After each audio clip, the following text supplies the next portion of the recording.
Dr. Dolittle's Post Office. Prologue. Nearly all of the history of Dr. Dolittle's post office took place when he was returning from a voyage to West Africa. Therefore, I will begin, as soon as I have told you a little about how he came to take the journey, from where he turned his ship towards home again and set sail for Puddleby on the Marsh. Some time before this, the Pushmi-Pullyu, after a long stay in England, had grown a little homesick for Africa. And although he was tremendously fond of the doctor and never wanted to leave him altogether, he asked him one winter day when the weather was particularly cold and disagreeable if he would mind running down to Africa for a holiday, just for a week or two. The doctor readily agreed because he hadn't been on a voyage in a long while, and he felt he too needed a change from the chilly December days of England. So he started off. Besides the Pushmi-Pullyu, he took Dab-Dab the duck, Jip the dog, Gub-Gub the pig, Tutu the owl, and the white mouse, the same good company he had had with him on his adventurous return from the land of the monkeys. For this trip, the doctor bought a little sailing boat, very old and battered and worn, but a good soundcraft for bad weather. They sailed away down to the south coast of the Bight of Benin. There they visited many African kingdoms and strange tribes, and while they were ashore, the Pushmi-Pullyu had a chance to wander freely through his old grazing grounds, and he enjoyed his holiday thoroughly. One morning the doctor was delighted to see his old friends the swallows gathering once more about his ship at anchor for their yearly flight to England. They asked him whether he too was returning, because if so, they said they would accompany him, the same as they had done when he was escaping from the kingdom of Jolliginki. As the Pushmi-Pullyu was now quite ready to leave, the doctor thanked the swallows and told them he would be delighted to have their company. Then for the remainder of that day all was hustle and hurry and bustle, getting the ship provisioned and making preparations for the long trip back to England.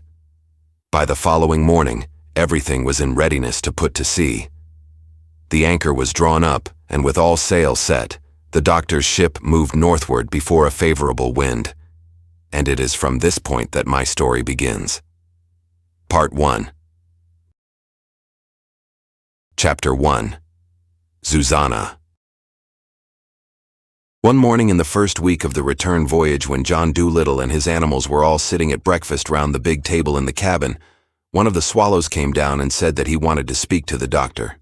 John Dolittle at once left the table and went out into the passage, where he found the swallow leader himself, a very neat, trim little bird with long, long wings and sharp, snappy black eyes. Speedy the Skimmer he was called, a name truly famous throughout the whole of the feathered world. He was the champion flycatcher and aerial acrobat of Europe, Africa, Asia, and America. For years, every summer, he had won all the flying races, having broken his own record only last year by crossing the Atlantic in 11.5 hours, at a speed of over 200 miles an hour. "Well, Speedy," said John Dolittle, "what is it?" "Doctor," said the little bird in a mysterious whisper, "we have sighted a canoe about a mile ahead of the ship and a little to the eastward, with only a black woman in it. She is weeping bitterly and isn't paddling the canoe at all. She is several miles from land, 10 at least I should say, because at the moment we are crossing the Bay of Fantippo and can only just see the shore of Africa. She is really in dangerous straits, with such a little bit of a boat that far out at sea. But she doesn't seem to care. She's just sitting in the bottom of the canoe crying as if she didn't mind what happens to her. I wish you would come and speak to her, for we fear she is in great trouble." "All right," said the doctor. "Fly slowly on to where the canoe is, and I will steer the ship to follow you." So John Dolittle went up on deck, and by steering the boat after the guiding swallows, he presently saw a small, dark canoe rising and falling on the waves. It looked so tiny on the wide face of the waters that it could be taken for a log or a stick, or indeed missed altogether, unless you were close enough to see it. In the canoe sat a woman with her head bowed down upon her knees. "What's the matter?" shouted the doctor as soon as he was near enough to make the woman hear. "Why have you come so far from the land? Don't you know that you are in great danger if a storm should come up?" Slowly the woman raised her head. "Go away," said she, "and leave me to my sorrow. Haven't you white men done me enough harm?" John Dolittle steered the boat up closer still and continued to talk to the woman in a kindly way. But she seemed for a long time to mistrust him because he was a white man. Little by little, however, the doctor won her confidence, And at last, still weeping bitterly, she told him her story. These were the days, you must understand, when slavery was being done away with. To capture, to buy, or to sell slaves had, in fact, been strictly forbidden by most governments. But certain bad men still came down to the west coast of Africa and captured or bought slaves secretly, and took them away in ships to other lands to work on cotton and tobacco plantations. Some African kings sold prisoners they had taken in war to these men and made a great deal of money that way. Well, this woman in the canoe belonged to a tribe which had been at war with the king of Fantippo, an African kingdom situated on the coast near which the swallows had seen the canoe. And in this war the king of Fantippo had taken many prisoners, among whom was the woman's husband. Shortly after the war was over, some white men in a ship had called at the kingdom of Fantippo to see if they could buy slaves for tobacco plantations. And when the king heard how much money they were willing to give for black slaves, he thought he would sell them the prisoners he had taken in the war. This woman's name was Zuzana, and her husband was a very strong and fine-looking man. The king of Fantippo would have kept Zuzana's husband for this reason, because he liked to have strong men at his court. But the slave traders also wanted strong men, for they could do a lot of work on the plantations. And they offered the king of Fantippo a specially high price for Zuzana's husband, and the king had sold him. Zuzana described to the doctor how she had followed the white man's ship a long way out in a canoe, imploring them to give her back her husband. But they had only laughed at her and gone on their way, and their ship had soon passed out of sight. That was why, she said, she hated all white men, and had not wanted to speak to the doctor when he had hailed her canoe. The doctor was dreadfully angry when he had heard the story, and he asked Zuzana how long ago was it that the slaver's ship bearing her husband had left. She told him it was half an hour ago. Without her husband, she said, life meant nothing to her, and when the ship had passed from view, going northward along the coast, she had burst into tears and just let the canoe drift, not even having the heart to paddle back to land. The doctor told the woman that no matter what it cost, he was going to help her, and he was all for speeding up his ship and going in chase of the slave boat right away. But Dab-Dab the duck warned him that his boat was very slow and that its sails could be easily seen by the slavers, who would never allow it to come near them. So the doctor put down his anchor and, leaving the ship where it was, got into the woman's canoe. Then, calling to the swallows to help him as guides, he set off northward along the coast, looking into all the bays and behind all the islands for the slave ship which had taken Zuzana's husband. But after many hours of fruitless search, night began to come on, and the swallows who were acting as guides could no longer see big distances, for there was no moon. Poor Zuzana began weeping some more when the doctor said he would have to give up for the night. By morning, said she, the ship of the wicked slave dealers will be many miles away, and I shall never get my husband back. Alas, alas. The doctor comforted her as best he could, saying that if he failed, he would get her another husband just as good. But she didn't seem to care for that idea, and went on wailing, alas, alas. She made such a noise that the doctor couldn't get to sleep on the bottom of the canoe, which wasn't very comfortable anyway. So he had to sit up and listen. Some of the swallows were still with him, sitting on the edge of the canoe, and the famous skimmer, the leader, was also there. They and the doctor were talking over what they could do, when suddenly the skimmer said, "Shh, look," and pointed out to the westward over the dark, heaving sea. Even Zuzana stopped her wailing and turned to look, and there, away out on the dim black edge of the ocean, they could see a tiny light. "A ship!" cried the doctor. "Yes," said Speedy, "that's a ship, sure enough. I wonder if it's another slave ship." "Well, if it's a slave ship, it's not the one we're looking for," said the doctor, "because it's in the wrong direction. The one we're after went northward." "Listen, doctor," said Speedy the skimmer. "Suppose I fly over to it and see what kind of a ship it is and come back and tell you. Who knows, it might be able to help us." "All right, Speedy, thank you," said the doctor. So the skimmer sped off into the darkness toward the tiny light far out to sea, while the doctor fell to wondering how his own ship was getting on, which he had left at anchor some miles down the coast to the southward. After 20 minutes had gone by, John Dolittle began to get worried, because the skimmer, with his tremendous speed, should have had time to get there and back long ago. But soon, with a flirt of the wings, The famous leader made a neat circle in the darkness overhead and dropped light as a feather onto the doctor's knee. "Well," said John Dolittle, "what kind of a ship was it?" "It's a big ship," panted the skimmer, "with tall, high masts and, I should judge, a fast one. But it is coming this way, and it is sailing with great care, afraid, I imagine, of shallows and sandbars. It is a very neat ship, smart and new-looking all over. And there are great big guns, cannons, looking out of little doors in her sides. The men on her, too, are all well-dressed in smart blue clothes, not like ordinary seamen at all. And on the ship's hull was painted some lettering. Her name, I suppose. Of course, I couldn't read it, but I remember what it looked like. Give me your hand and I'll show you." Then the skimmer, with one of his claws, began tracing out some letters on the doctor's palm. Before he had got very far, John Dolittle sprang up, nearly overturning the canoe. "HMS," he cried. "That means Her Majesty's ship. It's a man-of-war, a navy vessel. The very thing we want to deal with slave traders." Chapter 2. The Doctor's Reception on the Warship.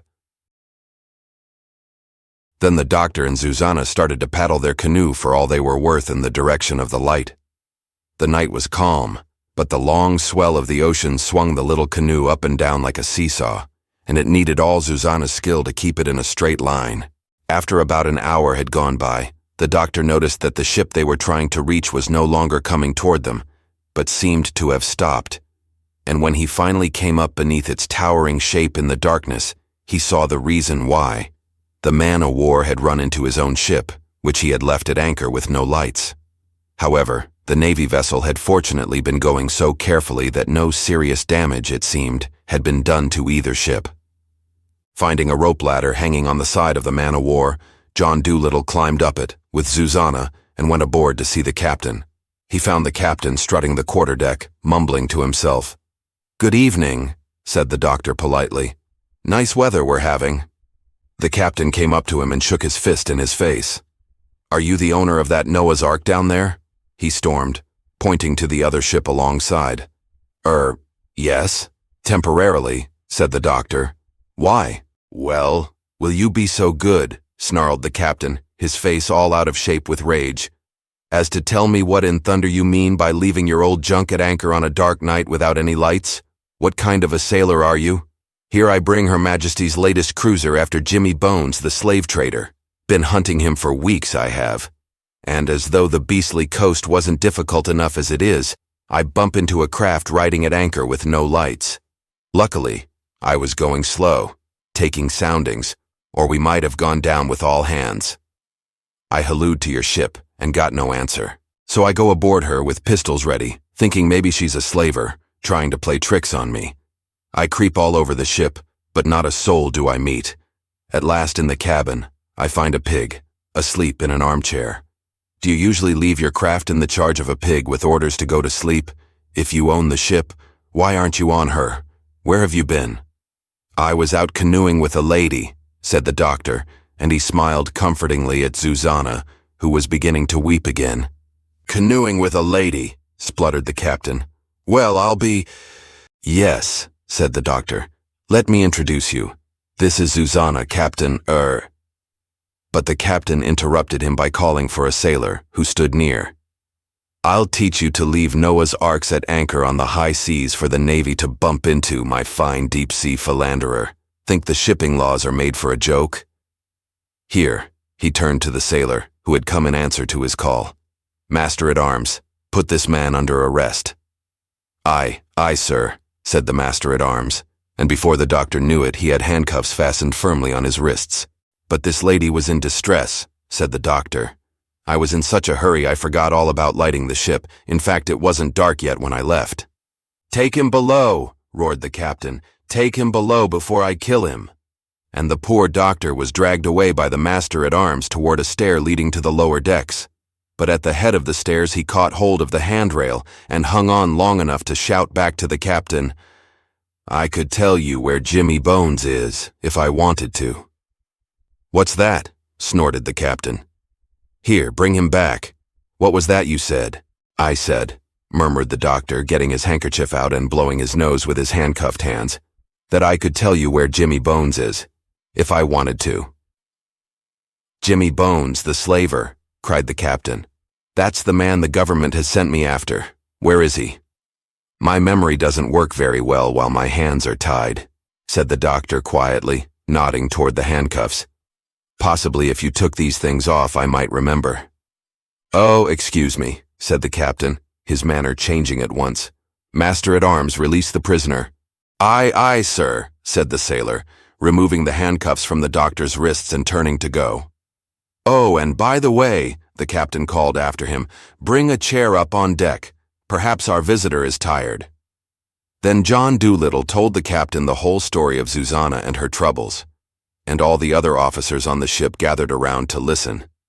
"And I have no doubt," the doctor ended, "that this slaver who took away the woman's husband was no other than Jimmy Bones, the man you are after." "Quite so," said the captain. "I know he is somewhere around the coast, but where is he now? He's a difficult fish to catch." "He has gone northward," said the doctor, "but your ship is fast and should be able to overtake him. If he hides in some of these bays and creeks, I have several birds here with me who can, as soon as it is light, seek him out for us and tell us where he is." The captain looked with astonishment into the faces of his listening officers, who all smiled unbelievingly. "What do you mean, birds?" the captain asked. "Pigeons, trained canaries or something?" "No," said the doctor. "I mean the swallows who are going back to England for the summer. They very kindly offered to guide my ship home. They're friends of mine, you see." This time the officers all burst out laughing and tapped their foreheads knowingly, to show they thought the doctor was crazy. And the captain, thinking he was being made a fool of, flew into a rage once more, and was all for having the doctor arrested again. But the officer who was second in command whispered in the captain's ear, "Why not take the old fellow along and let him try, sir? Our course was northward anyway. I seem to remember hearing something, when I was attached to the home fleet, about an old chap in the West Counties who had some strange powers with beasts and birds. I have no doubt this is he. Dolittle, he was called. He seems harmless enough. There's just a chance he may be of some assistance to us. The natives evidently trust him, or the woman wouldn't have come with him. You know how scared they are of putting to sea with a white man." After a moment's thought, the captain turned to the doctor again. "You sound clean crazy to me, my good man. But if you can put me in the way of capturing Jimmy Bones, the slaver, I don't care what means you use to do it. As soon as the day breaks, we will get under way. But if you are just amusing yourself at the expense of Her Majesty's Navy, I warn you it will be the worst day's work for yourself you ever did. Now go and put riding lights on that ark of yours and tell the pig that if he lets them go out, he shall be made into rashers of bacon for the officers' mess." There was much laughter and joking as the doctor climbed over the side and went back to his own ship to get his lights lit. But the next morning when he came back to the man-o'-war, and about 1,000 swallows came with him, the officers of Her Majesty's Navy were not nearly so inclined to make fun of him. The sun was just rising over the distant coast of Africa, and it was as beautiful a morning as you could wish to see. Speedy the skimmer had arranged plans with the doctor overnight, and long before the great warship pulled up her anchor and swung around upon her course, the famous swallow leader was miles ahead, with a band of picked hunters, exploring up creeks and examining all the hollows of the coast where the slave trader might be hiding. Speedy had agreed with the doctor upon a sort of overhead telegraph system to be carried on by the swallows, and as soon as the millions of little birds had spread themselves out in a line along the coast, so that the sky was speckled with them as far as the eye could reach, they began passing messages by whistling to one another, all the way from the scouts in front back to the doctor on the warship, to give news of how the hunt was progressing. And somewhere about noon word came through that Bones's slave ship had been sighted behind a long, high cape. Great care must be taken, the message said, because the slave ship was in all readiness to sail at a moment's notice. The slavers had only stopped to get water, and lookouts were posted to warn them to return at once if necessary. When the doctor told this to the captain, the man-o'-war changed her course still closer inshore to keep behind the cover of the long cape. All the sailors were warned to keep very quiet, so the Navy ship could sneak up on the slaver unawares. Now the captain, expecting the slavers to put up a fight, also gave orders to get the guns ready. And just as they were about to round the long cape, one of the silly gunners let a gun off by accident. Boom! The shot went rolling and echoing over the silent sea like angry thunder. Instantly back came word over the Swallow's telegraph line that the slavers were warned and were escaping. And sure enough, when the warship rounded the Cape at last, there was the slave ship putting out to sea, with all sail set and a good 10-mile start on the man-o'-war. Chapter 3. A Great Gunner.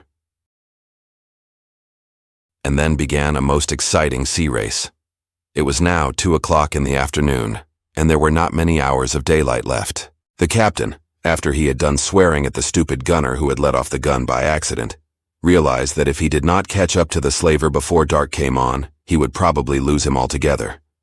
For this Jim Bones was a very sly and clever rascal, and he knew the west coast of Africa, it is sometimes called to this day the Slave Coast, very well. After dark, by running without lights, he would easily find some nook or corner to hide in, or double back on his course and be miles away before morning came. So the captain gave orders that all possible speed was to be made. These were the days when steam was first used on ships, but at the beginning it was only used together with the sails to help the power of the wind. Of this vessel, HMS Violet, the captain was very proud, and he was most anxious that the Violet should have the honor of catching Bones the slaver, who for so long had been defying the Navy by carrying on slave trade after it had been forbidden. So the Violet's steam engines were put to work their hardest, and thick black smoke rolled out of her funnels and darkened the blue sea and smudged up her lovely white sails, humming tight in the breeze. Then the engine boy, also anxious that his ship should have the honor of capturing Bones, tied down the safety valve on the steam engine to make her go faster, and then went up on deck to see the show. And soon, of course, one of the Violet's brand new boilers burst with a terrific bang and made an awful mess of the engine room. But being a full-rigged man-o'-war, the Violet was still a pretty speedy sailor. And on she went, furiously plowing the waves and slowly gaining on the slave ship. However, the crafty Bones, with so big a start, was not easy to overtake, and soon the sun began to set and the captain frowned and stamped his feet, for with darkness he knew his enemy would be safe. Down below among the crew, the man who had fired the gun by accident was having a terrible time. All his companions were setting on him and mobbing him for being such a duffer as to warn Bones, who would now almost certainly escape. The distance from the slaver was still too great to use the kind of guns they had in those days. But when the captain saw darkness creeping over the sea and his enemy escaping, he gave orders to man the guns anyway, although he hadn't the least hope that his shots would hit the slaver at that distance. Now, Speedy the skimmer, as soon as the race had begun, had come onto the warship to take a rest, and he happened to be talking to the doctor when the order to man the guns came down from the captain. So the doctor and Speedy went below to watch the guns being fired. They found an air of quiet but great excitement there. Each gunner was leaning on his gun, aiming it, watching the enemy's ship in the distance and waiting for the order to fire. The poor man who had been mobbed by his fellows was still almost in tears at his own stupid mistake. Suddenly an officer shouted, "Fire!" And with a crash that shook the ship from stem to stern, 8 big cannonballs went whistling out across the water. But not one hit the slave ship. Splash, splash, splash! They fell harmlessly into the water. "The light's too bad," grumbled the gunners. "Who could hit anything 2 miles away in this rotten light?" Then Speedy whispered in the doctor's ear, "Ask them to let me fire a gun. My sight is better than theirs for bad light." But just at that moment the order came from the captain, "Cease firing," and the men left their places. As soon as their backs were turned, Speedy jumped on top of one of the guns and straddling his short, white legs apart, he cast his beady little black eyes along the aiming sights. Then, with his wings, he signaled to the doctor behind him to swing the gun this way and that, so as to aim it the way he wanted. "Fire!" said Speedy, and the doctor fired. "What in thunder's this?" roared the captain from the quarterdeck as the shot rang out. "Didn't I give the order to cease firing?" But the second in command plucked him by the sleeve and pointed across the water.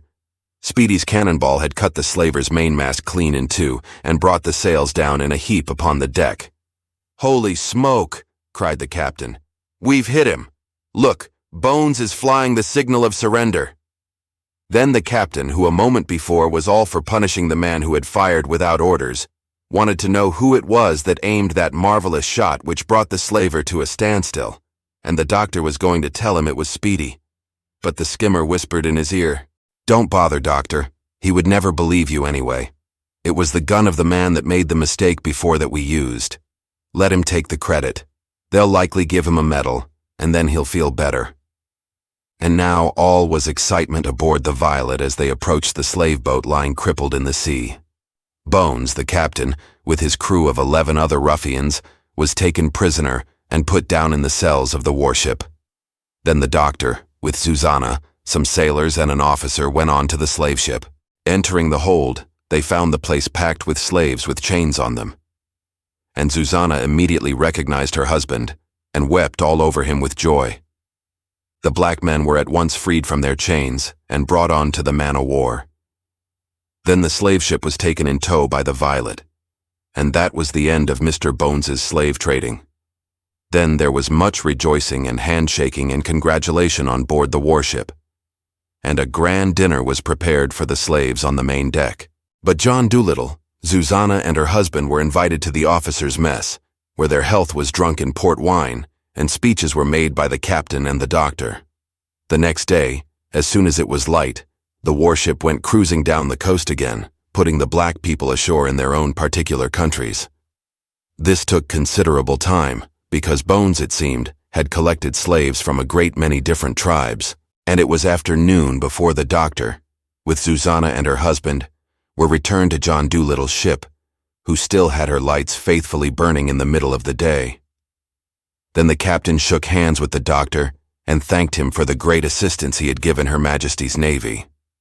And he asked him for his address in England, because he said he was going to tell the government about him, and the Queen would most likely want to make him a knight or give him a medal or something. But the doctor said he would rather have a pound of tea instead. He hadn't tasted tea in several months, and the kind they had in the officers' mess was very good. So the captain gave him 5 pounds of the best China tea and thanked him again in the name of the Queen and the government.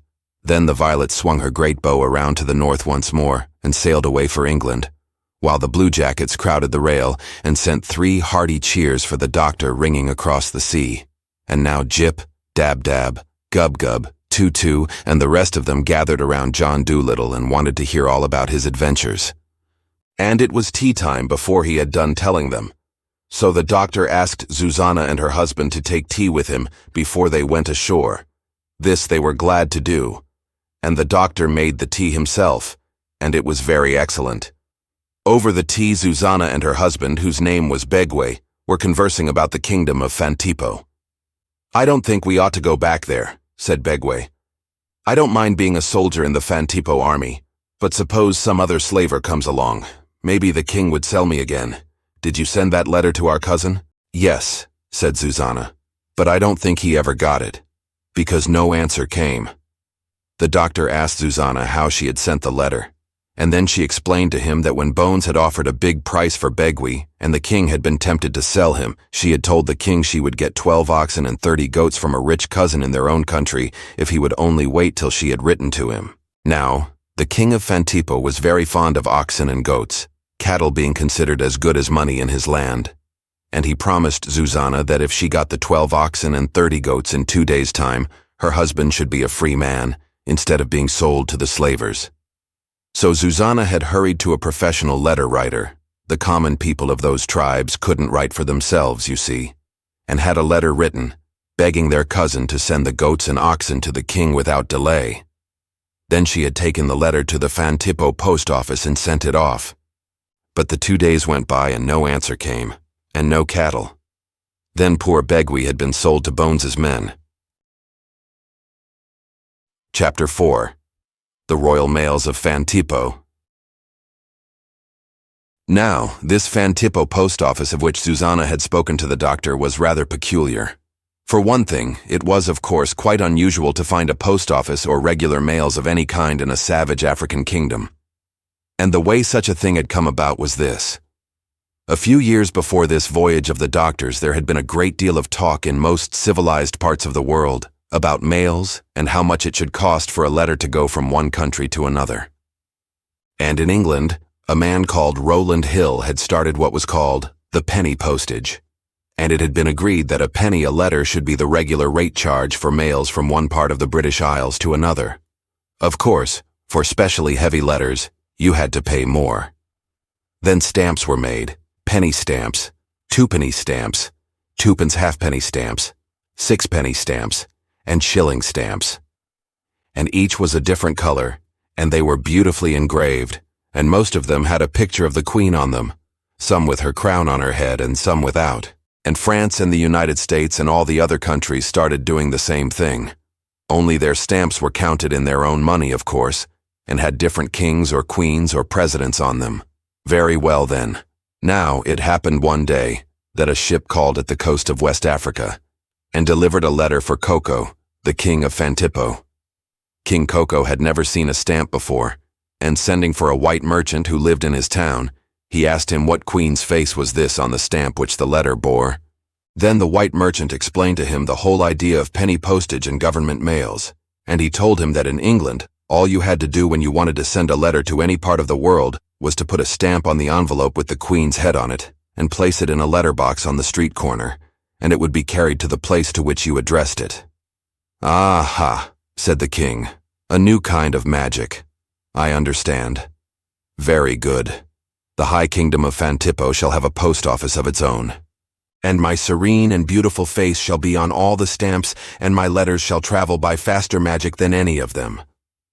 Then King Koko of Fantippo, being a very vain man, had a fine lot of stamps made with his pictures on them, some with his crown on and some without, some smiling, some frowning, some with himself on horseback, some with himself on a bicycle.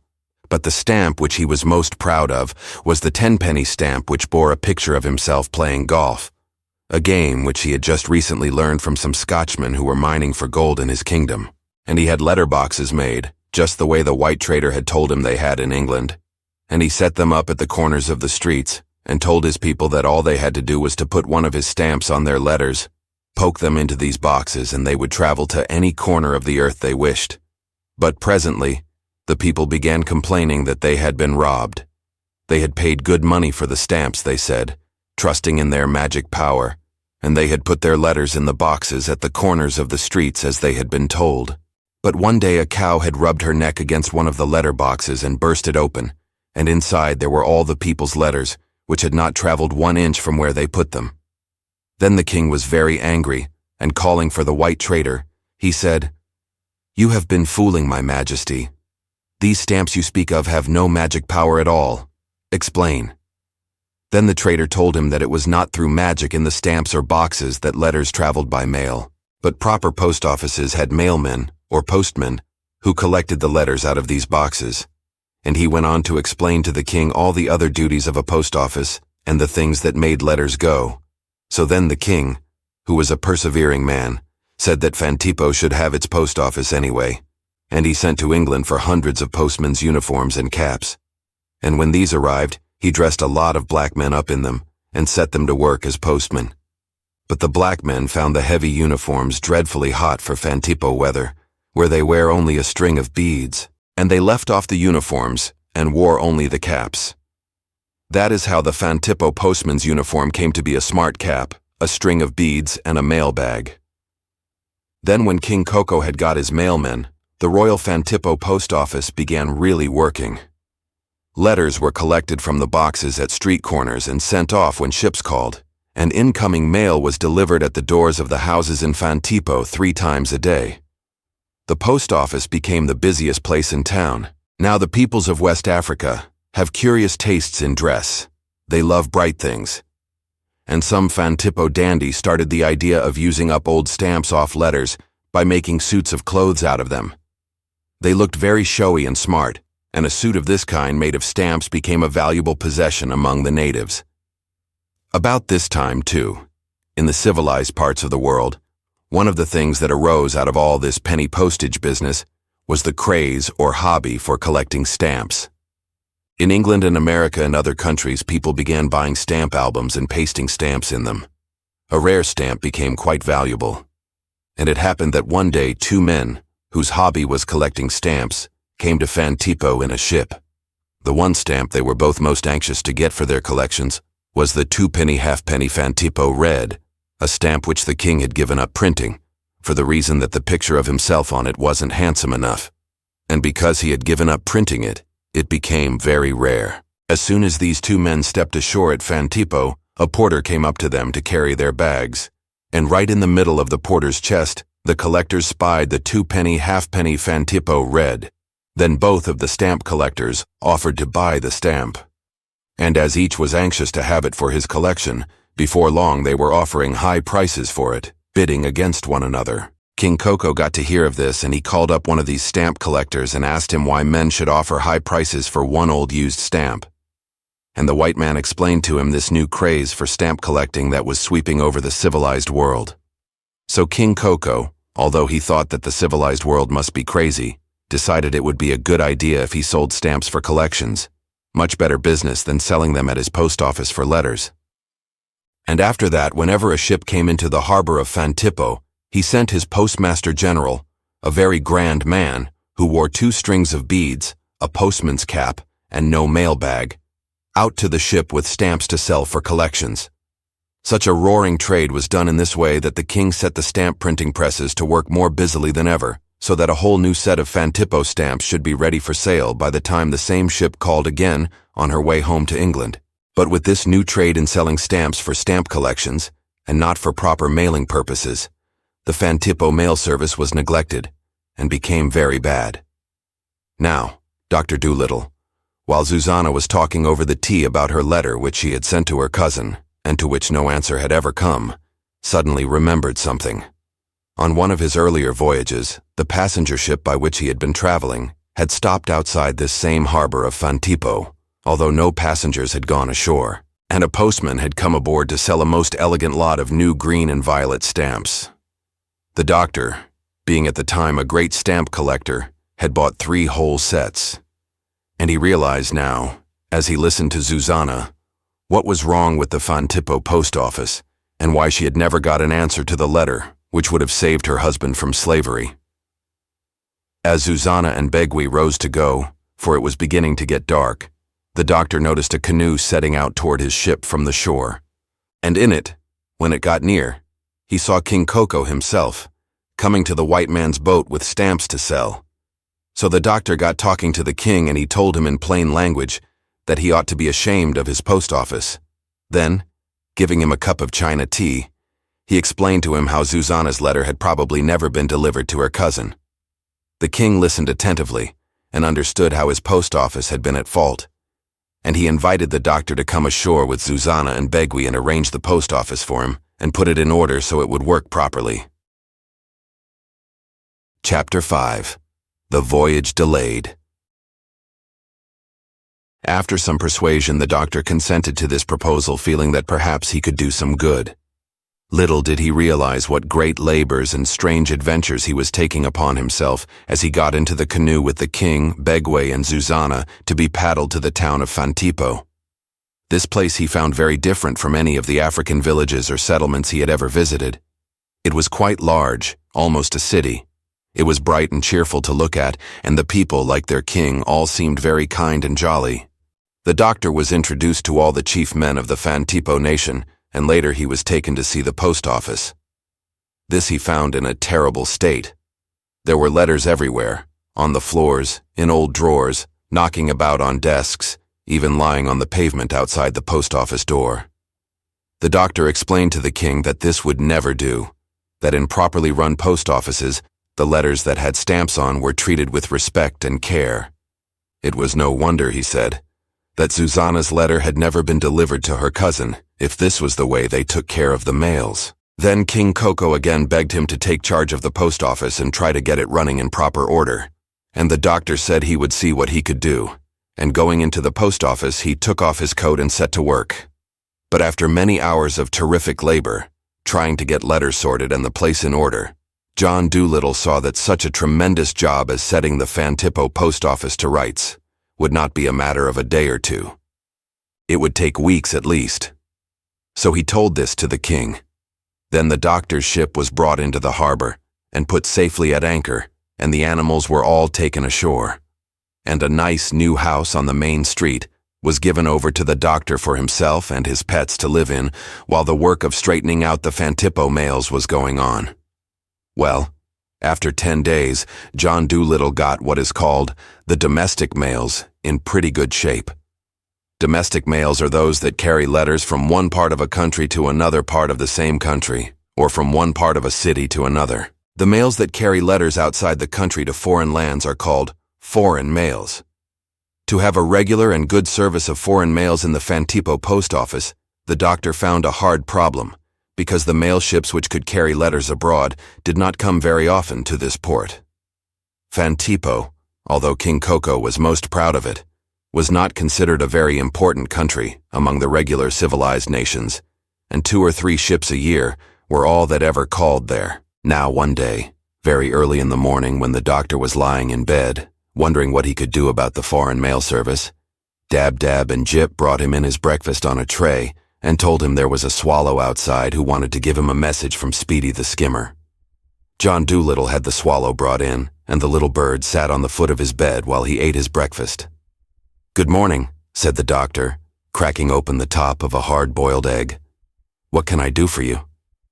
"Speedy would like to know," said the swallow, "how long you expect to stay in this country. He doesn't want to complain, you understand, nor do any of us, but this journey of yours is taking longer than we thought it would. You see, there was the delay while we hunted out Bones the Slaver, and now it seems likely you will be busy with this post office for some weeks yet. Ordinarily, we would have been in England long before this, getting the nests ready for the new season's families. We cannot put off the nesting season, you know. Of course you understand we are not complaining, don't you? But this delay is making things rather awkward for us." "Oh, quite. I understand perfectly," said the doctor, poking salt into his egg with a bone egg spoon. "I am dreadfully sorry, but why didn't Speedy bring the message himself?" "I suppose he didn't like to," said the swallow. "Thought you'd be offended, perhaps." "Oh, not in the least," said the doctor. "You birds have been most helpful to me. Tell Speedy I'll come to see him as soon as I've got my trousers on and we'll talk it over. Something can be arranged, I have no doubt." "Very good, doctor," said the swallow, turning to go. "I'll tell the skimmer what you say." "By the way," said John Dolittle, "I've been trying to think where I've seen your face before. Did you ever build your nest in my stable in Puddleby?" "No," said the bird, "but I am the swallow that brought you the message from the monkeys that time they were sick." "Oh, to be sure, of course," cried the doctor.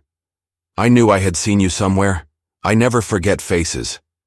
You had a pretty hard time coming to England in the winter, didn't you? Snow on the ground and all that sort of thing. Very plucky of you to undertake it."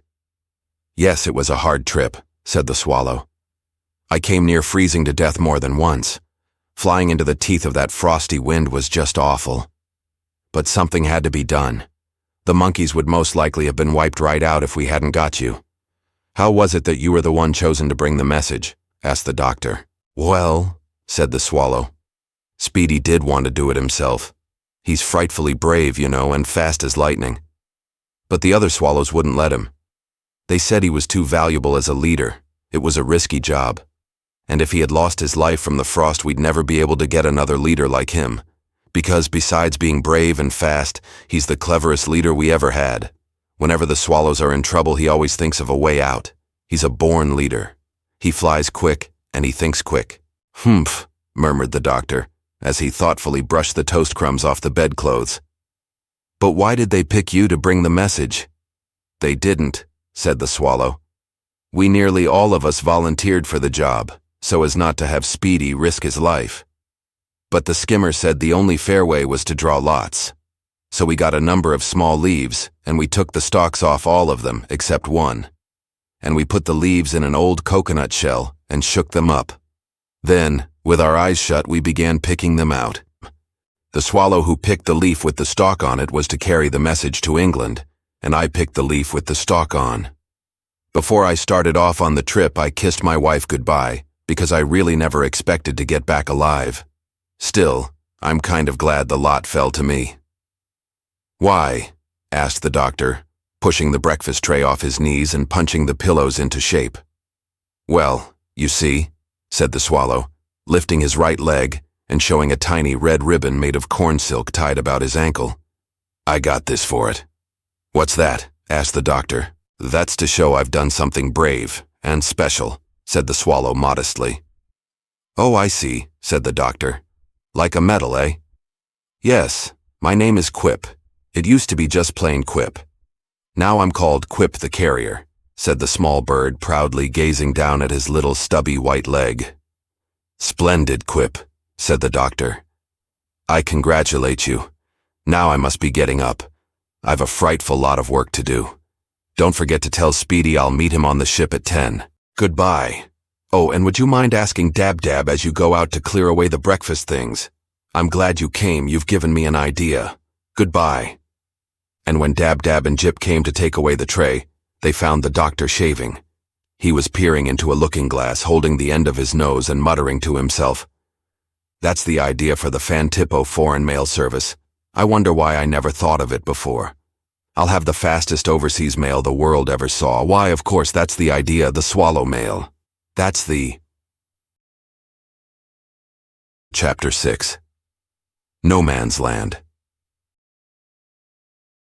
As soon as he was dressed and shaved, the doctor went down to his ship and met the skimmer. "I am terribly sorry, Speedy," said he, "to hear what a lot of trouble I have been giving you birds by my delay here.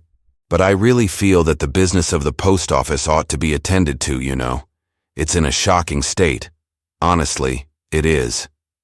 "I know," said Speedy, "and if we could, we would have nested right here in this country to oblige you, and not bothered about going to England this year. It wouldn't have mattered terribly much to miss one summer in the north. But you see, we swallows can't nest very well in trees. We like houses and barns and buildings to nest in." "Couldn't you use the houses of Fantippo?" asked the doctor. "Not very well," said Speedy. "They're so small and noisy, with the native children playing around them all day. The eggs and young ones wouldn't be safe for a minute. And then, they're not built right for us. Mostly made of grass, the roof sloping wrong, the eaves too near the ground and all that. What we like are solid English buildings, where the people don't shriek and whoop and play drums all day. Quiet buildings like old barns and stables, where if people come at all, they come in a proper, dignified manner, arriving and leaving at regular hours. We like people, you understand, in their right place. But nesting mother birds must have quiet." "Humph, I see," said the doctor. "Of course myself, I rather enjoy the jolliness of these Fantippos. But I can quite see your point. By the way, how would my old ship do? This ought to be quiet enough for you here. There's nobody living on it now. And look, it has heaps of cracks and holes and corners in it where you could build your nests. What do you think?" "That would be splendid," said Speedy, "if you think you won't be needing the boat for some weeks. Of course, it would never do if, after we had the nests built and the eggs laid, you were to pull up the anchor and sail away. The young ones would get seasick." "No, of course not," said the doctor. "But there will be no fear of my leaving for some time yet. You could have the whole ship to yourselves and nobody will disturb you." "All right," said Speedy. "Then I'll tell the swallows to get on with the nest building right away. But of course, we'll go on to England with you when you are ready, to show you the way, and also to teach the young birds how to get there too. You see, each year's new birds make their first trip back from England to Africa with us grown ones. They have to make the first journey under our guidance." "Very good," said the doctor. "Then that settles that. Now I must get back to the post office. The ship is yours, but as soon as the nesting is over, come and let me know, because I have a very special idea I want to tell you about." So the doctor's boat was now turned into a nesting ship for the swallows. Calmly, she stood at anchor in the quiet waters of Fantippo Harbor, while thousands and thousands of swallows built their nests in her rigging, in her ventilators, in her portholes, and in every crack and corner of her. No one went near her, and the swallows had her to themselves. And they agreed afterward that they found her the best place for nesting they had ever used.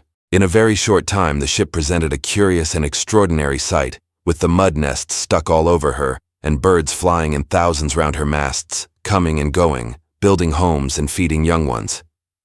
And the farmers in England that year said the coming winter would be a hard one, because the swallows had done their nesting abroad before they arrived, and only spent a few weeks of the autumn in the north. And later, after the nesting was all over, there were more than twice as many birds as there were before, of course, and you simply couldn't get onto the ship for the tons and tons of mud on her. But the parent birds, as soon as the young ones were able to fly, set their children to work clearing up the mess. And all that mud was taken off and dropped into the harbor, piece by piece. And the doctor's ship was left in a cleaner state than it had ever been before in its whole life. Now it happened one day that the doctor came to the post office as usual at 9 o'clock in the morning. He had to get there at that time, because if he didn't, the postman didn't start working. And outside the post office he found Jip, gnawing a bone on the pavement. Something curious about the bone struck the doctor, who was, of course, being a naturalist, quite a specialist in bones. He asked Jip to let him look at it. "Why, this is extraordinary," said the doctor, examining the bone with great care. "I did not know that this class of animals were still to be found in Africa. Where did you get this bone, Jip?" "Over in No Man's Land," said Jip. "There are lots of bones there." "And where might No Man's Land be?" said John Dolittle. "No Man's Land is that round island just outside the harbor," said Jip. "You know, the one that looks like a plum pudding." "Oh, yes," said the doctor. "I know the island you mean. It's only a short distance from the mainland. But I hadn't heard that was the name of it." "Humph. If you'll lend me this bone a while, Jip, I think I'll go to see the king about it." So, taking the bone, John Dolittle went off to call on King Koko, and Jip asked if he might come along. They found the king sitting at the palace door, sucking a lollipop, for he, like all the Fantippos, was very fond of sweetmeats. "Good morning, Your Majesty," said the doctor. "Do you happen to know what kind of animal this bone belongs to?" The king examined it, then shook his head. He didn't know much about bones. "Maybe it's a cow's bone," said he. "Oh, certainly not," said John Dolittle. "No cow ever had a bone like that. That's a jaw, but not a cow's jaw. Listen, Your Majesty, would you mind lending me a canoe and some paddlers? I want to go over to visit No Man's Land." To the doctor's astonishment, the king choked on his lollipop and nearly fell over his chair backwards. Then he ran inside the palace and shut the door. "How extraordinary," said John Dolittle, entirely bewildered. "What ails the man?" "Oh, it's some humbug or other," growled Jip. "They're a superstitious lot, these natives. Let's go down to the harbor, doctor, and try to hire a canoe to take us." So they went down to the water's edge and asked several of the canoesmen to take them over to No Man's Land. But everyone they asked got dreadfully frightened and refused to talk when the doctor told them where he wanted to go. They wouldn't even let him borrow their canoes to go there by himself. At last they found one very old boatman who loved chatting so much that, although he got terribly scared when John Dolittle mentioned No Man's Land, he finally told the doctor the reason for all this extraordinary behavior. "That island," said he, "we don't even mention its name unless we have to, is the land of evil magic.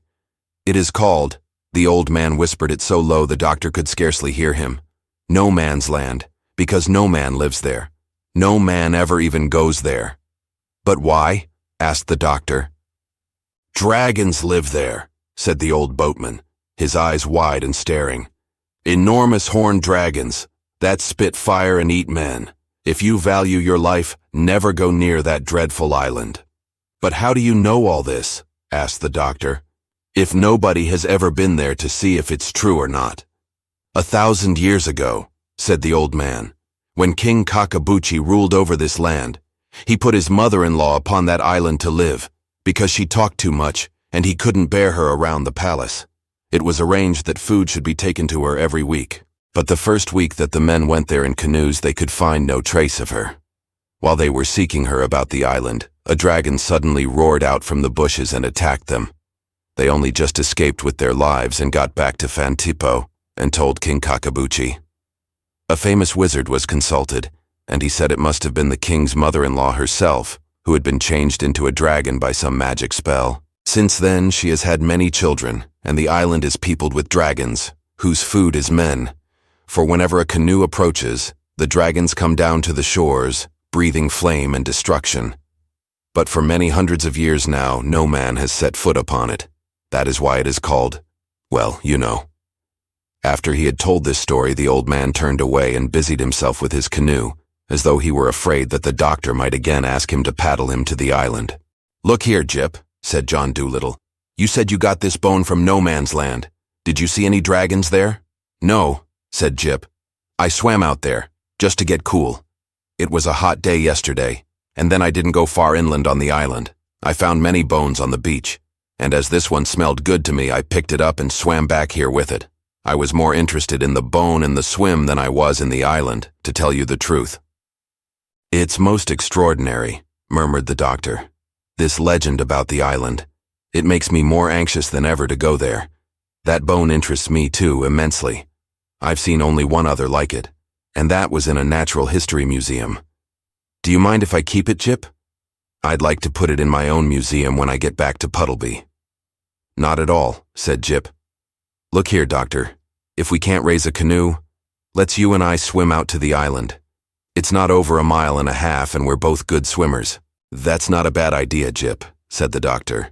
"We'll go down the shore away till we're opposite the island, then we won't have so far to swim." So off they went, and when they had come to the best place on the shore, the doctor took off his clothes and tying them up in a bundle, he fastened them on his head, with the precious high hat on the top of all. Then he waded into the surf and, with Jip beside him, started swimming for the island. Now this particular stretch of water they were trying to cross happened to be a bad place for swimming. And after about 1/4 of an hour, Jip and the doctor felt themselves being carried out to sea in the grip of a powerful current. They tried their hardest to get to the island, but without any success. "Let yourself drift, Doctor," panted Jip. "Don't waste your strength fighting the current. Let yourself drift. Even if we're carried past the island out to sea, we can land on the mainland further down the coast, where the current isn't so strong." But the doctor didn't answer, and Jip could see from his face that his strength and breath were nearly gone. Then Jip barked his loudest, hoping that possibly Dab-Dab might hear him on the mainland and fly out and bring help. But, of course, they were much too far from the town for anyone to hear. "Turn back, Jip," gasped the doctor. "Don't bother about me. I'll be all right. Turn back and try and make the shore." But Jip had no intention of turning back and leaving the doctor to drown, though he saw no possible chance of rescue. Presently, John Doolittle's mouth filled with water and he began to splutter and gurgle, and Jip was really frightened. But just as the doctor's eyes were closing and he seemed too weak to swim another stroke, a curious thing happened. Jip felt something come up under the water, right beneath his feet, and lift him and the doctor slowly out of the sea, like the rising deck of a submarine. Up and up they were lifted, now entirely out of the water, and gasping and sprawling side by side they gazed at one another in utter astonishment. "What is it, Doctor?" said Jip, staring down at the strange thing, which had now stopped rising and was carrying them like a ship, right across the strong course of the current, in the direction of the island. "I haven't the, remotest, idea," panted John Doolittle. "Can it be a whale?" "No, because the skin isn't a whale's. This is fur," he said, plucking at the stuff he was sitting on. "Well, it's an animal of some kind, isn't it?" said Jip. "But where's its head?" And he gazed down the long, sloping back that stretched in a flat curve in front of them for a good 30 yards. "Its head is under water," said the doctor. "But there's its tail, look, behind us." And turning around, Jip saw the longest tail that mortal beast ever had, thrashing the water and driving them toward the island. "I know," cried Jip. "It's the dragon. This is King Kakabuchi's mother-in-law we're sitting on." "Well, anyway, thank goodness she rose in time," said the doctor, shaking the water out of his ears. "I was never so near drowning in my life. I suppose I'd better make myself a little more presentable before she gets her head out of water." And taking down his clothes off his own head, the doctor smartened up his high hat and dressed himself, while the strange thing that had saved their lives carried them steadily and firmly toward the mysterious island. Chapter 7. The Animals' Paradise.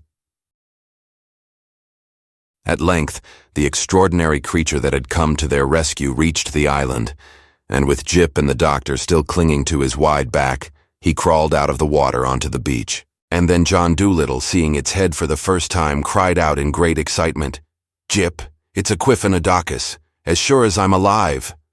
"A Quiffenowhatus?" asked Jip. "A Quiffenodocus," said the doctor, "a prehistoric beast. Naturalists thought they were extinct, that there weren't any more live ones anywhere in the world. This is a great day, Jip. I'm awfully glad I came here." The tremendous animal which the Fantippans had called a dragon had now climbed right up the beach and was standing fully revealed in all his strangeness. At first he looked like some curious mixture between a crocodile and a giraffe. He had short, spreading legs, but enormously long tail and neck. On his head were two stubby little horns. As soon as the doctor and Jip had climbed down off his back, he swung his head around on the end of that enormous neck and said to the doctor, "Do you feel all right now?" "Yes, thanks," said John Dolittle. "I was afraid," said the creature, "that I wouldn't be in time to save your life. It was my brother who first saw you. We thought it was a native, and we were getting ready to give him our usual terrifying reception. But while we watched from behind the trees, my brother suddenly cried, 'Great heavens, that's Dr. Dolittle, and he's drowning. See how he waves his arms. He must be saved at any cost. There isn't one man like that born in 1,000 years. Let's go after him, quick.' Then word was passed around the island that John Dolittle, the great doctor, was drowning out in the straits.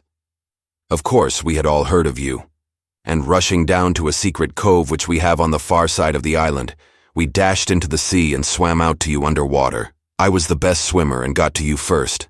I'm awfully glad I was in time. You're sure you feel all right?" "Oh, quite," said the doctor. "Thank you. But why did you swim underwater?" "We didn't want the natives to see us," said the strange beast. "They think we are dragons, and we let them go on thinking it, because then they don't come near the island, and we have our country to ourselves."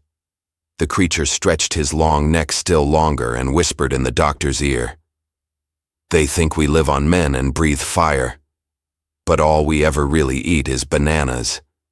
And when anyone tries to come here, we go down to a hollow in the middle of the island and suck up the mist, the fog that always hangs around there, hangs.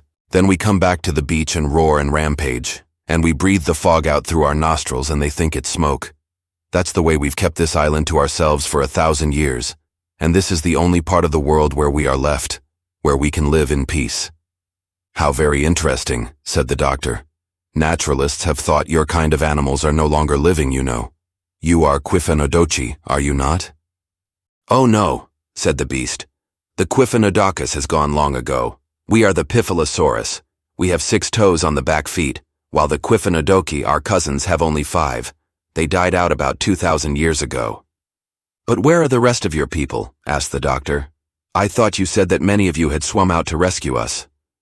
"They did," said the Piphalosaurus, "but they kept hidden under the water, lest the natives on the shore should see and get to know that the old story about the dragon's mother-in-law wasn't true. While I was bringing you here, they were swimming all around you under the water, ready to help if I needed them. They have gone around to the secret cove so they may come ashore unseen. We had better be going on ourselves now. Whatever happens, we mustn't be seen from the shore and have the natives coming here. It would be the end of us if that should ever happen, because between ourselves, although they think us so terrible, we are really more harmless than sheep." "Do any other animals live here?"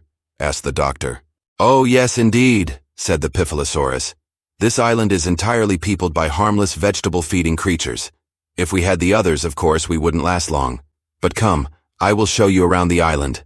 Let us go quietly up that valley there, so we shan't be seen till we reach the cover of the woods."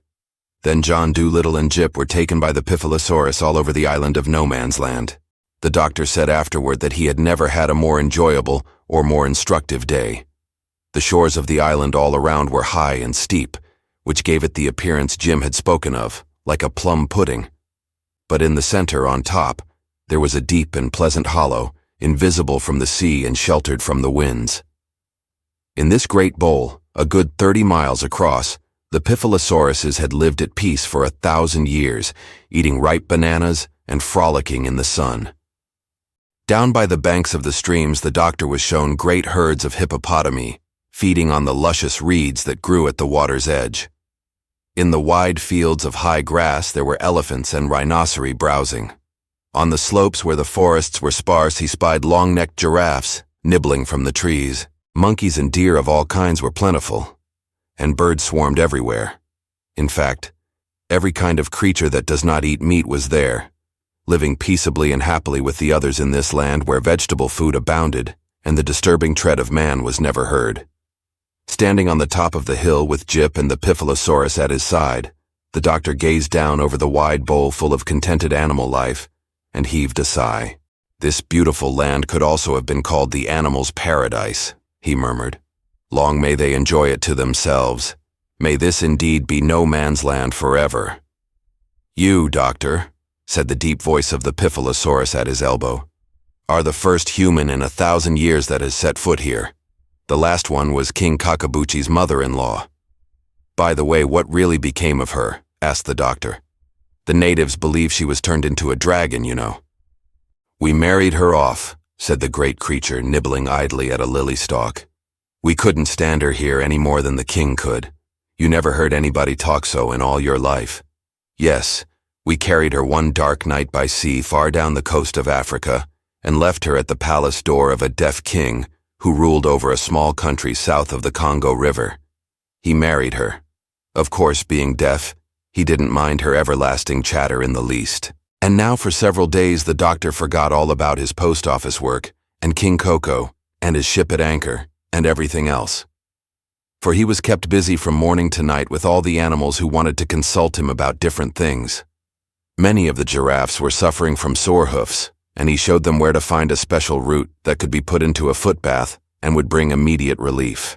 The rhinoceros's horns were growing too long, and John Dolittle explained to them how by grinding them against a certain kind of stone, and by eating less grass and more berries, they could keep the growth down.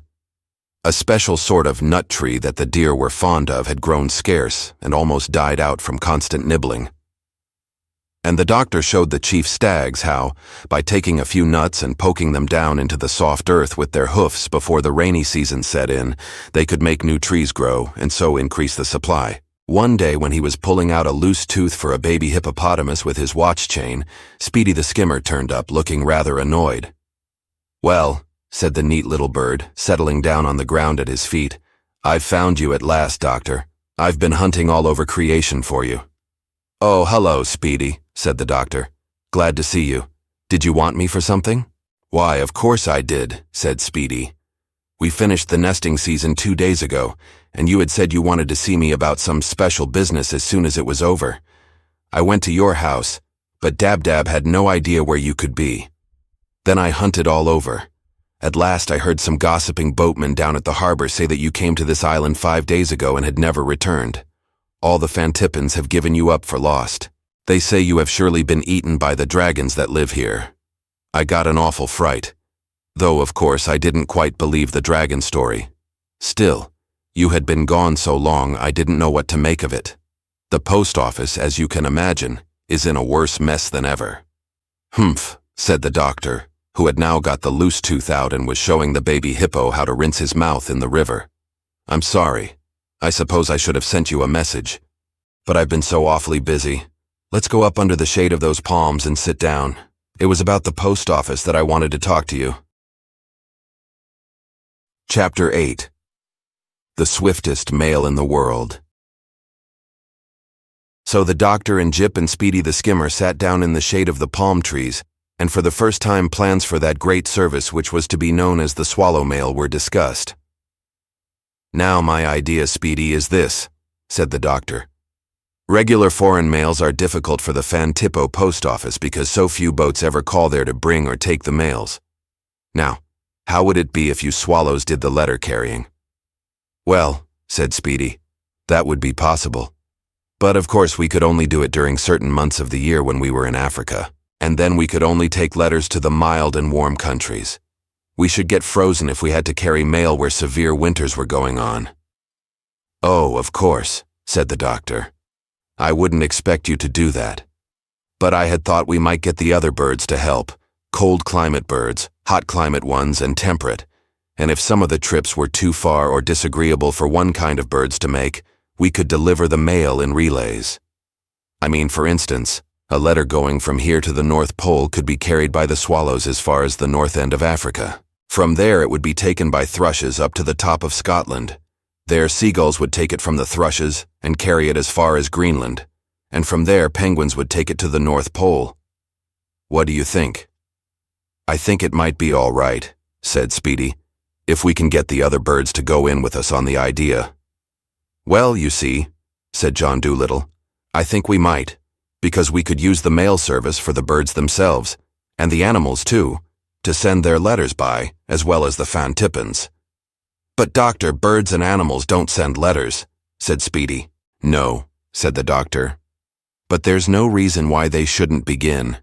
Neither did people write nor send letters once upon a time. But as soon as they began, they found it very useful and convenient. So would the birds and animals. We could have the head office here in this beautiful island, in this animal's paradise. You see, my idea is, firstly, a post office system for the education and betterment of the animal kingdom, and secondly, a good foreign mail for the Fantippans. Do you think we could ever find some way by which birds could write letters?" "Oh yes, I think so," said Speedy. "We swallows, for instance, always leave marks on houses where we have nested, which are messages for those who may come after us. Look." Speedy scratched some crosses and signs in the sand at the doctor's feet. "That means, 'Don't build your nest in this house. They have a cat here.' And this," the skimmer made 4 more signs in the sand. "This means good house. Flies plentiful. Folks quiet. Building mud can be found behind the stable." "Splendid," cried the doctor. "It's a kind of shorthand. You say a whole sentence in 4 signs. And then," Speedy went on, "nearly all other kinds of birds have a sign language of their own. For example, the kingfishers have a way of marking the trees along the river to show where good fishing is to be found. And thrushes have signs too. One I've often seen on stones, which means, 'Crack your snail shells here.' That's so the thrushes won't go throwing their snail shells all over the place and scare the live snails into keeping out of sight." "There you are," said the doctor. "I always thought you birds had at least the beginnings of a written language, otherwise you couldn't be so clever. Now all we have to do is to build up on these signs a regular and proper system of bird writing. And I have no doubt whatever that with the animals we can do the same thing. Then we'll get the swallow mail going, and we'll have animals and birds writing letters to one another all over the world, and to people too, if they want to." "I suspect," said Speedy, "that you'll find most of the letters will be written to you, Doctor. I've met birds all over creation who wanted to know what you looked like, what you ate for breakfast, and all sorts of silly things about you." "Well," said the doctor, "I won't mind that. But my idea is firstly an educational one. With a good post office system of their own, I feel that the condition of the birds and animals will be greatly bettered. Only today, for example, some deer on this very island asked me what they should do about their nut trees which were nearly eaten up. I showed them at once how they could plant seeds and grow more trees. Heaven knows how long they had been going on short rations. But if they'd only been able to write to me, I could have told them long ago. By swallow mail." Then the doctor and Jip went back to Fantippo, carried by the Piphalosaurus, who landed them on the shore under cover of night, so no one would see them. And in the morning John Dolittle called upon the king again. "Your Majesty," said the doctor, "I have now a plan to provide your country with an excellent service of foreign mails if you will agree to what I suggest." "Good," said the king. "My Majesty is listening. Proceed. Let me offer you a lollipop." The doctor took one, a green one, from the box the king held out to him. King Koko was very proud of the quality of his lollipops, made in the royal candy kitchen. He was never without one himself, and always wore it hung around his neck on a ribbon. And when he wasn't sucking it, he used to hold it up to his eye and peer through it at his courtiers. He had seen white men using quizzing glasses, and he had his lollipops made thin and transparent so he could use them in this elegant manner. But constant lollipops had ruined his figure and made him dreadfully stout. However, as fatness was considered a sign of greatness in Fantippo, he didn't mind that. "My plan," said the doctor, "is this. The domestic mails of Fantippo, after I have instructed the postman a little more, can be carried by your own people. But the handling of foreign mails as well as the domestic ones is too much for them. And besides, you have so few boats calling at your port. So I propose to build a floating post office for the foreign mails which shall be anchored close to the island called—" The doctor only just stopped himself in time from speaking the dreaded name. Close to the island I spoke of to you the other day." "I don't like that," said the king, frowning. "Your Majesty need have no fear," the doctor put in hurriedly. "It will never be necessary for any of your people to land upon the island. The foreign mail post office will be a houseboat, anchored a little way out from the shore. And I will not need any Fantippan postmen to run it at all. On the contrary, I make it a special condition on your part that, the island we are speaking of shall continue to be left undisturbed for all time. I am going to run the foreign mails office in my own way, with special postmen of my own. When the Fantippans wish to send out letters to foreign lands, they must come by canoe and bring them to the houseboat post office. But incoming letters addressed to the people in Fantippo shall be delivered at the doors of the houses in the regular way. What do you say to that?" "I agree," said the king. "But the stamps must all have my beautiful face upon them, and no other." "Very good," said the doctor. "That can be arranged. But it must be clearly understood that from now on the foreign mails shall be handled by my own postman, in my way. And after I have got the domestic post office running properly in Fantippo, you must see to it that it continues to work in order. If you will do that in a few weeks' time, I think I can promise that your kingdom shall have the finest mail service in the world."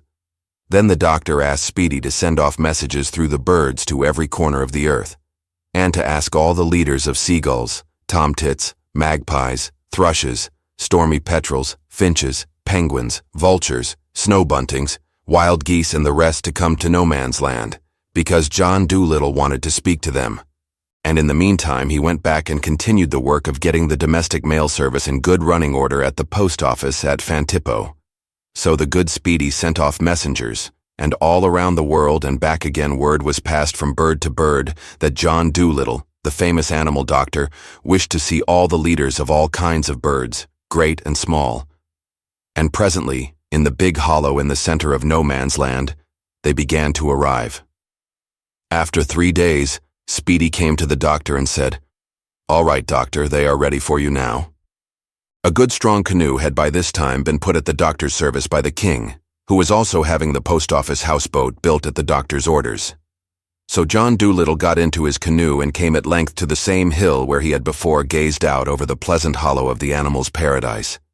And with the skimmer on his shoulder, he looked down into a great sea of bird faces, leaders all, every kind, from a hummingbird to an albatross, and taking a palm leaf and twisting it into a trumpet so that he could make himself heard, he began his great inauguration speech to the leaders, which was to set working the famous swallow mail service. After the doctor had finished his speech and told the leaders what it was he meant to do, the birds of the world applauded by whistling and screeching and flapping their wings so that the noise was terrible. And in the streets of Fantippo, the natives whispered it about that the dragons were fighting one another in No Man's Land. Then the doctor passed down among the birds, and taking a notebook, he spoke to each leader in turn, asking him questions about the signs and sign language that his particular kind of bird was in the habit of using.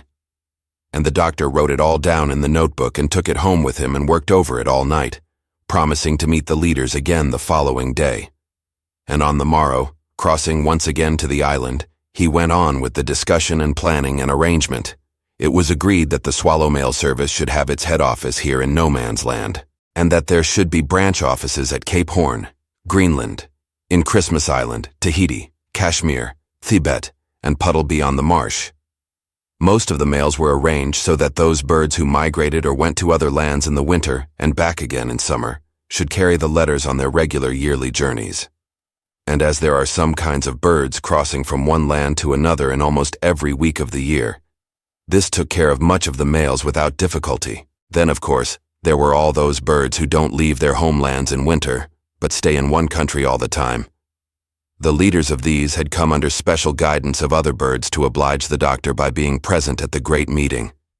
They promised to have their people all the year round take care of letters that were brought to their particular countries to be delivered. So between one thing and another, much of the planning and arrangement of the service was got through in these first 2 meetings. Then the doctor and the leaders agreed upon a regular kind of simple, easy writing for all birds to use, so that the addresses on the envelopes could be understood and read by the post birds. And at last, John Dolittle sent them off home again, to instruct their relatives in this new writing and reading and explain to all the birds of all the world how the post office was going to work, and how much good he hoped it would do for the education and betterment of the animal kingdom. Then he went home and had a good sleep. Good. The next morning he found that King Koko had got his post office houseboat ready and finished, and very smart it looked. It was paddled out and anchored close to the shore of the island. Then dab-dab, jip, toot-toot, Gub-Gub, the Pushmi-Pullyu, and the white mouse were brought over, and the doctor gave up his house on the main street of Fantippo and settled down to live at the foreign mail's post office for the remainder of his stay. And now John Dolittle and his animals got tremendously busy arranging the post office, its furniture, the stamp drawers, the postcard drawers, the weighing scales, the sorting bags, and all the rest of the paraphernalia. Dab-Dab, of course, was housekeeper, as usual, and she saw to it that the post office was swept properly every morning. Jip was the watchman and had charge of locking up at night and opening in the morning. Tutu, with his head for mathematics, was given the bookkeeping, and he kept account of how many stamps were sold and how much money was taken in. The doctor ran the information window and answered the 101 questions that people are always asking at post offices, and the good and trusty Speedy was here, there, and everywhere. And this was how the first letter was sent off by the swallow mail. King Koko himself came one morning and, putting his large face in at the information window, asked, "What is the fastest foreign mail delivery ever made by any post office anywhere in the world?"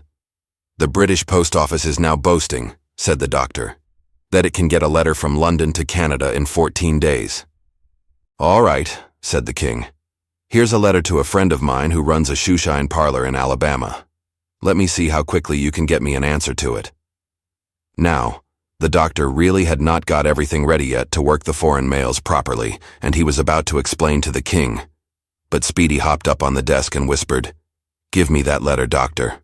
We'll show him." Then, going outside, he called for Quip the carrier.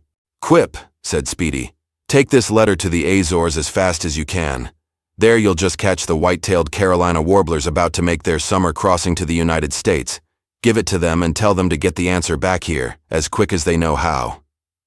In a flash, Quip was gone, seaward. It was 4 o'clock in the afternoon when the king brought that letter to the doctor, and when His Majesty woke up in the morning and came down to breakfast, there was the answer to it lying beside his plate. Chapter 1.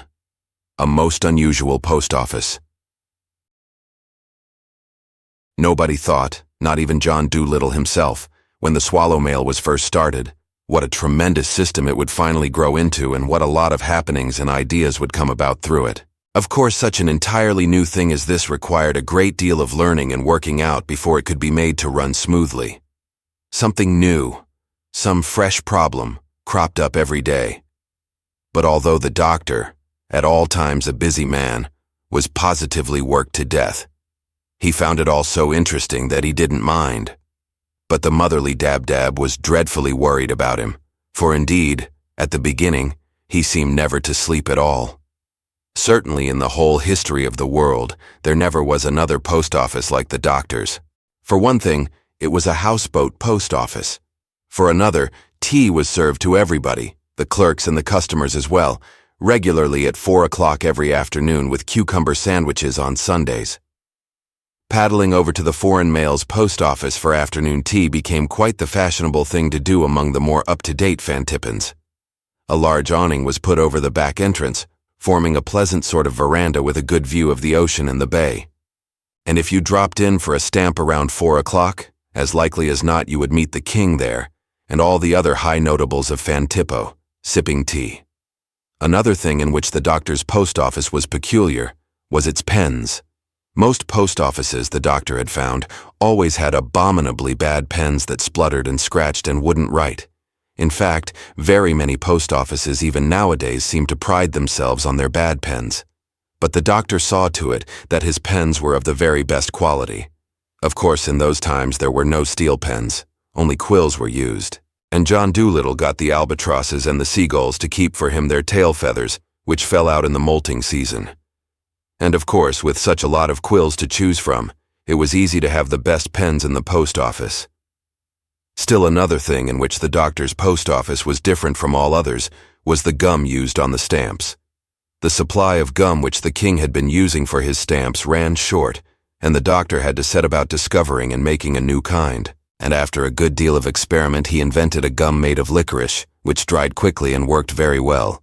But, as I have said, the Fantippans were very fond of sweetmeats, and soon after the new gum was put into use, the post office was crowded with people buying stamps by the hundred. At first the doctor could not understand this sudden new rush of business, which kept Tutu, the cashier, working overtime every night, adding up the day's takings. The post office safe could hardly hold all the money taken in, and the overflow had to be put in a vase on the kitchen mantelpiece. But presently the doctor noticed that after they had licked the gum off the stamps, the customers would bring them back and want to exchange them for money again. Now it is a rule that all post offices have to exchange their own stamps, when asked, for the price paid for them. So long as they are not torn or marked, it doesn't matter whether the gum has been licked off or not. So the doctor saw that he would have to change his kind of gum if he wanted to keep stamps that would stick. And one day the king's brother came to the post office with a terrible cough and asked him in the same breath or gasp to give him 5 halfpenny stamps and a cure for a cough. This gave the doctor an idea. And the next gum which he invented for his stamps he called whooping cough gum. He made it out of a special kind of sweet, sticky cough mixture. He also invented a bronchitis gum, a mumps gum, and several others. And whenever there was a catching disease in the town, the doctor would see that the proper kind of gum to cure it was issued on the stamps. It saved him a lot of trouble, because the people were always bothering him to cure colds and sore throats and things.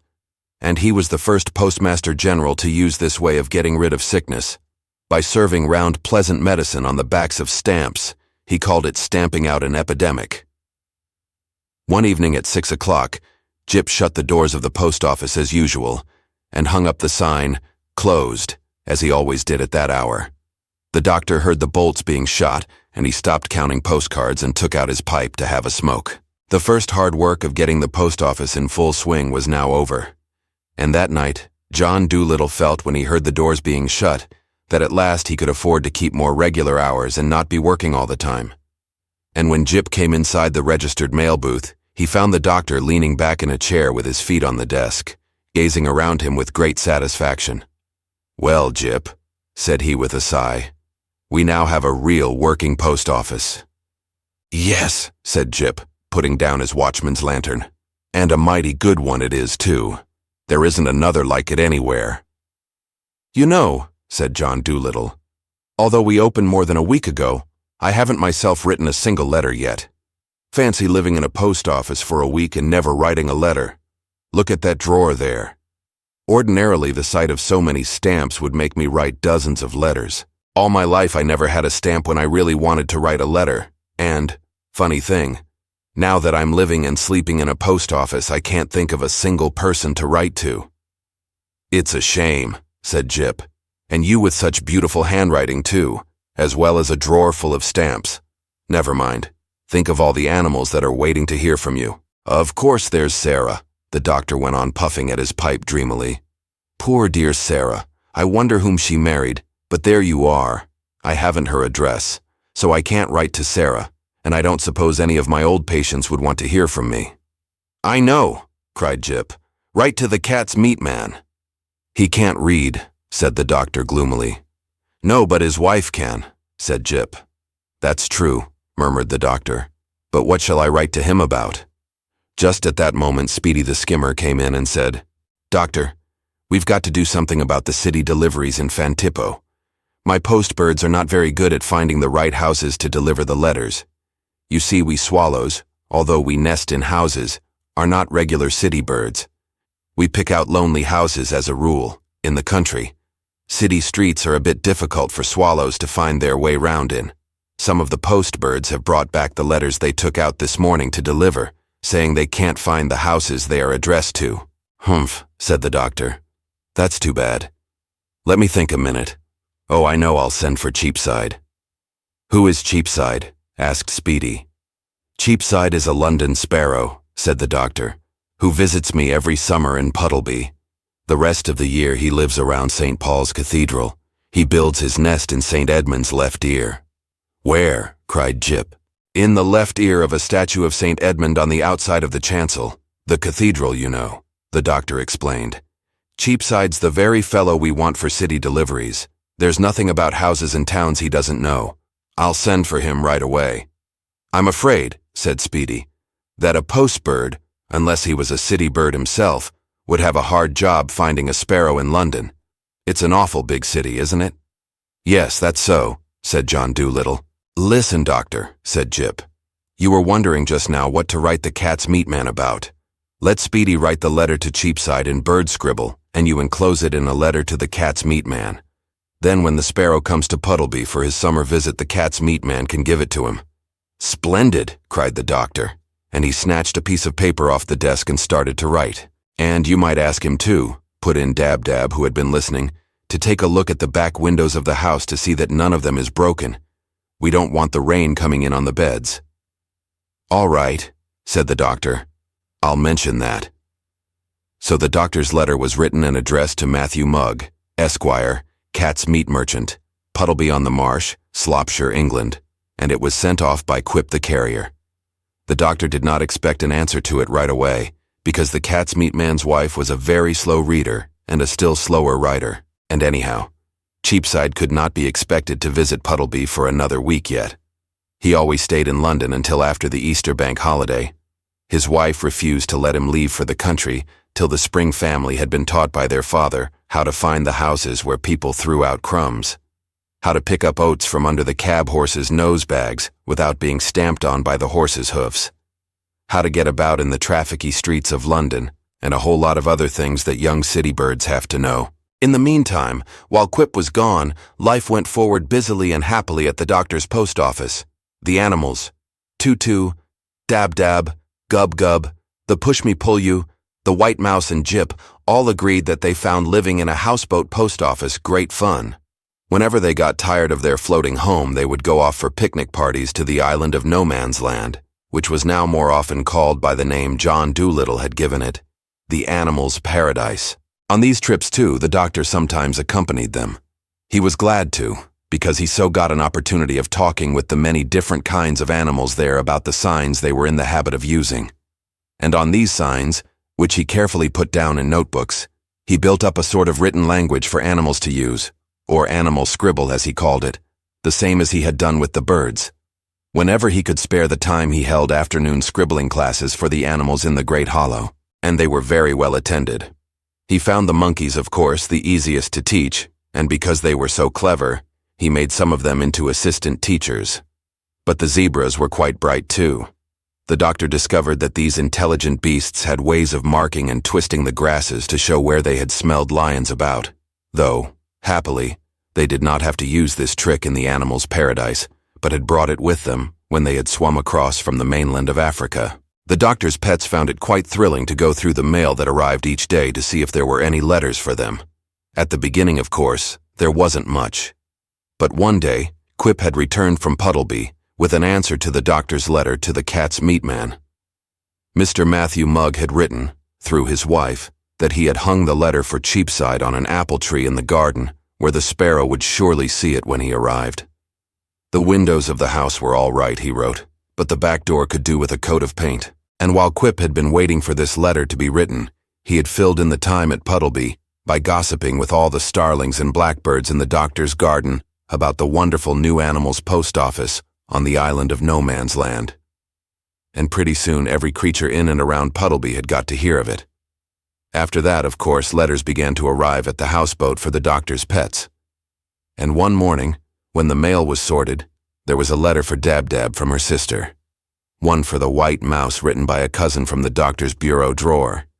One for Jip from the collie who lived next door in Puddleby, and one for Tutu, telling him he had a new family of 6 young ones in the rafters of the stable. But there was nothing for Gub-Gub. The poor pig was nearly in tears at being left out. And when the doctor went into town that afternoon, Gub-Gub asked could he come along. The next day, the postbirds complained that the mail was an extra heavy one. And when it was sorted, there were 10 thick letters for Gub-Gub, and none for anybody else. Jip got suspicious about this and looked over Gub-Gub's shoulder while he opened them. In each one there was a banana skin. "Who sent you those?" asked Jip. "I sent them to myself," said Gub-Gub. "From Fantippo yesterday. I don't see why you fellows should get all the mail. Nobody writes to me, so I write to myself." Chapter 2. Cheapside. It was a great day at the doctor's post office when Cheapside, the London sparrow, arrived from Puddleby to look after the city deliveries for Fantippo. The doctor was eating his lunch of sandwiches at the information desk when the little bird popped his head through the window and said in his cheeky Cockney voice, "Uloa, doctor, here we are again. What ho, the old firm. Who would have thought you'd come to this?" Cheapside was a character. Anyone on seeing him for the first time would probably guess that he spent his life in city streets. His whole expression was different from other birds. In Speedy's eyes, for instance, though nobody would dream of thinking him stupid, there was an almost noble look of country honesty. But in the eyes of Cheapside, the London sparrow, there was a saucy, daredevil expression that seemed to say, "Don't you think for one moment that you'll ever get the better of me? I'm a Cockney bird." "Why, Cheapside," cried John Dolittle, "at last you've come. My, but it's good to see you. Did you have a pleasant journey?" "Not bad. Not half bad," said Cheapside, eyeing some crumbs from the doctor's lunch which lay upon the desk. "No storms. Pretty decent travelin'. Odd? Well, I should say it was odd.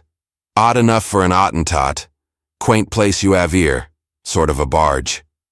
By this time all the animals had heard Cheapside arriving, and they came rushing in to see the traveler, and to hear the news of Puddleby and England. "How is the old horse in the stable?" asked John Dolittle. "Pretty spry," said Cheapside. "Course he ain't as young as he used to be, but he's lively enough for an old 'un. He asked me to bring you a bunch of crimson ramblers, just bloomin' over the stable door they was. But I says to him, I says, what do you take me for an omnibus? Fancy a feller at my time of life carrying a bunch of roses all the way down the Atlantic. Folks would think I was going to a weddin' at the South Pole." "Gracious, Cheapside," said the doctor, laughing. "It makes me quite homesick for England to hear your Cockney chirp." "And me too," sighed Jip. "Were there many rats in the woodshed, Cheapside?" "Hundreds of them," said the sparrow. "As big as rabbits, and that uppish you'd think they owned the place." "I'll soon settle them when I get back," said Jip. "I hope we go soon." "How does the garden look, Cheapside?" asked the doctor. "A1, said the sparrow. "Weeds in the paths, of course, but the iris under the kitchen window looked something lovely, they did." "Anything new in London?" asked the white mouse, who was also city-bred. "Yes," said Cheapside. "There's always something doing in good old London. They've got a new kind of cab that goes on 2 wheels instead of 4. A man called Ansom invented it. Much faster than the old Acnes they are. You see 'em everywhere.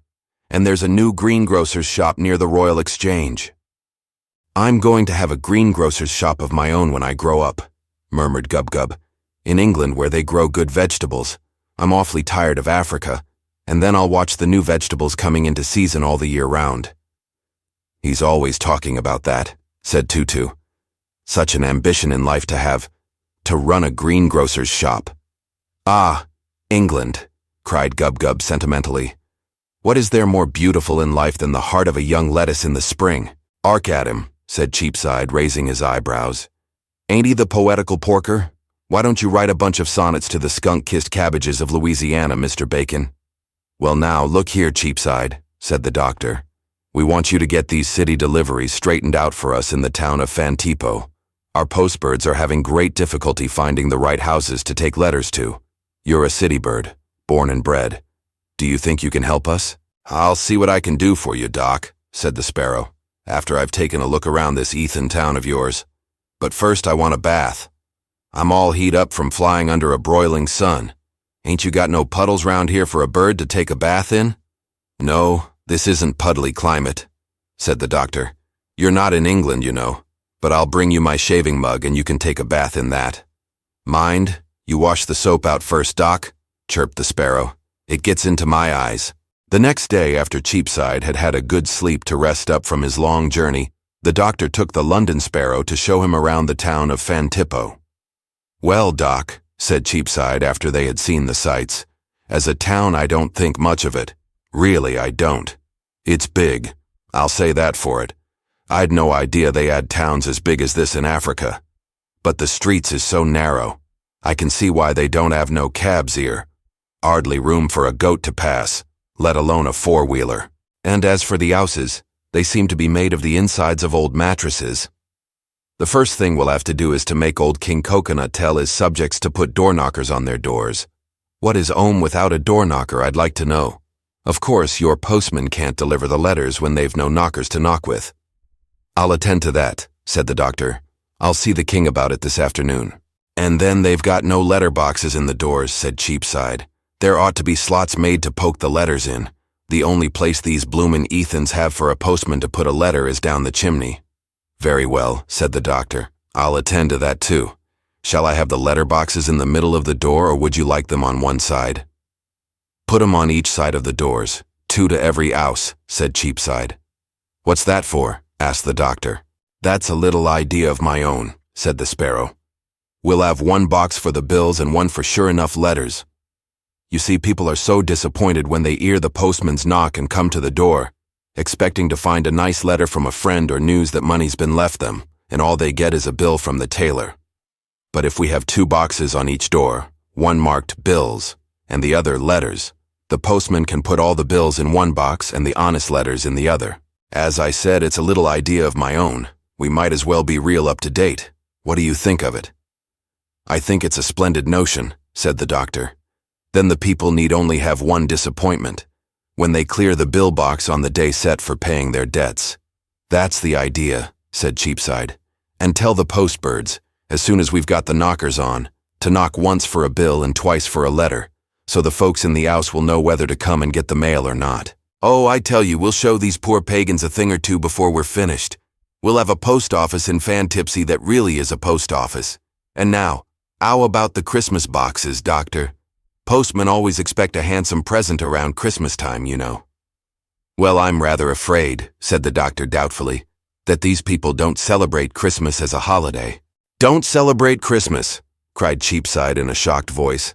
What a disgraceful scandal. Well, look here, Doctor.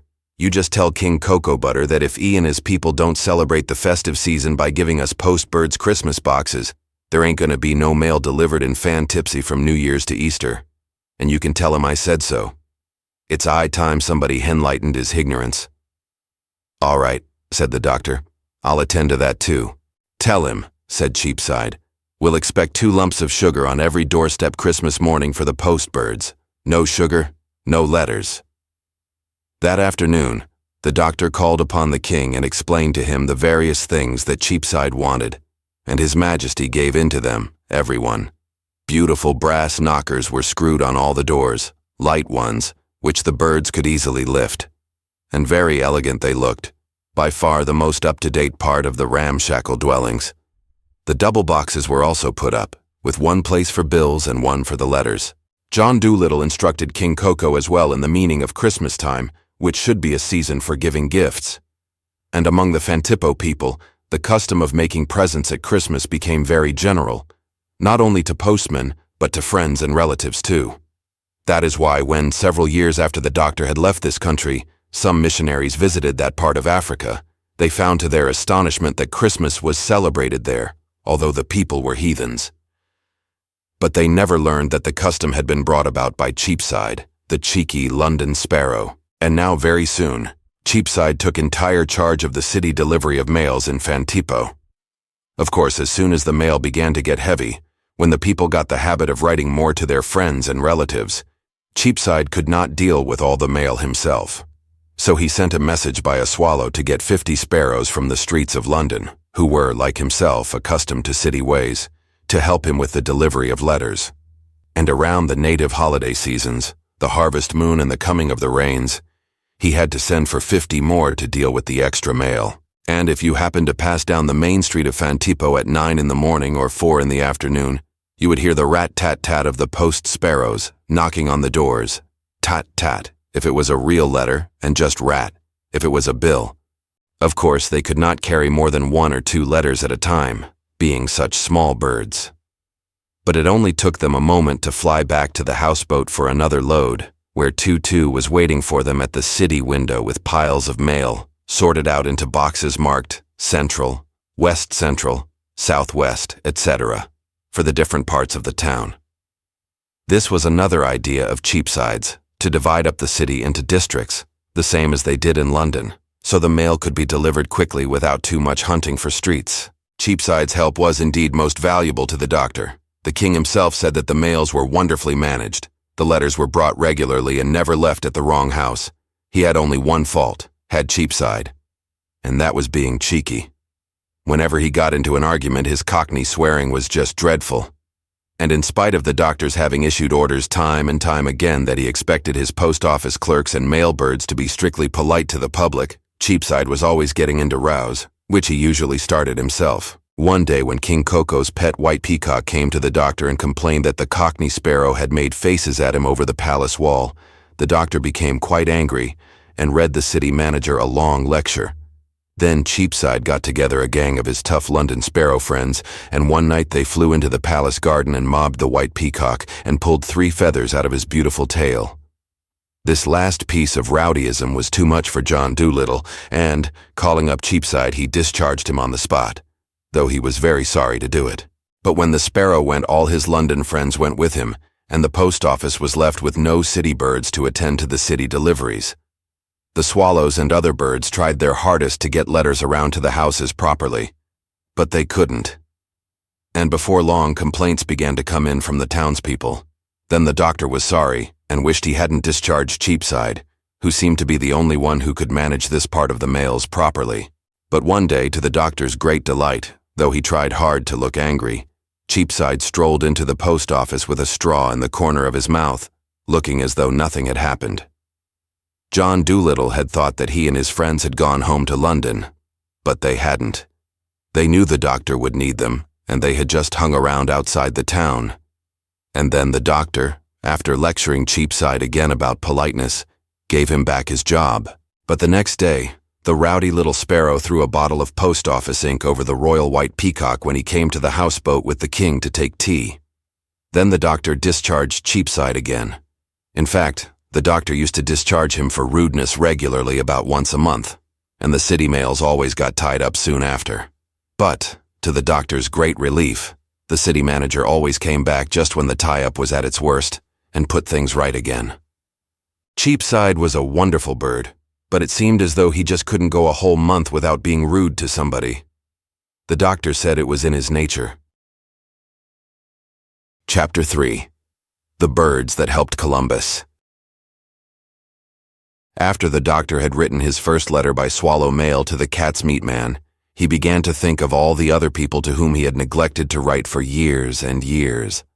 And very soon, every spare moment he had was filled in writing to friends and acquaintances everywhere.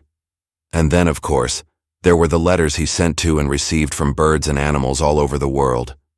First, he wrote to the various bird leaders who were in charge of the branch offices at Cape Horn, Thibet, Tahiti, Kashmir, Christmas Island, Greenland, and Puddleby on the Marsh. To them he gave careful instructions how the branch post offices were to be run, always insisting on strict politeness from the post office clerks.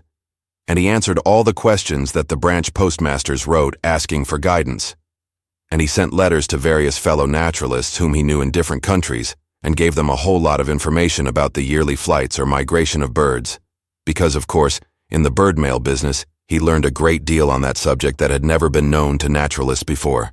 Outside the post office, he had a notice board set up on which were posted the outgoing and incoming mails. The notices would read something like this: Next Wednesday, July 18th, the red-winged plovers will leave this office for Denmark, and points on the Skager rack. Post your mail early, please.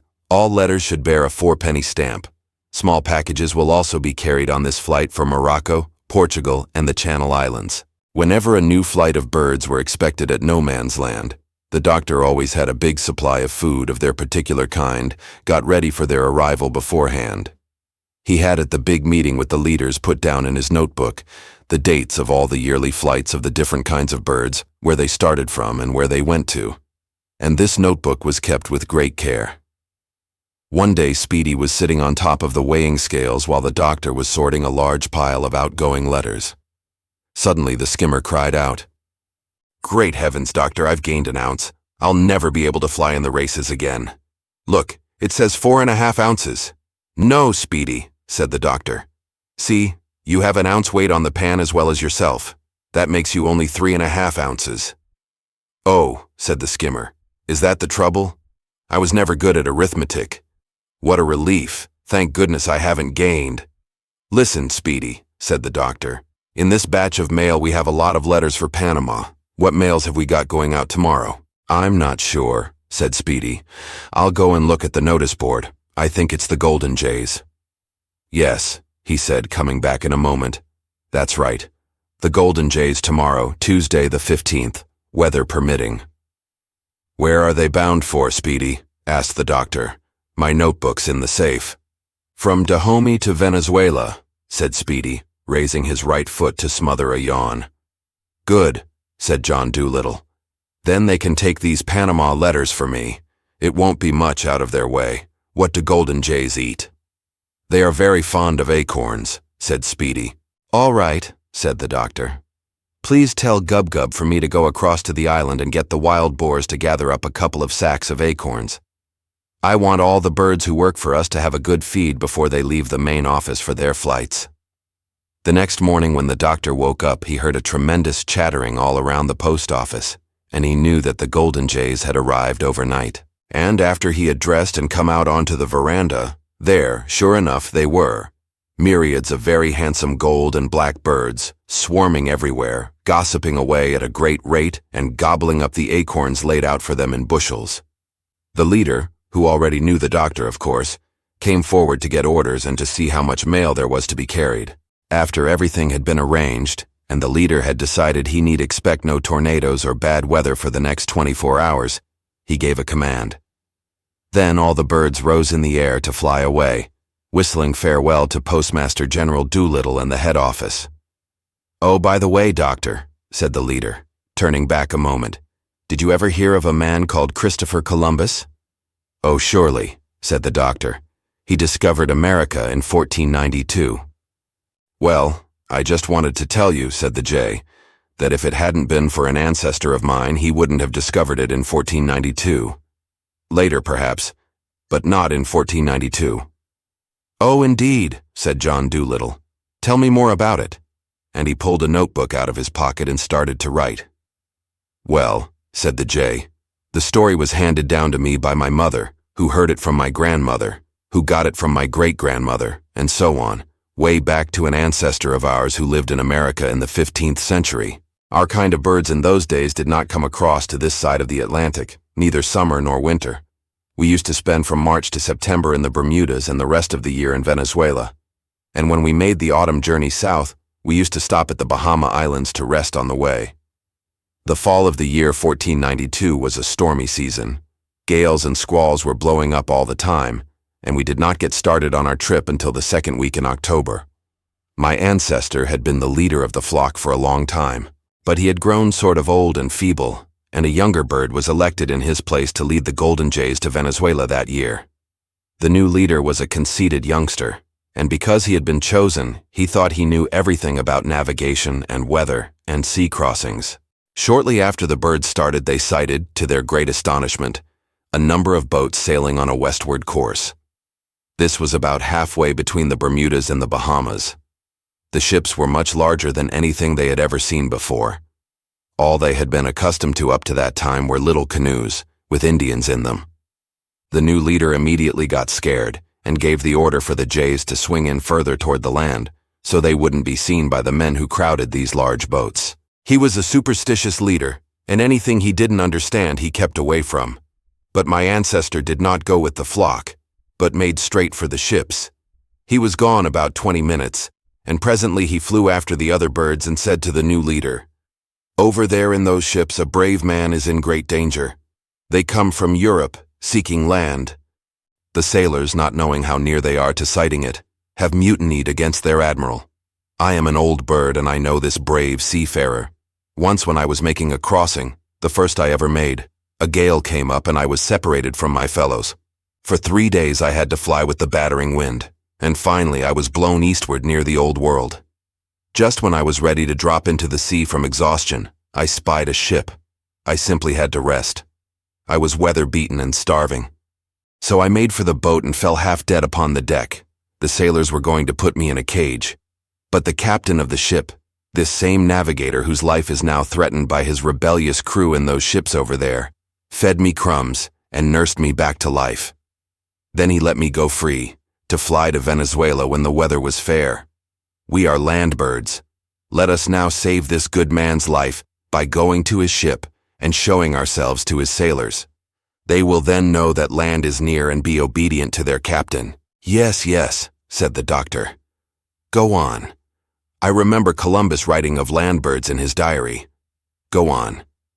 "So," said the jay, "the whole flock turned and made for Columbus's fleet. They were only just in time, for the sailors were ready to kill their admiral, who, they said, had brought them on a fool's errand to find land where there was none. He must turn back and sail for Spain, they said, or be killed. But when the sailors saw a great flock of land birds passing over the ship going southwest instead of west, they took new heart, for they were sure land must lie not far to the southwestward. So we led them on to the Bahamas, and on the 7th day, very early in the morning, the crew, with a cry of 'Land, land,' fell down upon their knees and gave thanks to heaven. Watling's Island, one of the smaller Bahamas, lay ahead of them, smiling in the sea. Then the sailors gathered about the admiral, Christopher Columbus, whom a little before they were going to kill, and cheered and called him the greatest navigator in the world, which in truth he was. But even Columbus himself never learned to his dying day that it was the weather-beaten bird who had fallen on his friendly deck some years before, who had led him by the shortest cut to the land of the New World. "So you see, Doctor," the jay ended, picking up his letters and getting ready to fly, "if it hadn't been for my ancestor Christopher Columbus would have had to turn back to please his sailors, or be killed. If it hadn't been for him, America would not have been discovered in 1492, later perhaps, but not in 1492. Goodbye. I must be going. Thanks for the acorns." Chapter 4. Cape Stephen Light. On the coast of West Africa, about 20 miles to the northward of Fantippo, there was a cape running out into the sea which had a lighthouse on it called the Cape Stephen Light. This light was kept carefully burning by the government who controlled that part of Africa, in order that ships should see it from the sea and know where they were. It was a dangerous part of the coast, this. There were many rocks and shallows near the end of Cape Stephen, and if the light were ever allowed to go out at night, of course ships traveling that part of the sea would be in great danger of running into the long cape and wrecking themselves. Now, one evening not long after the golden jays had gone west, the doctor was writing letters in the post office by the light of a candle. It was late, and all the animals were fast asleep long ago. Presently, while he wrote, he heard a sound a long way off, coming through the open window at his elbow. He put down his pen and listened. It was the sound of a seabird, calling away out at sea. Now, seabirds don't, as a rule, call very much unless they are in great numbers. This call sounded like a single bird. The doctor put his head through the window and looked out. It was a dark night, as black as pitch, and he couldn't see a thing, especially as his eyes were used to the light of the candle. The mysterious call was repeated again and again, like a cry of distress from the sea. The doctor didn't know quite what to make of it, but soon he thought it seemed to be coming nearer, and grabbing his hat, he ran out onto the veranda. "What is it? What's the matter?" he shouted into the darkness over the sea. He got no answer, but soon, with a rush of wings that nearly blew his candle out, a great seagull swept down onto the houseboat rail beside him. "Doctor," panted the gull, "the Cape Stephen Light is out. I don't know what's the matter. It has never gone out before. We use it as a landmark, you know, when we are flying after dark. The night's as black as ink. I'm afraid some ship will surely run into the cape. I thought I'd come and tell you." "Good heavens," cried the doctor. "What can have happened? There's a lighthouse keeper living there to attend to it. Was it lighted earlier in the evening?" "I don't know," said the gull. "I was coming in from catching herring. They're running just now, you know, a little to the north. And expecting to see the light, I lost my way and flew miles too far south. When I found out my mistake, I went back, flying close down by the shore. And I came to Stephen Cape, but it had no light. It was black as anything, and I would have run right into the rocks myself if I hadn't been going carefully." "How far would it be from here?" asked John Dolittle. "Well, by land it would be 25 miles to where the lighthouse stands," said the gull. "But by water it would be only about 12, I should say." "All right," said the doctor, hurrying into his coat. "Wait just a moment till I wake Dab-Dab." The doctor ran into the post office kitchen and woke the poor housekeeper, who was slumbering soundly beside the kitchen stove. "Listen, Dab-Dab," said the doctor, shaking her. Wake up. The Cape Stephen light's gone out. Was hat, said Dab-Dab, sleepily opening her eyes. Stove's gone out? No, the lighthouse on Cape Stephen, said the doctor. A gull just came and told me. The shipping's in danger. Wrecks, you know, and all that. Wake up and look sensible for pity's sake. At last, poor Dab-Dab, fully awakened, understood what was the matter, and in a moment she was up and doing. I know where it is, doctor. I'll fly right over there. No, I won't need the gull to guide me. You keep him to show you the way. Follow me immediately in the canoe. If I can find out anything, I'll come back and meet you halfway. If not, I'll wait for you by the lighthouse tower. Thank goodness it's a calm night anyway, even if it is dark. With a flap of her wings, Dab-Dab flew right through the open window and was gone into the night, while the doctor grabbed his little black medicine bag and, calling to the gull to follow him, ran down to the other end of the houseboat, untied the canoe, and jumped in. Then he pushed off, headed around the island of No Man's Land, and paddled for all he was worth for the seaward end of Cape Stephen. About halfway to the long neck of land that jutted out into the gloomy ocean, the doctor's canoe was met by Dab-Dab, though how she found it in the darkness, with only the sound of the paddle to guide her, goodness only knows. Doctor, said she, if the lighthouse keeper is in there at all, he must be sick or something. I hammered on the windows, but nobody answered. Dear me, muttered the doctor, paddling harder than ever. I wonder what can have happened. And that's not the worst, said Dab-Dab. On the far side of the cape, you can't see it from here. There's the headlight of a big sailing ship, bearing down southward, making straight for the rocks. They can't see the lighthouse, and they don't know what danger they're in. Good Lord, groaned the doctor, and he nearly broke the paddle as he churned the water astern to make the canoe go faster yet. How far off the rocks is the ship now? Asked the gull. About a mile, I should say, said Dab-Dab, but she's a big one, judging by the height of her mast light, and she won't be long before she's aground on the cape. Keep right on, doctor, said the gull. I'm going off to get some friends of mine. And the seagull spread his wings and flew away toward the land, calling the same cry as the doctor had heard through the post office window. John Dolittle had no idea of what he meant to do, nor was the gull himself sure that he would be in time to succeed with the plan he had in mind. But presently, to his delight, the seabird heard his call being answered from the rocky shores shrouded in darkness, and soon he had hundreds of his brother gulls circling round him in the night. Then he took them to the great ship, which was sailing calmly onward toward the rocks and destruction. And there, going forward to where the helmsman held the spokes of the wheel and watched the compass swinging before him in the light of a little dim lamp, the gulls started dashing themselves into the wheelman's face and covering the glass of the compass so he could not steer the ship. The helmsman, battling with the birds, set up a yell for help, saying he couldn't see to steer the boat. Then the officers and sailors rushed up to his assistance and tried to beat the birds off.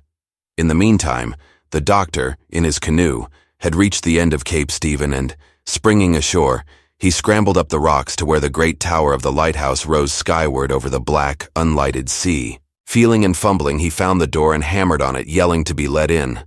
But no one answered him, and Dab-Dab whispered in a hoarse voice that the light of the ship was nearer now, less than half a mile from the rocks.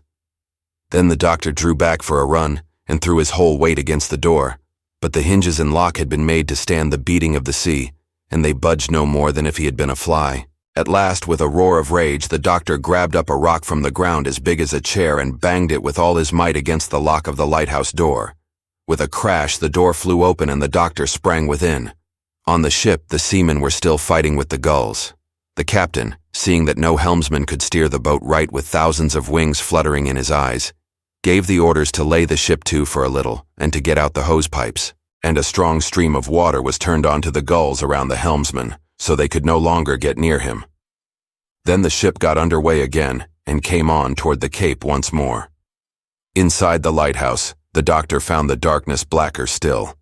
With hands outstretched before him, he hurried forward, and the first thing he did was to stumble over a man who was lying on the floor just within the door. Without waiting to see what was the matter with him, the doctor jumped over his body and began to grope his way up the winding stairs of the tower that led to the big lamp at the top. Meanwhile, Dab-Dab stayed below at the door, looking out over the sea at the mast light of the ship. which after a short delay was now coming on again toward the rocks. At any minute she expected the great beam of the lighthouse lamp to flare out over the sea as soon as the doctor should get it lit to warn the sailors of their danger. But instead, she presently heard the doctor's agonized voice calling from the head of the stairs. "Dab, dab, dab, dab, I can't light it. We forgot to bring matches." "Well, what have you done with the matches, doctor?" called Dab Dab. "They were always in your coat." "I left them beside my pipe on the information desk," came the doctor's voice from the top of the dark stairs. "But there must be matches in the lighthouse somewhere. We must find them." "What chance have we of that?" shouted Dab Dab. "It's as black down here, and the ship is coming nearer every minute." "Feel in the man's pockets," called John Dolittle. "Hurry!" In a minute, Dab Dab went through the pockets of the man who lay so still upon the floor. "He hasn't any matches on him," she shouted. "Not a single one." "Confound the luck," muttered John Dolittle. And then there was a solemn silence in the lighthouse while the doctor above and Dab Dab below thought gloomily of that big ship sailing onward to her wreck because they had no matches. But suddenly out of the black stillness came a small, sweet voice, singing, somewhere near. "Dab Dab," cried the doctor in a whisper. "Do you hear that? A canary! There's a canary singing somewhere, probably in a cage in the lighthouse kitchen." In a moment he was clattering down the stairs. "Come on," he cried. "We must find the kitchen.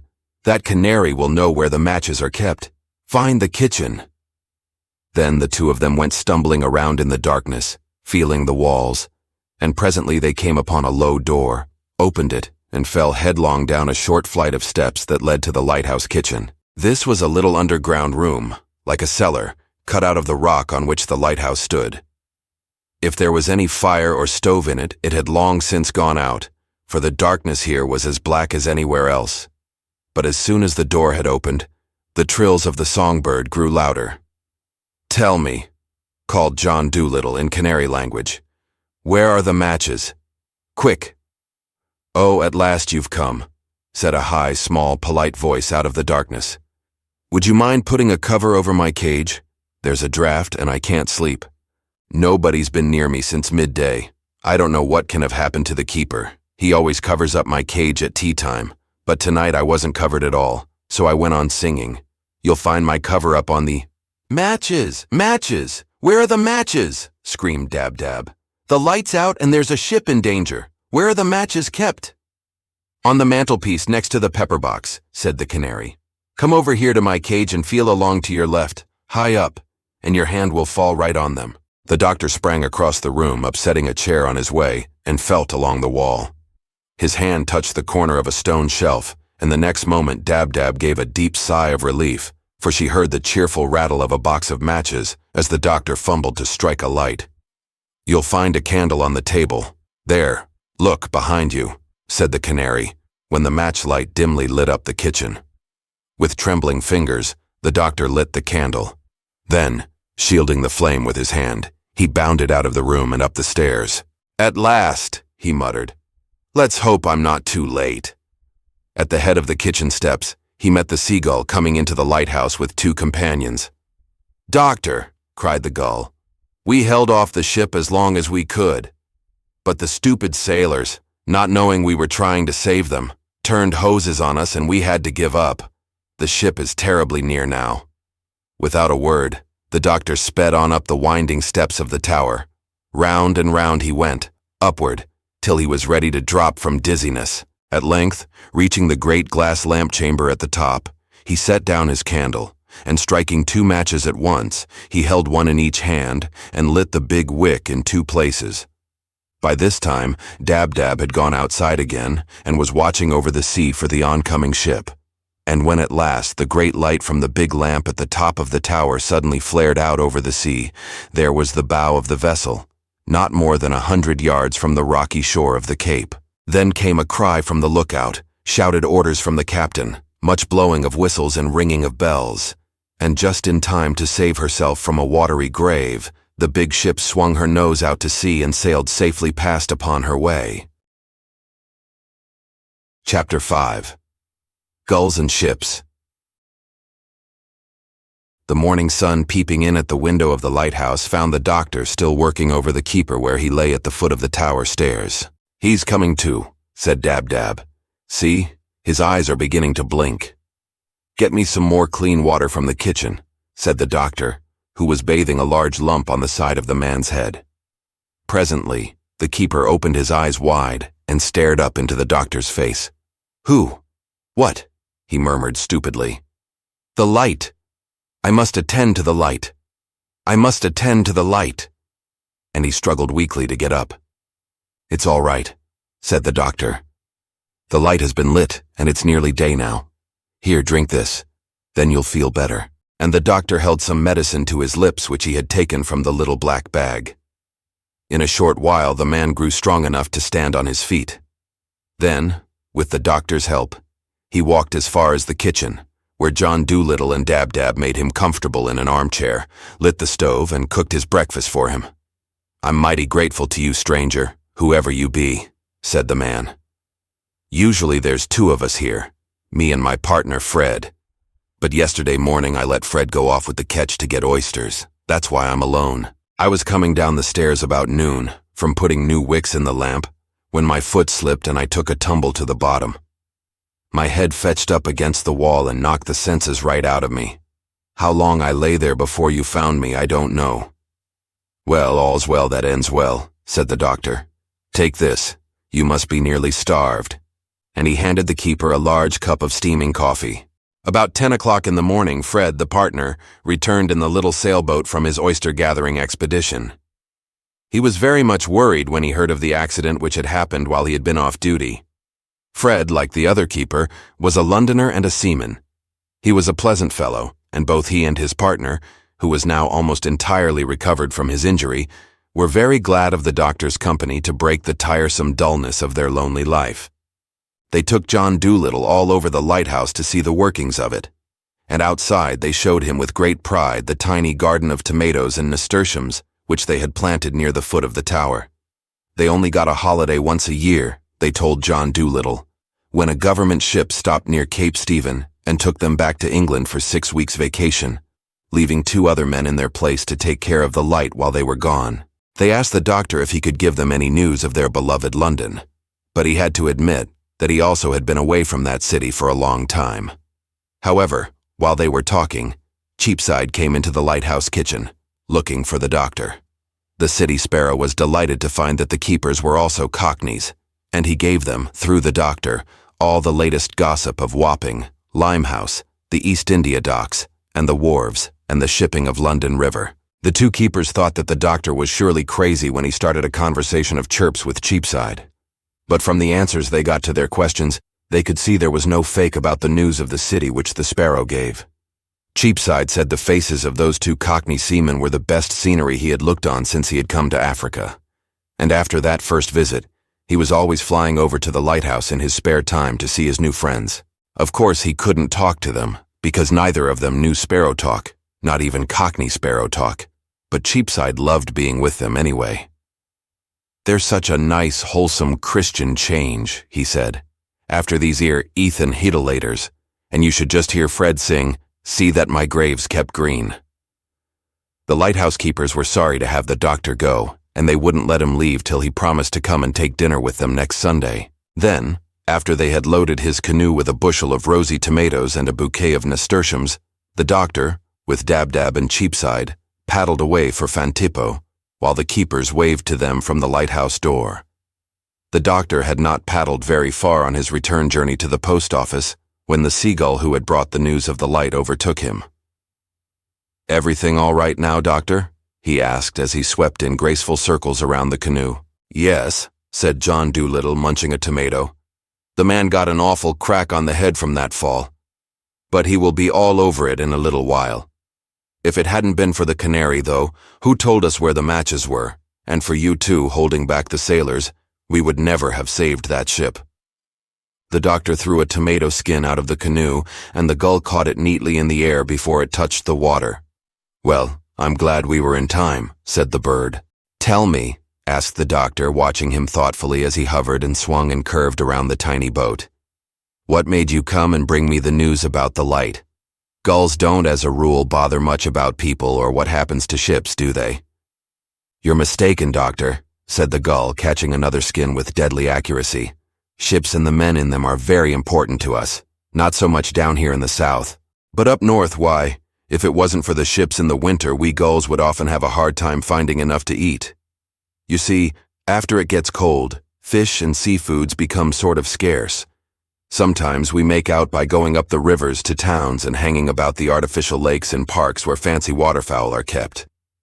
The people come to the parks and throw biscuits into the lakes for the waterfowl. But if we are around, the biscuits get caught before they hit the lake. Like that. And the gull snatched a third tomato skin on the wing with a lightning lunge. But you were speaking of ships, said the doctor. Yes, the gull went on, rather indistinctly because his mouth was full of tomato skin. We find ships much better for winter feeding. You see, it isn't really fair of us to go and bag all the food from the fancy waterfowl in parks. So we never do it unless we have to. Usually in winter we stick to the ships. Why, 2 years ago, I and a cousin of mine lived the whole year round following ships for the food scraps the stewards threw out into the sea. The rougher the weather, the more food we get, because then the passengers don't feel like eating and most of the grub gets thrown out. Yes, I and my cousin attached ourselves, as it were, to the transatlantic packet line, which runs ships from Glasgow to Philadelphia, and traveled back and forth with them across the ocean dozens of trips. But later on we changed over to the binnacle line, Tilbury to Boston. Why? Asked the doctor. We found they ran a better table for their passengers. With the binnacle, who threw us out morning biscuits, afternoon tea, and sandwiches last thing at night, as well as 3 square meals a day, we lived like fighting cocks. It nearly made sailors of us for good. It's a great life. All you do is eat. I should say gulls are interested in men and ships, Doctor. Very much so. Why, I wouldn't have an accident happen to a ship for anything, especially a passenger ship. Humph, that's very interesting, murmured the doctor. And have you seen many accidents? Ships in trouble? Oh, heaps of times, said the gull. Storms, collisions at night, ships going aground in the fog, and the rest. Oh yes, I've seen lots of boats in trouble at sea. Ah, said the doctor, looking up from his paddling. See, we are already back at the post office, and there's the Pushmi-Pullyu ringing the lunch bell. We're just in time. I smell liver and bacon. These tomatoes will go with it splendidly. Won't you come in and join us? He asked the gull. I would like to hear more about your life with ships. You've given me an idea. Thank you, said the gull. I am feeling kind of peckish myself. You are very kind. This is the first time I've eaten ship's food inside a ship. And when the canoe was tied up, they went into the houseboat and sat down to lunch at the kitchen table. Well now, said the doctor to the gull as soon as they were seated. You were speaking of fogs. What do you do yourself in that kind of weather? I mean, you can't see any more in the fog than the sailors can you? No, said the gull. We can't see any more, it is true. But my goodness, if we were as helpless in a fog as the sailors are, we'd always be lost. What we do, if we are going anywhere special and we run into a fog, is to fly up above it, way up where the air is clear. Then we can find our way as well as ever. I see, said the doctor. But the storms, what do you do in them to keep yourself safe? Well, of course, in storms. Bad storms. Even seabirds can't always go where they want. We seagulls never try to battle our way against a real gale. The petrels sometimes do, but we don't. It is too tiring. And even when you can come down and rest on the water, swimming every once in a while, it's a dangerous game. We fly with the storm. Just let it carry us where it will. Then when the wind dies down, we come back and finish our journey. But that takes a long time, doesn't it? Asked the doctor. Oh yes, said the gull. It wastes a little time. But you know, we very seldom let ourselves get caught by a storm. How do you mean? Asked John Dolittle. We know before we reach one where it is, and we go around it. No experienced seabird ever runs his head into a bad storm. But how do you know where the storms are? Asked the doctor. Well, said the gull, I suppose 2 great advantages we birds have over the sailors in telling when and where to expect bad weather are our good eyesight and our experience. For one thing, we can always rise high in the air and look over the sea for a distance of 50 or 60 miles. Then if we see gales approaching, we can turn and run for it. and we can put on more speed than the fastest gale that ever blew. And then, another thing, our experience is so much better than sailors. Sailors, poor duffers, think they know the sea, that they spend their life on it. They don't. Believe me, they don't. Half the time they spend in the cabin, part of the time they spend on shore, and a lot of the time they spend sleeping. And even when they are on deck, they're not always looking at the sea. They fiddle around with ropes and paintbrushes and mops and buckets. You very seldom see a sailor looking at the sea. I suppose they get rather tired of it, poor fellows, murmured the doctor. Maybe. But, after all, if you want to be a good seaman, the sea is the thing that counts, isn't it? That's the thing you've got to look at, to study. Now we seabirds spend nearly all our lives night and day, spring, summer, autumn, and winter, looking at the sea. And what is the result? Asked the gull, taking a fresh piece of toast from the rack that Dab-Dab handed him. The result is this. We know the sea.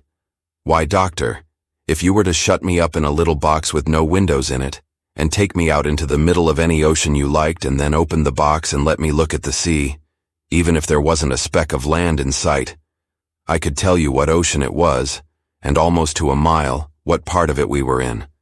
But of course, I'd have to know what date it was. Marvelous, cried the doctor. How do you do it?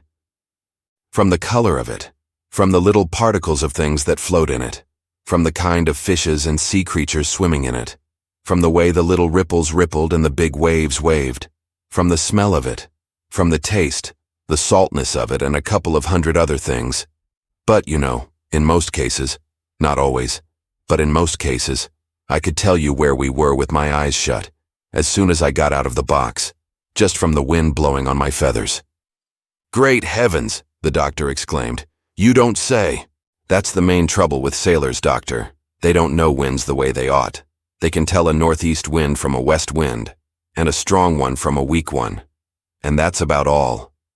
But when you've spent most of your life, the way we have, flying among the winds, using them to climb on, to swoop on, and to hover on, you get to know that there's a lot more to a wind besides its direction and its strength. How often it puffs upward or downward, how often it grows weak or grows strong will tell you, if you know the science of winds, a whole lot. Chapter 6. Weather Bureaus.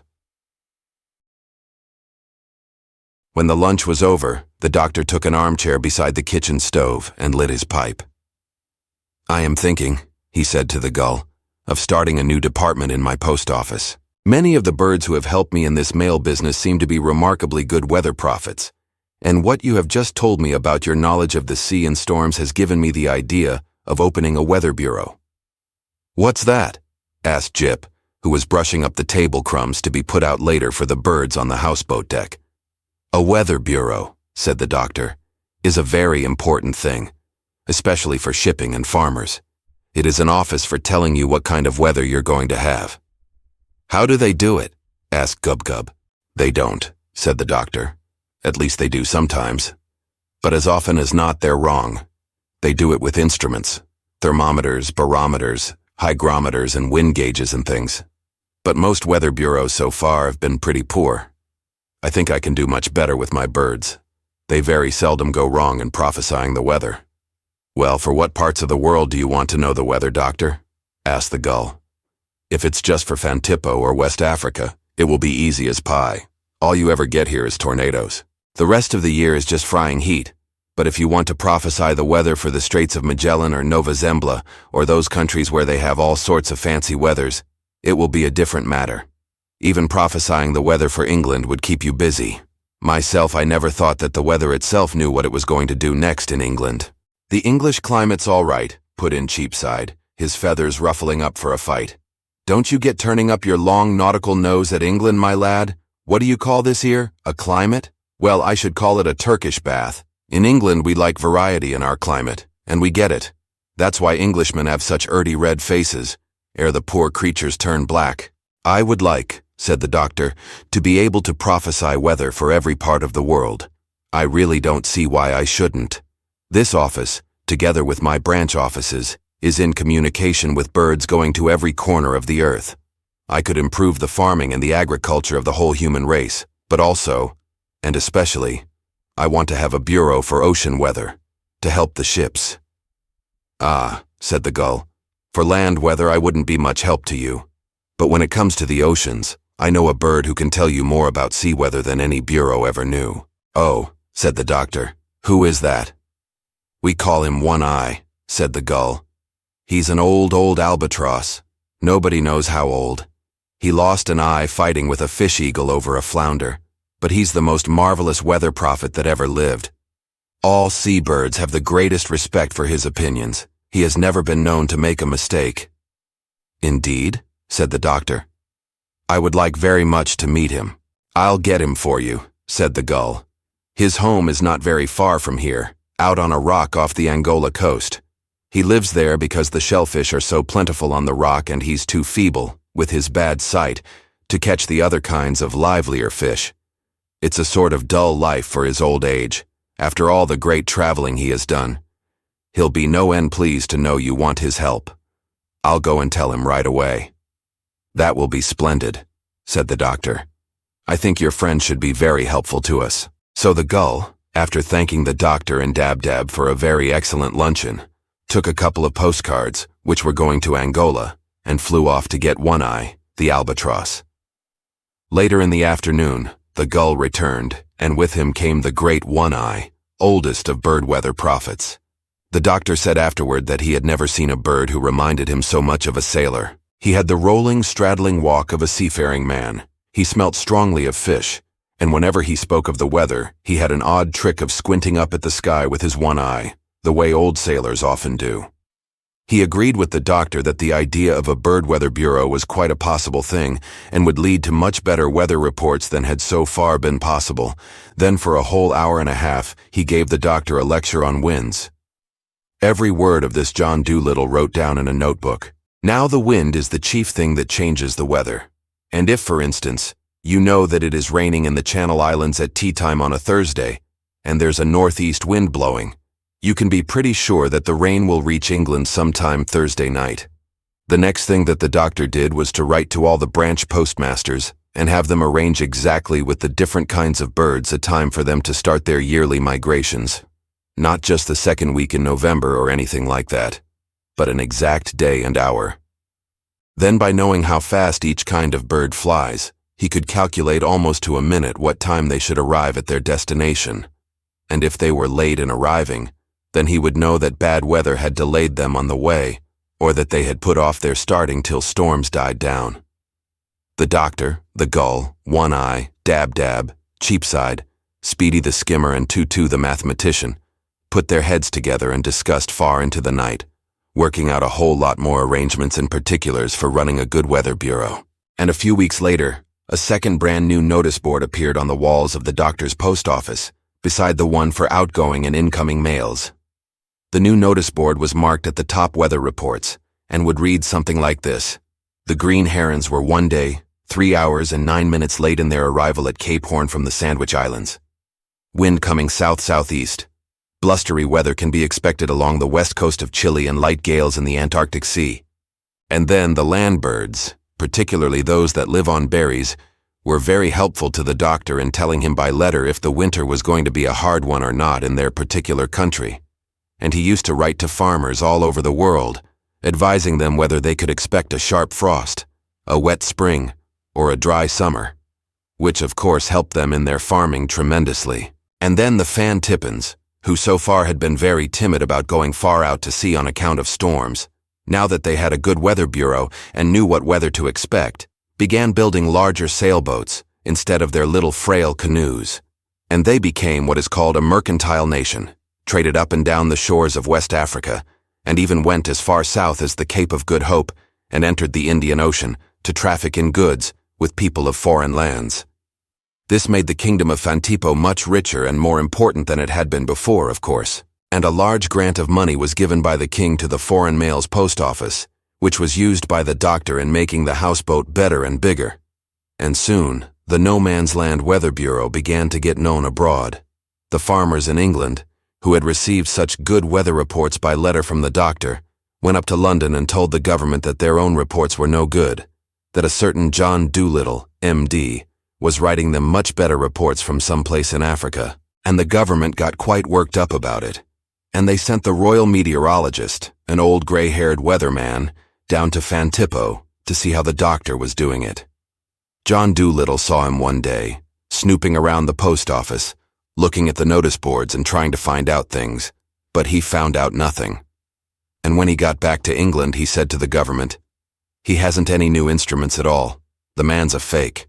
All he has down there is an old barge and a whole lot of messy birds flying around." Chapter 7. Teaching by Mail. The educational side of the doctor's post office was a very important one, and it grew all the time. As he had said to the skimmer at the beginning, as soon as the birds and animals realized the helpfulness of having a post office of their own, they used it more and more, and of course, as Speedy had foretold, they wrote most of their letters to the doctor. Soon the poor man was swamped with mail, asking for medical advice. The Eskimo sleigh dogs rode all the way from the Arctic continent to know what they should do about their hair falling out. Hair, which was all the poor creatures had to keep them warm against the polar winds, was, of course, very important to them. And John Dolittle spent a whole Saturday and Sunday experimenting with hair tonics on Jip to find a way to cure their trouble. Jip was very patient about it, knowing that the doctor was doing it for the good of his fellow dogs. And he did not grumble, although he did mention to Dab Dab that he felt like a chemist's shop from all the different hair oils the doctor had used on him. He said they ruined his keen nose entirely for 2 weeks, so he couldn't smell straight. And besides the letters asking for medical advice, the doctor got all sorts of requests from animals all over the world for information about food for their babies, nesting materials, and 1,000 other things. In their new thirst for education, the animals asked all manner of questions, some of which neither the doctor nor anybody else could answer. What were the stars made of? Why did the tide rise and fall, and could it be stopped? Then, in order to deal with this wide demand for information which had been brought about by his post office, John Dolittle started, for the first time in history, courses by correspondence for animals. And he had printed forms made, called Things a Young Rabbit Should Know, The Care of Feet in Frosty Weather, etc., etc. These he sent out by mail in thousands, and then because so many letters were written him about good manners and proper behavior, he wrote a book of etiquette for animals. It is still a very famous work, though copies of it are rare now. But when he wrote it, the doctor printed a first edition of 50,000 copies and sent them all out by mail in 1 week. It was at this time, too, that he wrote and circulated another very well-known book of his called One-Act Plays for Penguins. But alas, instead of making the number of letters he had to answer less, the doctor found that by sending out books of information, he increased 100-fold the already enormous mail he had to attend to. This is a letter he received from a pig in Patagonia. Dear Doctor, I have read your book of etiquette for animals and liked it very much. I am shortly to be married. Would it be proper for me to ask the guests to bring turnips to my wedding instead of flowers? In introducing one well-bred pig to another, should you say Miss Virginia Ham, meet Mr. Frank Footer, or get acquainted? Yours truly, Bertha Bacon. P.S. I have always worn my engagement ring in my nose. Is this the right place? And the doctor wrote back, Dear Bertha, in introducing one pig to another, I would avoid using the word meet. Get acquainted is quite all right. Remember that the object of all etiquette and manners should be to make people comfortable, not uncomfortable. I think turnips at a wedding quite proper. You might ask the guests to leave the tops on. They will then look more like a bouquet. Sincerely yours, John Dolittle. Chapter 1. The Animals Magazine. The next thing I must tell you about is the prize story competition. The fame of the Puddleby Fireside Circle, where the doctor had amused his pets with so many interesting tales, had become quite a famous institution. Tutu had gossiped about it. Gub-Gub, Jip, and the White Mouse had boasted of it. You see, they were always proud that they could say they were part of the great man's regular household. And before long, through this new post office of their own, creatures all over the world were speaking of it and discussing it by letter. Next thing, the doctor began to receive requests for stories by mail. He had become equally famous as an animal doctor, an animal educator, and an animal author. From the far north, letters came in by the dozen from polar bears and walruses and foxes asking that he send them some light, entertaining reading, as well as his medical pamphlets and books of etiquette. The winter nights, weeks and weeks long up there, grew frightfully monotonous, they said, after their own supply of stories had run out, because you couldn't possibly sleep all the time, and something had to be done for amusement, on the lonely ice floes and in the dens and lairs beneath the blizzard-swept snow. For some time the doctor was kept so busy with more serious things that he was unable to attend to it. But he kept it in mind until he should be able to think out the best way of dealing with the problem. Now his pets, after the post office work got sort of settled and regular, often found it somewhat hard to amuse themselves in the evenings. One night they were all sitting around on the veranda of the houseboat, wondering what game they could play when Jip suddenly said, "I know what we can do. Let's get the doctor to tell us a story." "Oh, you've heard all my stories," said the doctor. "Why don't you play Hunt the Slipper?" "The houseboat isn't big enough," said Dab-Dab. "Last time we played it, Gub-Gub got stuck by the Pushmi-Pullyu's horns. You've got plenty of stories. Tell us one, doctor, just a short one." "Well, but what shall I tell you a story about?" asked John Dolittle. "About a turnip field," said Gub-Gub. "No, that won't do," said Jip. "Doctor, why don't you do what you did sometimes by the fire in Puddleby? Turn your pockets out upon the table till you come to something that reminds you of a story. You remember?" "All right," said the doctor, "but—" And then an idea came to him. "Look here," he said. "You know I've been asked for stories by mail. The creatures around the North Pole wanted some light reading for the long winter nights. I'm going to start an animals magazine for them. I'm calling it the Arctic Monthly. It will be sent by mail and be distributed by the Nova Zembla branch office. So far, so good. But the great problem is how to get sufficient stories and pictures and articles and things to fill a monthly magazine. No easy matter. Now listen, if I tell you animals a story tonight, you'll have to do something to help me with my new magazine. Every night when you want to amuse yourselves, we'll take it in turns to tell a story. That will give us 7 stories right away. There will be only 1 story printed each month. The rest of the magazine will be news of the day, a medical advice column, a babies and mothers page, and odds and ends. Then we'll have a prize story competition. The reader shall judge which is the best, and when they write to us here and tell us, we'll give the prize to the winner. What do you say?" "What a splendid idea," cried Gub-Gub. "I'll tell my story tomorrow night. I know a good one. Now go ahead, doctor." Then John Dolittle started turning his trousers pockets out onto the table to try and find something that reminded him of a story. It was certainly a wonderful collection of objects that he brought forth. There were pieces of string and pieces of wire, stub ends of pencils, pocket knives with the blades broken, coat buttons, boot buttons, a magnifying glass, a compass, and a corkscrew. "There doesn't seem to be anything very hopeful there," said the doctor. "Try in your waistcoat pockets," said Tutu. "They were always the most interesting. You haven't turned them out since you left Puddleby. There must be lots in them." So the doctor turned out his waistcoat pockets. These brought forth 2 watches, one that went and one that didn't, a measuring tape, a piece of cobbler's wax, a penny with a hole through it, and a clinical thermometer. "What's that?" asked Gub-Gub, pointing to the thermometer. "That's for taking people's temperature with," said the doctor. "Oh, that reminds me." "Of a story?" cried Tutu. "I knew it would," said Jip. "A thing like that must have a story to it. What's the name of the story, doctor?" "Well," said the doctor, settling himself back in his chair, "I think I'll call this story The Invalid's Strike." "What's a strike?" asked Gub-Gub. "And what on earth is an invalid?" cried the Pushmi-Pullyu. "A strike," said the doctor, "is when people stop doing their own particular work in order to get somebody else to give them what they want. And an invalid, well, an invalid is a person who is always, more or less, ill."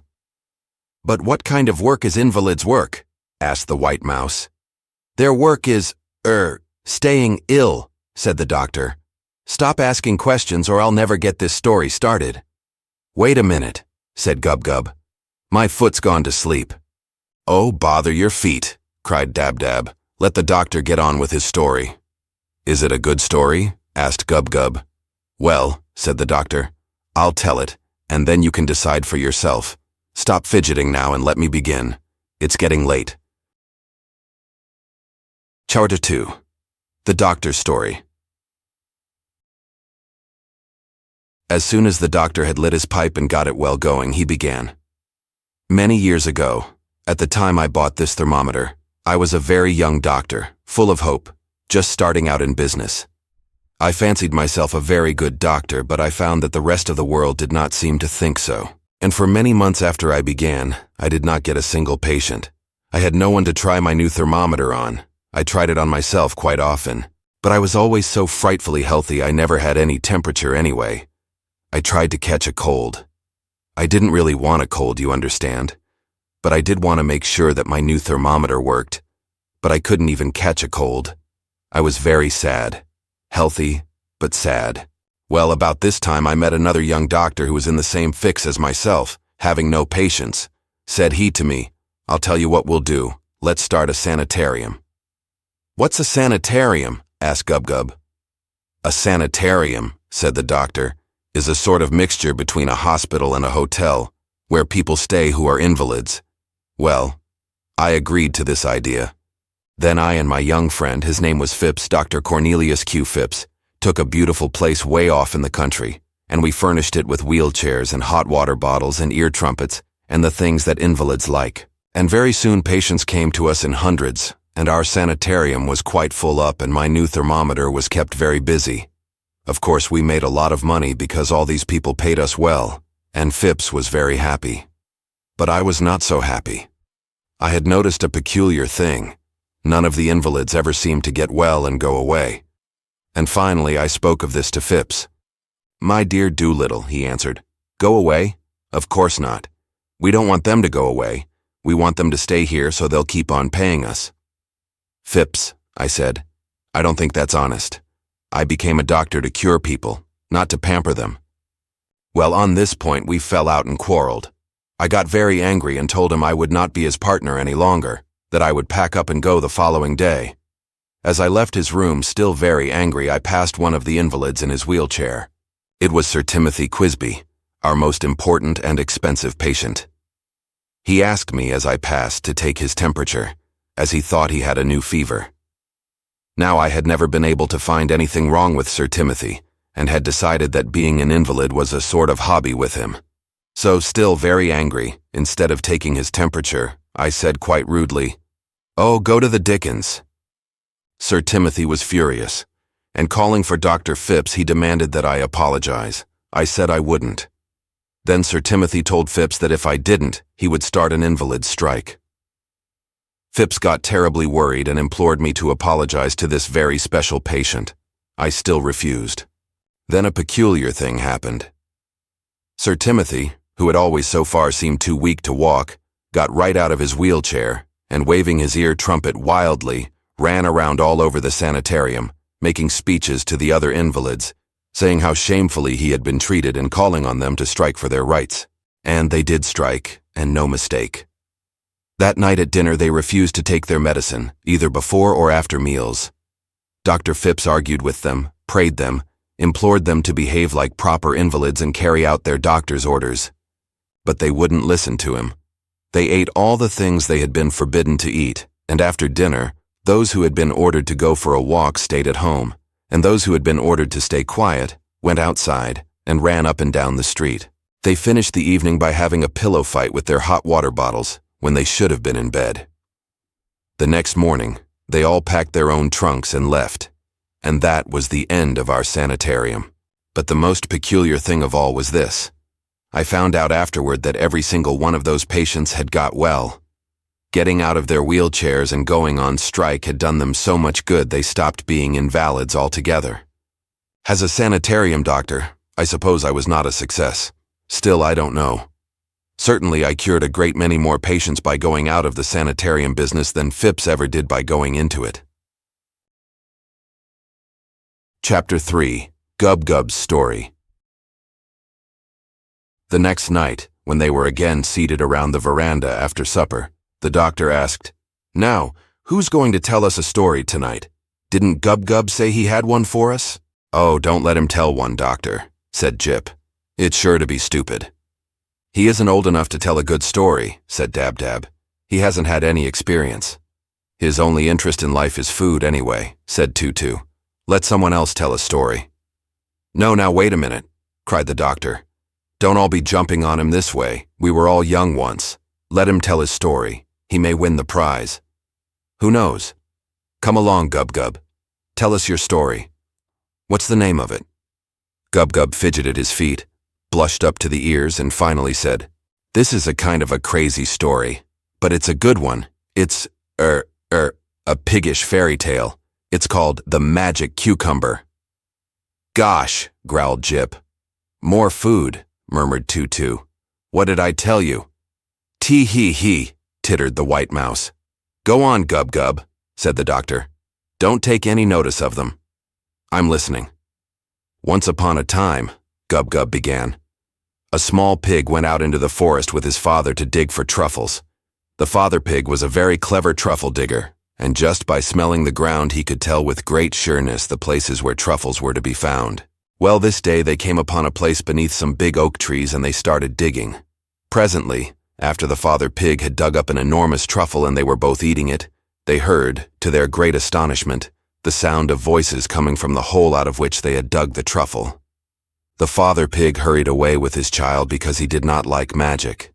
But that night the baby pig, when his mother and father were fast asleep, crept out of his sty and went off into the woods. He wanted to find out the mystery of those voices coming from under the ground. So reaching the hole where his father had dug up the truffle, he set to work digging for himself. He had not dug very long when the earth caved right in underneath him, and he felt himself falling and falling and falling. At last he came to a stop, upside down in the middle of a dining table. The table was all set for dinner, and he had fallen into the soup.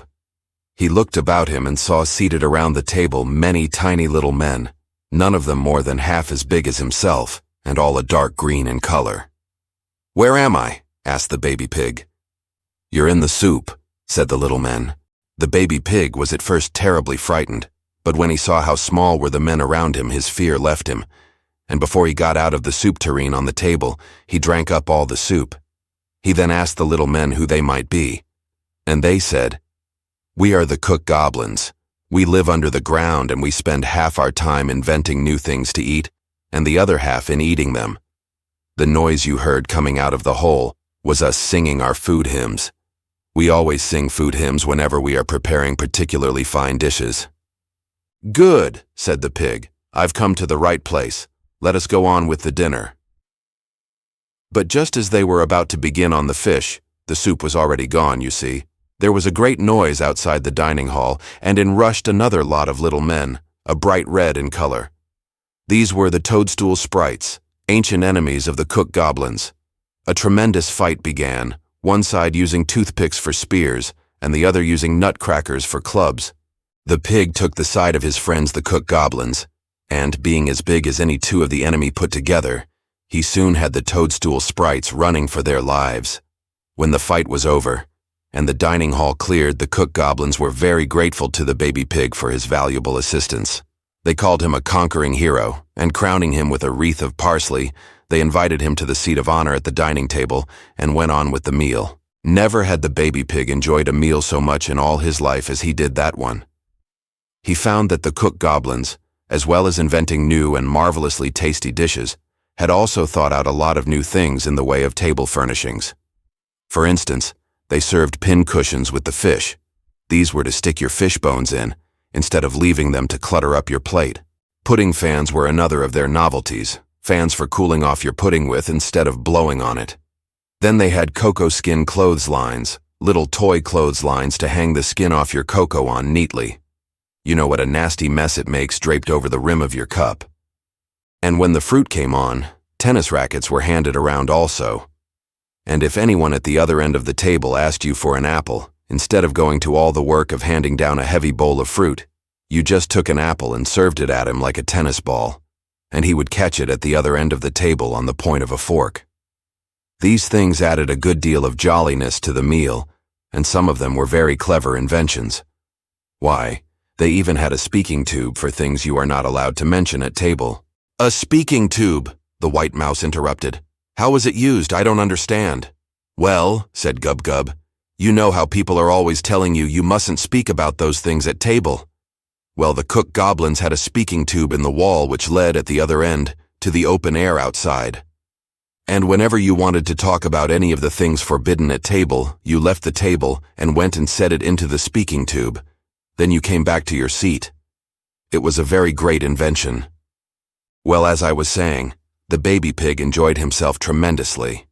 And when the meal was over, he said he must be going back, because he wanted to get into the sty before his mother and father should be awake. The cook goblins were sorry to see him go, and as a farewell present in return for the help he had given them against their enemies, they gave him the magic cucumber. Now, this cucumber, if you cut off even the smallest part of it and planted it, would grow immediately into a whole field of any fruit or vegetable you wished. All you had to do was to say the name of the vegetable you wanted. The baby pig thanked the cook goblins, kissed them all goodbye, and went home. He found his mother and father still asleep when he got back. So after carefully hiding his magic cucumber under the floor of the cow barn, he crept into the sty and went fast asleep. Now, it happened that a few days later, a neighboring king made war upon the king that owned the country where the pig family lived. Things went very badly for the pig's king, and seeing that the enemy were close at hand, he gave orders that all cattle and farm animals and people should be brought inside the castle walls. The pig family was also driven into the castle grounds, but before he left, the baby pig went and bit off a piece of his magic cucumber and took it along with him. Soon after, the enemy's army closed about the castle and tried to storm it. Then for many weeks they remained there, knowing that sooner or later the king and the people in the castle would run short of food and have to give in. Now it happened that the queen had noticed the baby pig within the castle grounds, and being a princess of Irish blood, she took a great fancy to him, and had a piece of green ribbon tied about his neck, and made a regular pet of him, much to the disgust of her husband, the king. Well, the 4th week after the enemy came, the food in the castle was all gone, and the king gave orders that the pigs must be eaten. The queen raised a great outcry and begged that her pet should be spared. But the king was very firm. "My soldiers are starving," said he. "Your pet, madam, must be turned into sausages." Then the baby pig saw that the time to use the goblin's magic gift had come, and rushing out into the castle garden, he dug a hole and planted his piece of cucumber right in the middle of the king's best rosebed. "Parsnips," he grunted, as he filled in the hole. "May they blossom acres wide." And, sure enough, he had hardly said the words before, all over the king's garden parsnips began springing up thick and fast. Even the gravel walks were covered with them. Then the king and his army had plenty of food, and growing strong on the nutritious parsnips, they sallied forth from the castle, smote the enemy, hip and thigh, and put them to flight. And the queen was allowed to keep her pet pig, which rejoiced her kind heart greatly, she being of Irish blood royal. And he became a great hero at the court, and was given a sty studded with jewels in the center of the castle garden, on the very spot where he had planted the magic cucumber. And they all lived happily ever after. And that is the end of the piggish fairy tale. Chapter 4. Dab-Dab's Story. The animals now began to look forward to the evening storytelling, the way people do to regular habits that are pleasant. And for the next night, they arranged among themselves beforehand that it should be Dab-Dab's turn to tell a tale. After they were all seated on the veranda, the housekeeper preened her feathers, and in a very dignified voice began, "On the outskirts of Puddleby on the Marsh there lives a farmer who swears to this day that his cat can understand every word he says. It isn't true, but both the farmer and his wife think it is. And I am now going to tell you how they came to get that idea. Once when the doctor was away in Scotland looking for fossils, he left me behind to take charge of the house. The old horse in the stable complained to me one night that the rats were eating up all his corn. While I was walking around the stable, trying to think out what I should do about it, I spied an enormous white Persian cat stalking about the premises. Now I myself have no love for cats. For one thing, they eat ducklings, and for another, they always seem to me sort of sneaky things. So I ordered this one to get off the doctor's property. To my surprise, she behaved very politely, said she didn't know she was trespassing, and turned to leave. Then I felt sort of guilty, knowing the doctor liked to be hospitable to every kind of animal, and after all, the cat wasn't doing any harm there. So I overtook her and told her that if she didn't kill anything on the place, she could come and go as she pleased. Well, we got chatting, the way people do, and I found out that the cat lived at a farmer's house about a quarter of a mile down the Oxenthorpe Road. Then I walked part of the way home with her, still chatting, and I found that she was a very agreeable individual. I told her about the rats in the stable and the difficulty I had in making them behave, because the doctor wouldn't allow anyone to kill them. And she said, if I wished, she'd sleep in the stable a few nights and the rats would probably leave as soon as they smelled her around. This she did, and the results were excellent. The rats departed in a body and the old horse's corn bin was left undisturbed. Then she disappeared, and for several nights I saw nothing of her. So one evening I thought it would be only decent of me to call at her farm down the Oxenthorpe Road, to thank her. I went to her farm and found her in the farmyard. I thanked her for what she had done and asked her why she hadn't been around to my place of late. I've just had kittens, she said. 6, and I haven't been able to leave them a moment. They are in the farmer's parlor now. Come in and I'll show them to you. So in we went, and on the parlor floor in a round basket there were 6 of the prettiest kittens you ever saw. While we were looking at them, we heard the farmer and his wife coming downstairs. So thinking they might not like to have a duck in the parlor. Some folks are so snobbish and pernickety, you know, not like the doctor. I hid myself behind a closet door, just as the farmer and his wife came into the room. They leaned over the basket of kittens, stroked the white cat, and started talking. Now the cat didn't understand what they said, of course. But I, being round the doctor so much and discussing with him the differences between duck grammar and people's grammar, understood every word they uttered. And this is what I heard the farmer say to his wife.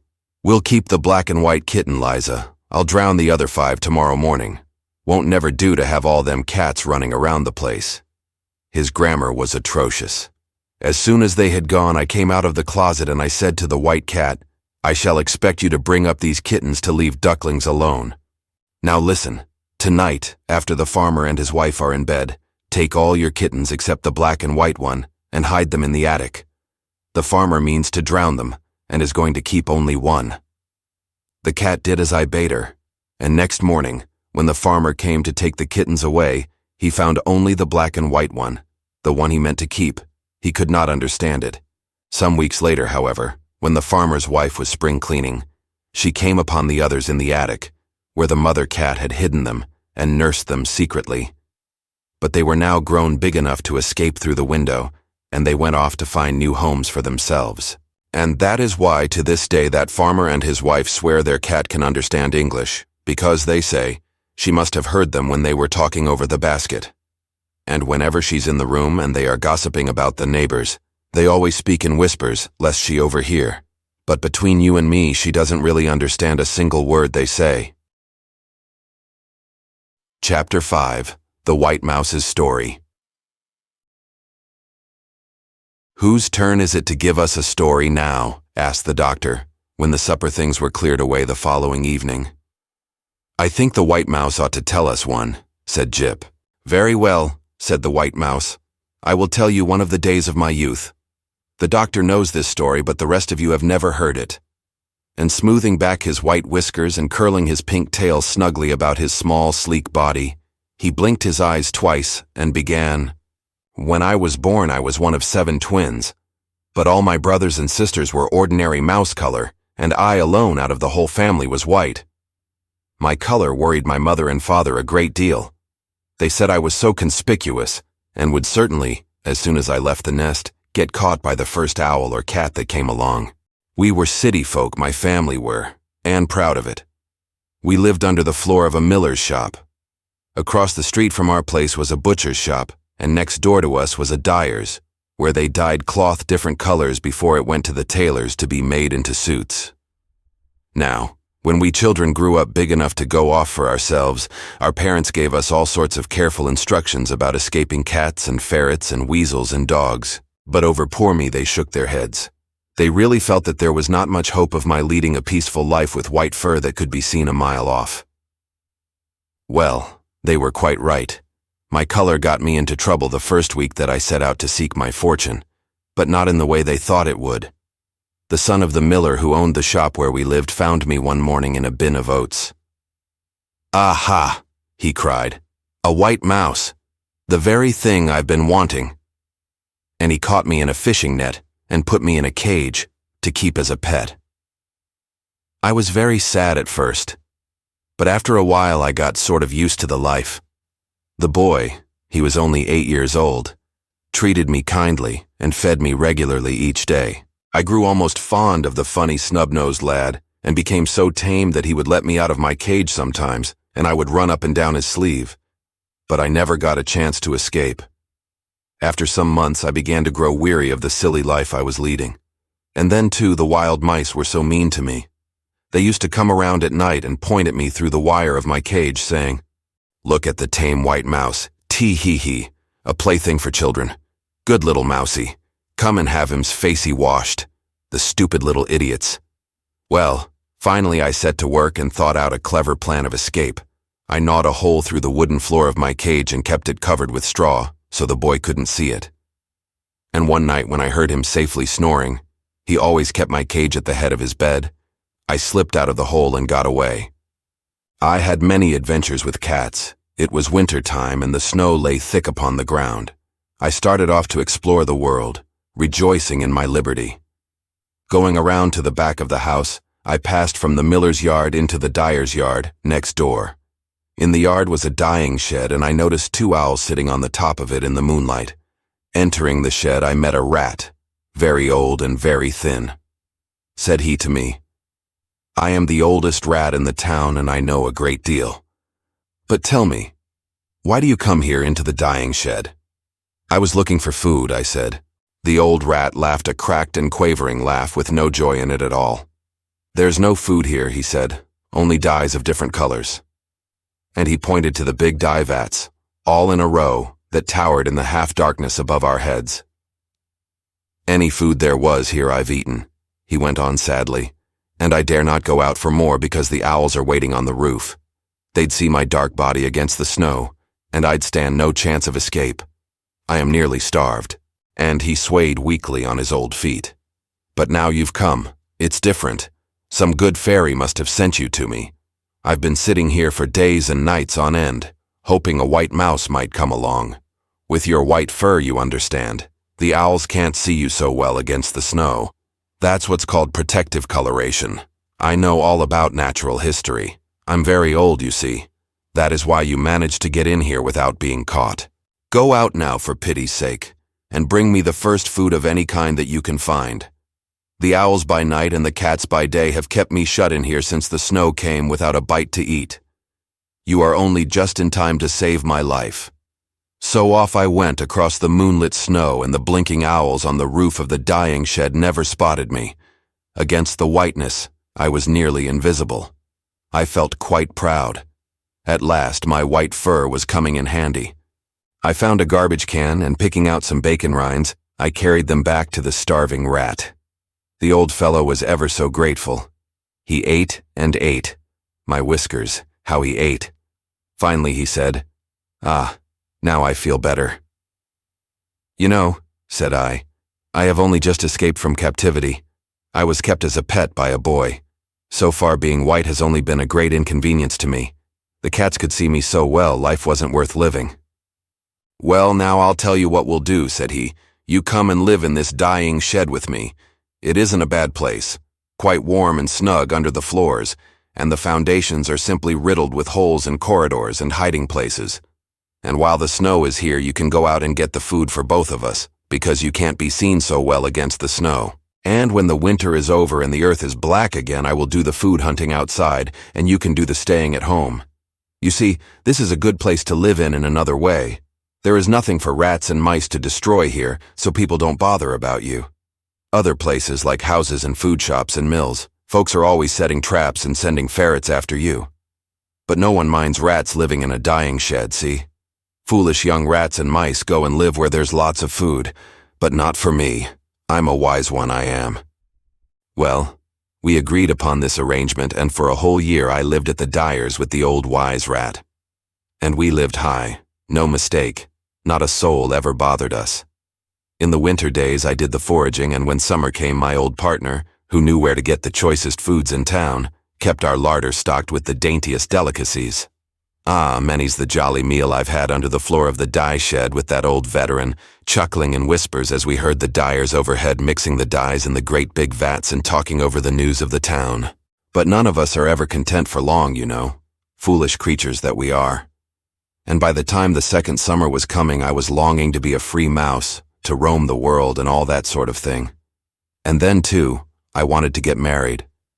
Maybe the spring was getting into my blood. So one night I said to the old rat, "Rat," I said, "I'm in love." All winter, every night I went out to gather fodder. I've been keeping company with a lady mouse. Well-bred she is, with elegant manners. I've a mind to settle down and have a family of my own. Now here comes the summer again, and I've got to stay shut up in this miserable shed on account of my beastly color. The old rat gazed at me thoughtfully a moment, and I knew that he was going to say something particularly wise. "Young man," says he at last, "if you've a mind to go, I reckon I can't stop you. Foolish young madcap though I think you. And how I'll ever shift for myself after you've gone, goodness only knows. But seeing you have been so useful to me this past year and more, I'll help you." So saying, he takes me upstairs to where the dye vats stood. It was twilight and the men were gone, but we could see the dim shapes of the big vats towering above our heads. Then he takes a string that lay upon the floor, and scaling up the middle vat, he lets the string down inside.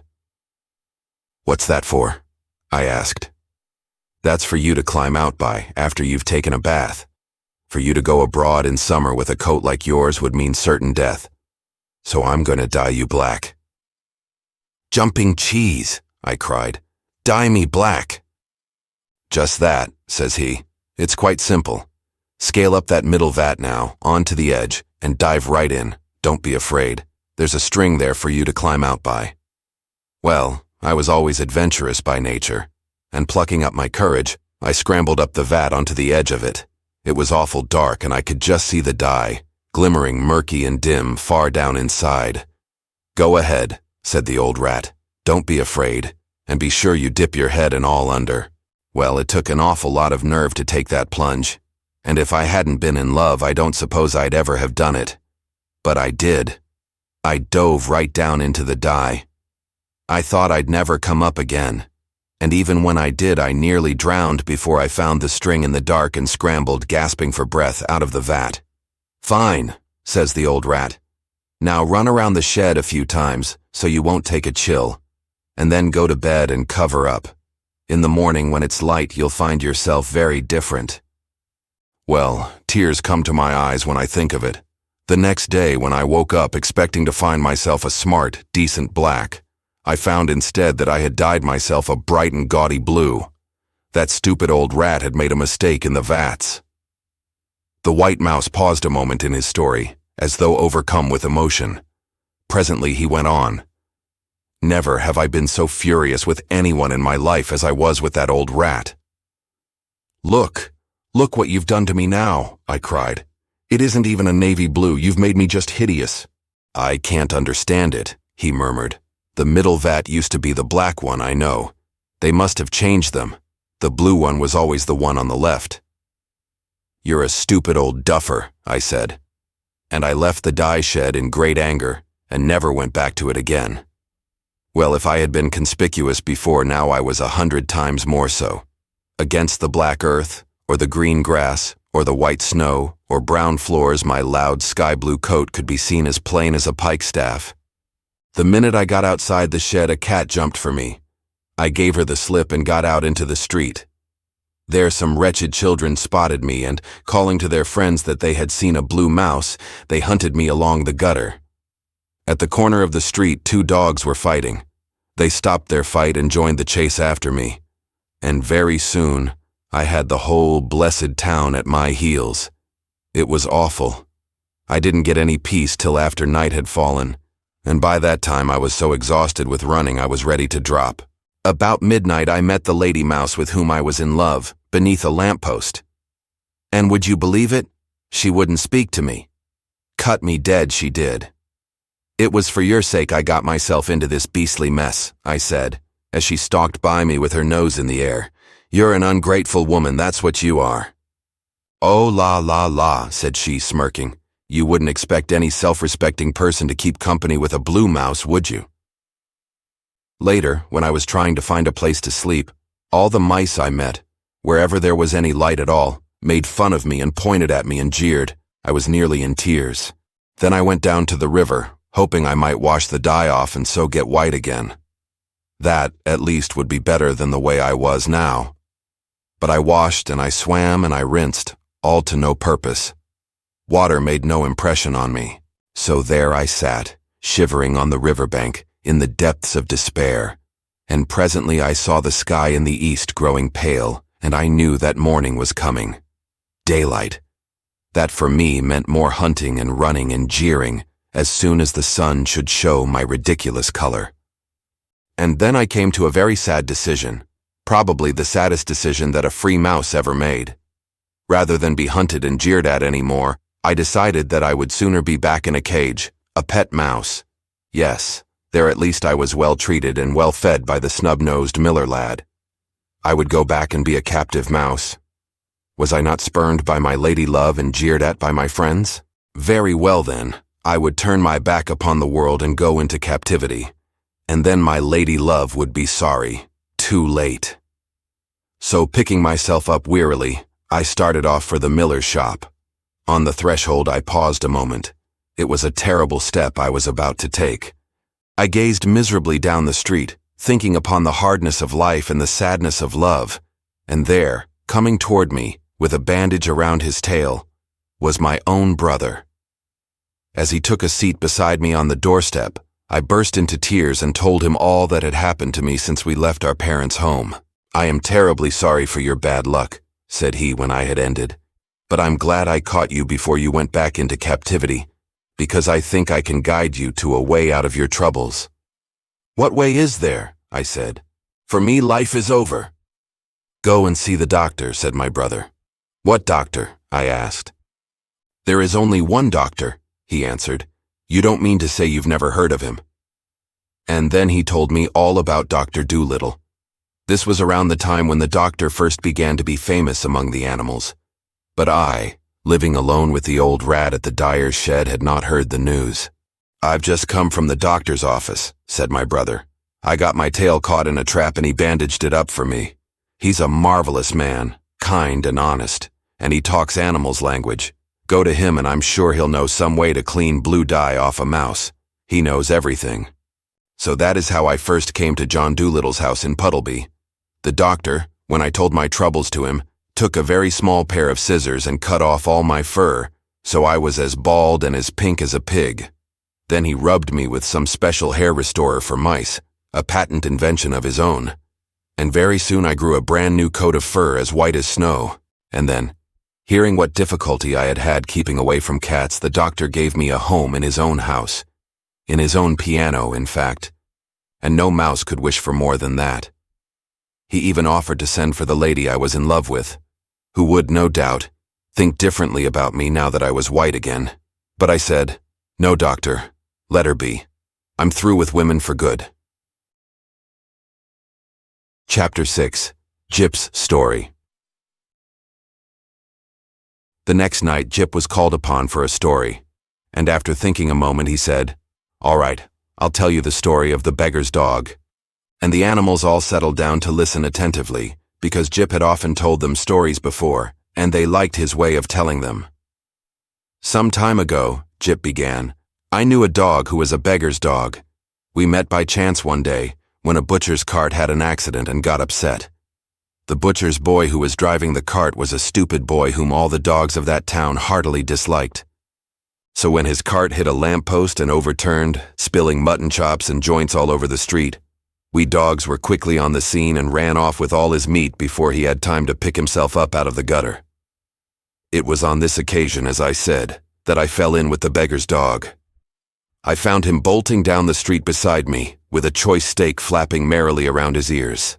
Myself, I had pinched a string of sausages and the beastly things kept getting tangled up in my legs, till he came to my rescue and showed me how to coil them up neatly so I could run with them without getting tripped.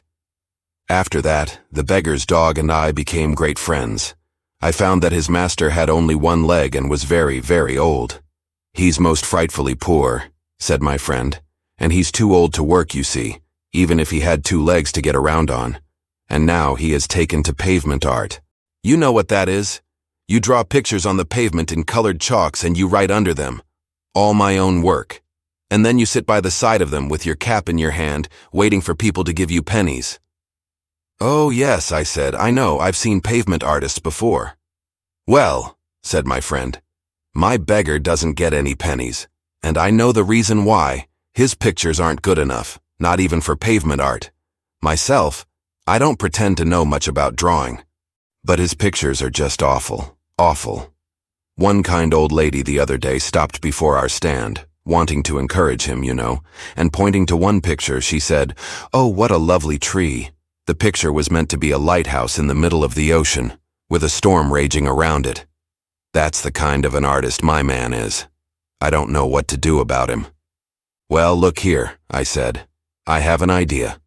Since your man can't work for himself, suppose you and I go into the bone hiring business." "What on earth is that?" he asked. "Well," I said, "people hire out bicycles and pianos for rent, don't they? So why can't you and I rent out bones for dogs to chew? They won't be able to pay us in money, of course, so we'll get them to bring us things instead. Then the beggar can sell the things and get money." "That's a good notion," said he. "Let's start tomorrow." So the following day we found an empty lot, where people used to dump rubbish, and dug an enormous hole, which was to be our bone shop. Then we went around the back doors of all the richest people's houses early in the morning, and picked out the best bones from the garbage cans. We even snatched a few from other dogs who were tied to kennels and couldn't run after us. Rather a dirty trick, but we were working in a good cause and were not particular. Then we took all these bones and put them in the hole we had dug. By night we kept them covered up with earth because we didn't want them stolen, and besides, some dogs prefer their bones buried a few days before they chew them. It gets them seasoned like. And then by day we stood over our wares, calling out to all the dogs that passed by, "Bones for hire. Beef bones, ham bones, mutton bones, chicken bones, all juicy. Step up, gentlemen, and take your choice. Bones for hire." Well, right from the start we did a roaring trade. All the dogs for miles around heard of us and came to hire bones, and we would charge them according to the length of time they wanted to hire them. For instance, you could rent a good ham bone for 1 day for a candlestick or a hairbrush, for 3 days for a violin or an umbrella. And if you wanted your bone for a whole week, you had to bring us a suit of clothes in payment. Well, for a while our plan worked splendidly.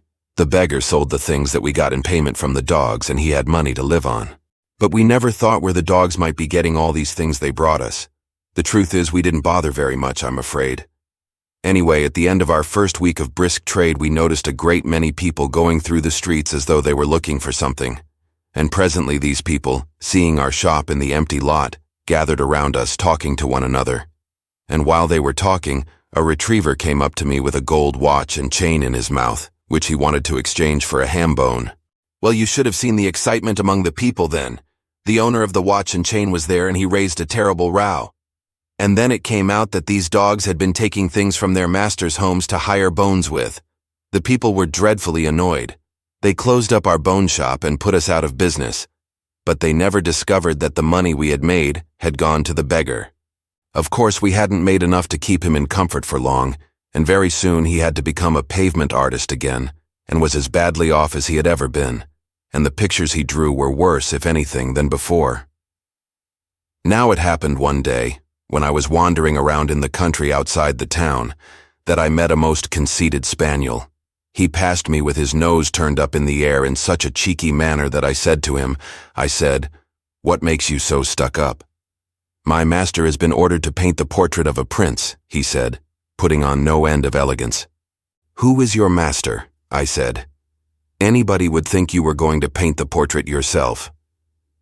"My master is a very famous artist," said he. "What's his name?" I asked. "George Morland," said the spaniel. "George Morland," I cried. "Is he in these parts now?" "Yes," said the spaniel.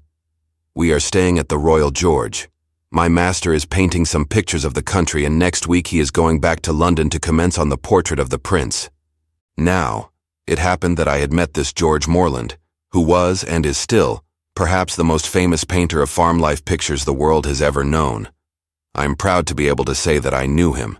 He was especially good at painting horses in stables, pigs in sties, roosters and dogs hanging around kitchen doors and things like that.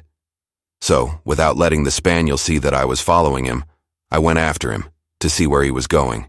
He led me to a lonely old farm out on the hills, and there, concealing myself in some bushes, I watched the great Moreland painting one of his famous farm scenes. Presently, he laid down his paintbrush and muttered to himself, "I need a dog, by the watering trough there, to fill out the picture. I wonder if I could get that fool spaniel to lie still for 5 minutes. Here, Spot, Spot, come here." His spaniel Spot came up to him, and George, leaving his painting for a moment, placed the spaniel beside the watering trough and flattened him out and told him to keep still. I could see that George's idea was to have him look as though he were asleep in the sun. George simply loved to paint animals asleep in the sun. Well, that blockhead of a spaniel never kept still 1 minute. First he was snapping at the flies that bit his tail, then he was scratching his ear, then barking at the cat. Never still.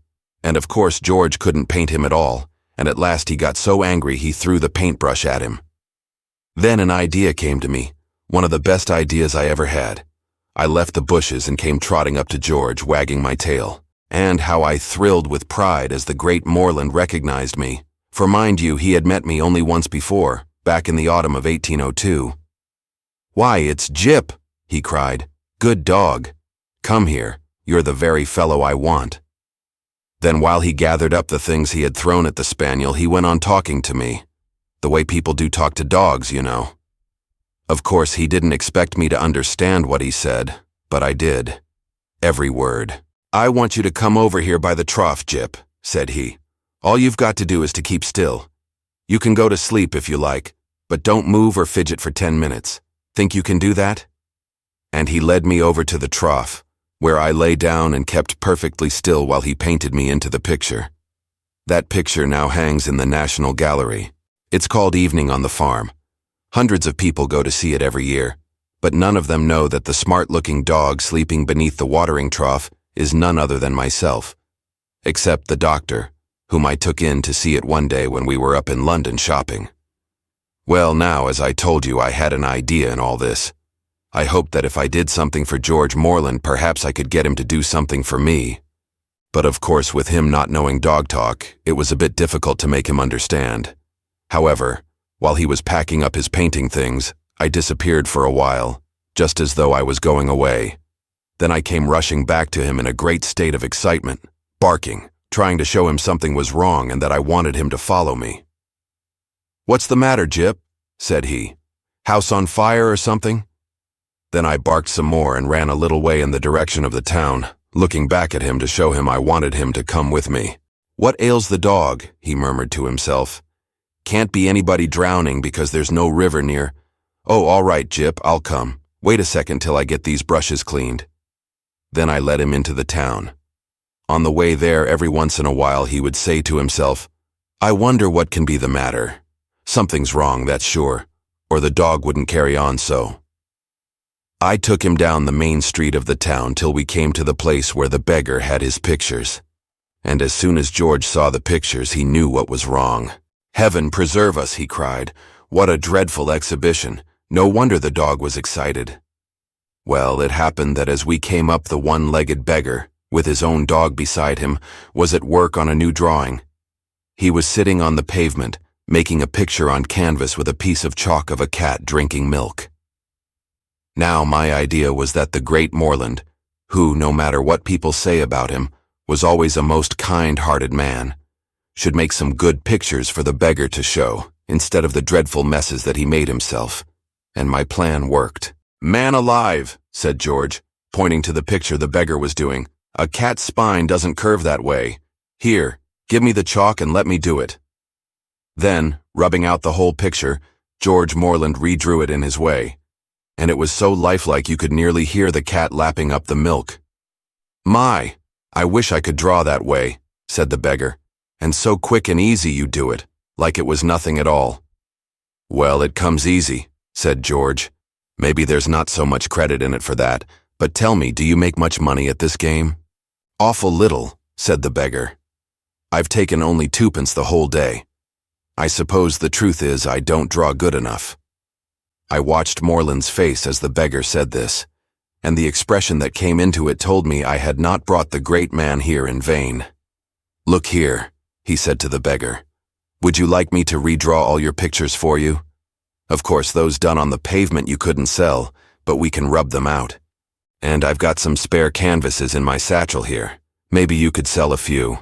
I can sell pictures in London any day in the week. But I've never been a pavement artist before. It would be rather a lark to see what happens." Then Morland, all busy and excited like a schoolboy, took the beggar's chalk pictures from against the wall and, rubbing them out, did them over the way they should be done. He got so occupied with this that he didn't notice that a whole crowd of people was gathering around, watching. His work was so fine that the people were spellbound with the beauty of the cats and dogs and cows and horses that he drew. And they began asking one another in whispers who the stranger could be who was doing the pavement artist's pictures for him. The crowd grew bigger and bigger, and presently someone among the people who had seen Morland's pictures before recognized the work of the great artist. And then whispers went through the crowd, "It's Morland, the great Morland himself." And somebody went off and told a picture dealer, that is, a man who buys and sells pictures, who had a shop in the high street, that George Morland was drawing in the marketplace for a lame beggar. And the dealer came down, and the mayor came down, and all the rich folk and poor folk. So when the whole town was gathered around, the people began offering to buy these pictures, asking the beggar how much he wanted for them. The old duffer was going to sell them at 6p apiece, but Morland whispered to him, 20 guineas, don't sell a blessed one under 20 guineas, you'll get it." And sure enough, the dealer and a few of the richer townsfolk bought the whole lot at 20 guineas apiece. And when I went home that night, I felt I had done a good day's work. For my friend's master, the one-legged beggar, was now rich enough to live in comfort for the rest of his life. Chapter 7. Tutu's Story. All the animals had now told a story except Tutu the owl and the Pushmi-Pullyu. And the following night, a Friday, it was agreed that they should toss a coin, the doctor's penny that had a hole through it, to see which of these two should tell a tale. If the penny came down heads, it was to be the Pushmi-Pullyu, and if it came down tails, it was to be Tutu's turn.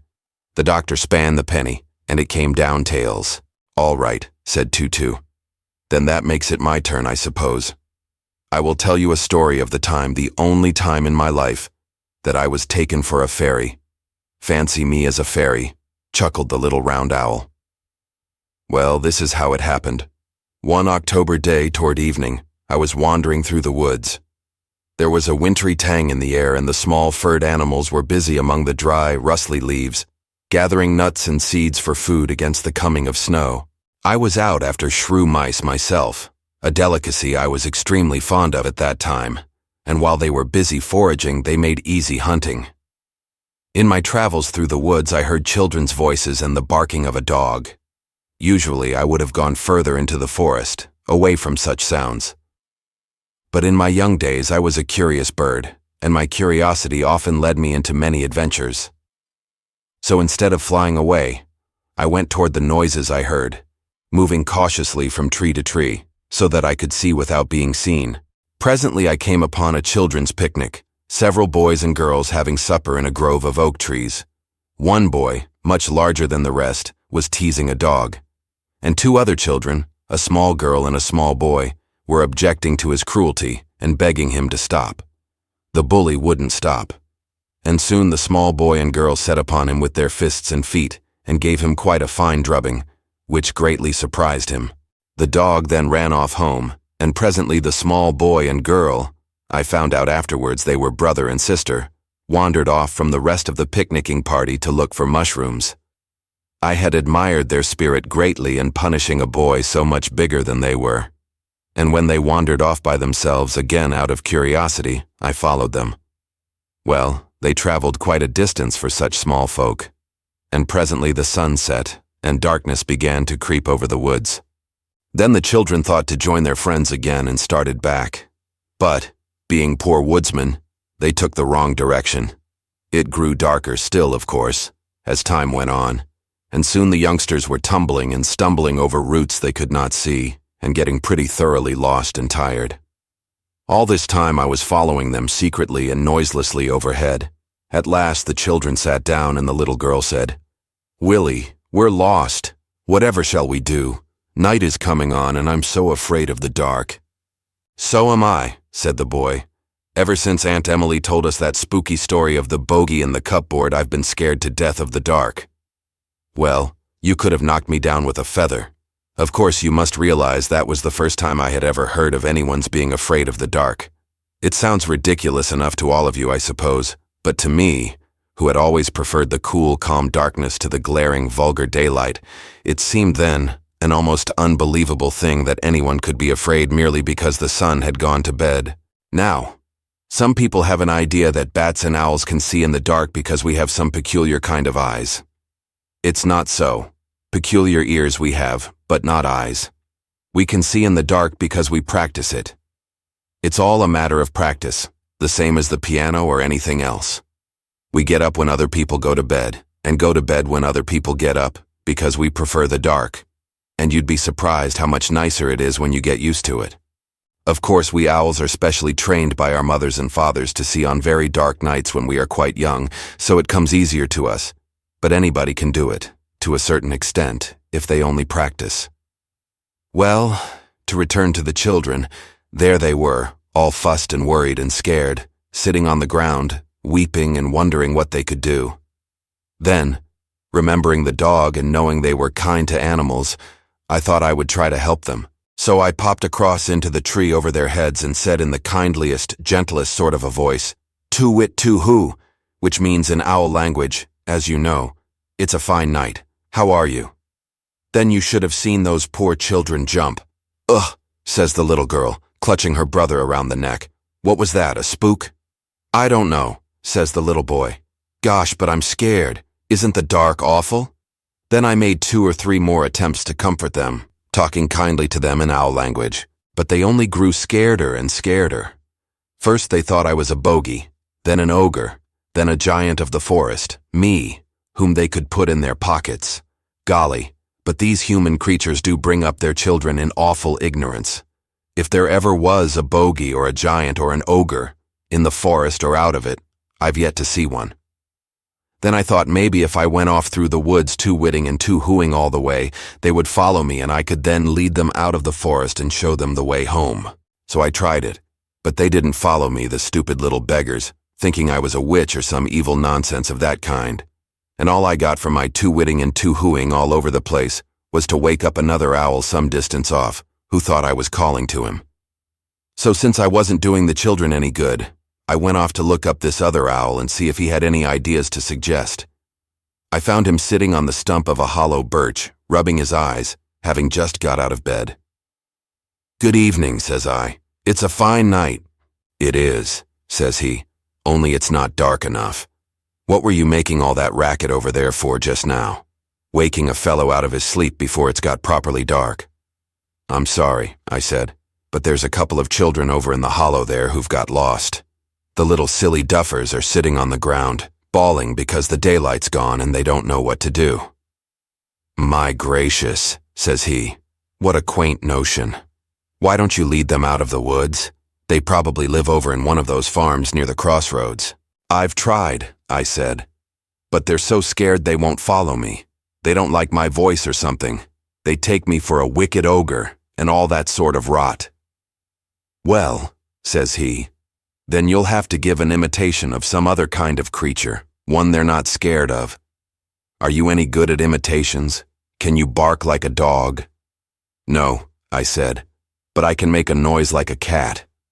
I learned that from an American catbird that lived in a cage in the stable where I spent last summer." "Fine," says he, "try that and see what happens." So I went back to the children and found them weeping harder than ever. Then, keeping myself well hidden down near the ground among the bushes, I went, "Meow, meow," real cat-like. "Oh, Willie," says the little girl to her brother, "we're saved." Saved, mark you, when neither of the boobies was in the slightest danger. "We're saved," says she. "There's Tuffy, our cat, come for us. She'll show us the way home. Cats can always find their way home. Can't they, Willie? Let's follow her." For a moment, Tutu's plump sides shook with silent laughter as he recalled the scene he was describing. "Then," said he, "I went a little further off, still taking great care that I shouldn't be seen, and I meowed again." "There she is," said the little girl. "She's calling to us. Come along, Willie." Well, in that way, keeping ahead of them and calling like a cat, I finally led the children right out of the woods. They did a good deal of stumbling, and the girl's long hair often got caught in the bushes. But I always waited for them if they were lagging behind. At last, when we gained the open fields, we saw 3 houses on the skyline, and the middle one was all lighted up, and people with lanterns were running around it, hunting in all directions. When I had brought the children right up to this house, their mother and father made a tremendous fuss, weeping over them, as though they had been saved from some terrible danger. In my opinion, grown-up humans are even more stupid than the young ones. You'd think, from the way that mother and father carried on, that those children had been wrecked on a desert island or something, instead of spending a couple of hours in the pleasant woods. "However did you find your way, Willie?" asked the mother, wiping away her tears and smiling all over. "Tuffy brought us home," says the little girl. "She came out after us and led us here by going ahead of us and meowing." "Tuffy," says the mother, puzzled. "Why, the cat's asleep in the parlor in front of the fire, been there all evening." "Well, it was some cat," says the boy. "He must be right around here somewhere, because he led us almost up to the door." Then the father swings his lantern around looking for a cat, and before I had time to hop away, he throws the light full on me, sitting on a sage bush. "Why, it's an owl," cries the little girl. "Meow," says I, just to show off. "Too-wit, too-hoo, meow, meow." And with a farewell flip of the wing, I disappeared into the night over the barn roof. But as I left, I heard the little girl saying in tremendous excitement, "Oh, Mother, a fairy! It was a fairy that brought us home. It must have been disguised as an owl. At last I've seen a fairy." Well, that's the first and last time I ever expect to be taken for a fairy. But I got to know those children quite well. They were a real nice couple of kiddies, even if the little girl did keep on insisting that I was a fairy in disguise. I used to hang around their barn, nights, looking for mice and rats.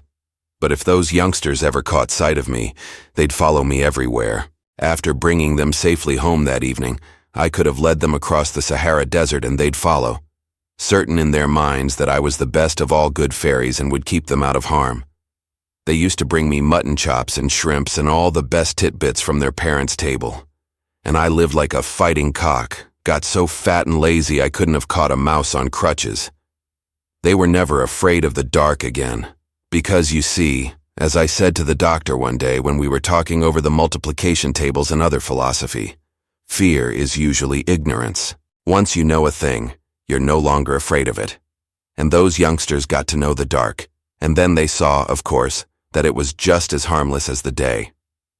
I used to take them out into the woods at night and across the hills, and they got to love it.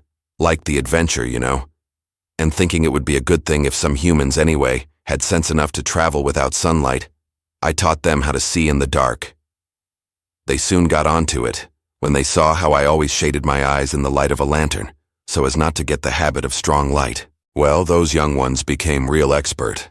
Not so good as an owl or a bat, of course, but quite good at seeing in the dark for anyone who had not been brought up that way. It came in handy for them, too. That part of the country got flooded one springtime in the middle of the night, and there wasn't a dry match or a light to be had anywhere. Then those children, who had traveled all that country scores of times in the dark with me, saved a great many lives. They acted as guides, you understand, and took the people to safety because they knew how to use their eyes, and the others didn't. Tutu yawned and blinked up sleepily at the lantern hanging above his head. "Seeing in the dark," he ended, "is all a matter of practice, same as the piano or anything else." Chapter 8. The Pushmi-Pullyu Story. And now it came at last to the Pushmi-Pullyu's turn for a story. He was very shy and modest, and when the animals asked him the following night, he said in his very well-bred manner, "I'm terribly sorry to disappoint you, but I'm afraid I don't know any stories, at least none good enough to entertain you with." "Oh, come on, Push," said Jip. "Don't be so bashful. We've all told one. You don't mean to say you've lived all your life in the African jungle without seeing any adventures? There must be lots of yarns you could tell us. But I've mostly led such a quiet life, you see, said the Pushmi-Pullyu. Our people have always kept very much to themselves. We mind our own business and don't like getting mixed up in scandals and rows and adventures. Oh, but just think a minute, said Dab-Dab. Something will come to you. Don't pester him, she whispered to the others. Just leave him alone and let him think. He's got 2 heads to think with, you know. Something will come to him, but don't get him embarrassed, whatever you do. For a moment or two, the Pushmi-Pullyu pawed the deck of the veranda with his dainty hooves, as if wrapped in deep thought. Then, looking up with one of his heads, he began speaking in a quiet voice, while the other coughed apologetically below the level of the tea table. This isn't much of a story. Not really. But perhaps it will serve to pass the time. I will tell you about the Batamoshi ostrich hunters. You must know, then, that the black peoples have various methods of hunting wild animals, and the way they go about it depends on the kind of animal they mean to hunt. For example, if they want giraffes, they dig deep holes and cover them up with light boughs and grass. Next, they wait until the giraffe comes along and walks over the hole and falls in. Then they run up and catch him. For certain kinds of rather stupid deer, they make a little screen of branches and leaves about the size of a man. And the hunter, holding the screen in front of him like a shield, creeps slowly forward until he is close to the deer and then fires his spear or arrow. Of course, the stupid deer thinks the moving leaves are just trees being swayed by the wind and takes very little notice, if the hunter is careful to approach quietly enough. They have various other dodges, more or less underhanded and deceitful, for getting game. But the one invented by the Batamoshi ostrich hunters was perhaps the meanest of them all. Briefly, this was it. Ostriches, you know, usually go about in small herds like cattle, and they're rather stupid. You've heard the story about their sticking their heads in the sand when a man comes along, thinking that because they can't see the man can't see them. That doesn't speak very well for their intelligence, does it? No. Very well, then. Now, in the Batamoshi country, there wasn't much sand for the ostriches to stick their heads in, which in a way was a good thing for them. Because there, when a man came along, they ran away instead. I suppose to look for sand. Anyhow, the running away saved their lives. So the hunters of Batamoshi had to think out some dodge of coming near enough to the ostriches to get among the herd and kill them. And the way they thought out was quite clever. As a matter of fact, I by chance came upon a group of these hunters in the woods one day, practicing their new trick. They had the skin of an ostrich and were taking it in turns, putting it over their heads and trying to walk and look like a real ostrich, holding up the long neck with a stick. Keeping myself concealed, I watched them and saw at once what their game was. They meant to disguise themselves as ostriches and walk among the herd and kill them with axes which they kept hidden inside the skin. Now the ostriches of those parts were great friends of mine, had been ever since they put the Batamoshi's tennis court out of business. The chief of the tribe some years before, finding a beautiful meadow of elephant grass, which happened to be my favorite grazing ground, had the fine hay all burnt off and made the place into a tennis court. He had seen white men playing that game and thought he'd like to play it too. But the ostriches took the tennis balls for apples and ate them. You know, they're dreadfully unparticular about their food. Yes, they used to sneak around in the jungles on the edge of the tennis court, and whenever a ball was knocked out of the court, they'd run off with it and swallow it. By eating up all the chief's tennis balls in this way, they put the tennis court out of business, and my beautiful grazing ground soon grew its long grass again, and I came back to it. That is how the ostriches happened to be friends of mine. So, seeing they were threatened by a secret danger, I went off and told the leader of the herd about it. He was frightfully stupid, and I had the hardest work getting it into his head. Now remember, I said as I was leaving, you can easily tell the hunter when he comes among your herd from the color and shape of his legs. Ostrich's legs are a sort of gray, as you see from your own, and the hunter's legs are black and thicker. You see, the skin which the Batamoshis were going to use did not cover the hunter's legs. Now, I said, you must tell all your birds when they see a black-legged ostrich trying to make friends with them to set on him and give him a good hiding. That will teach the Batamoshi hunters a lesson. Well, you'd think after that everything should have gone smoothly. But I had not counted on the extraordinary stupidity of ostriches. The leader, going home that night, stepped into some marshy, boggy places and got his stupid long legs all over black mud, caked with it, thick. Then before he went to bed, he gave all the ostriches the careful instructions which I had given to him. The next morning he was late in getting up and the herd was out ahead of him, feeding in a pleasant place on the hillside.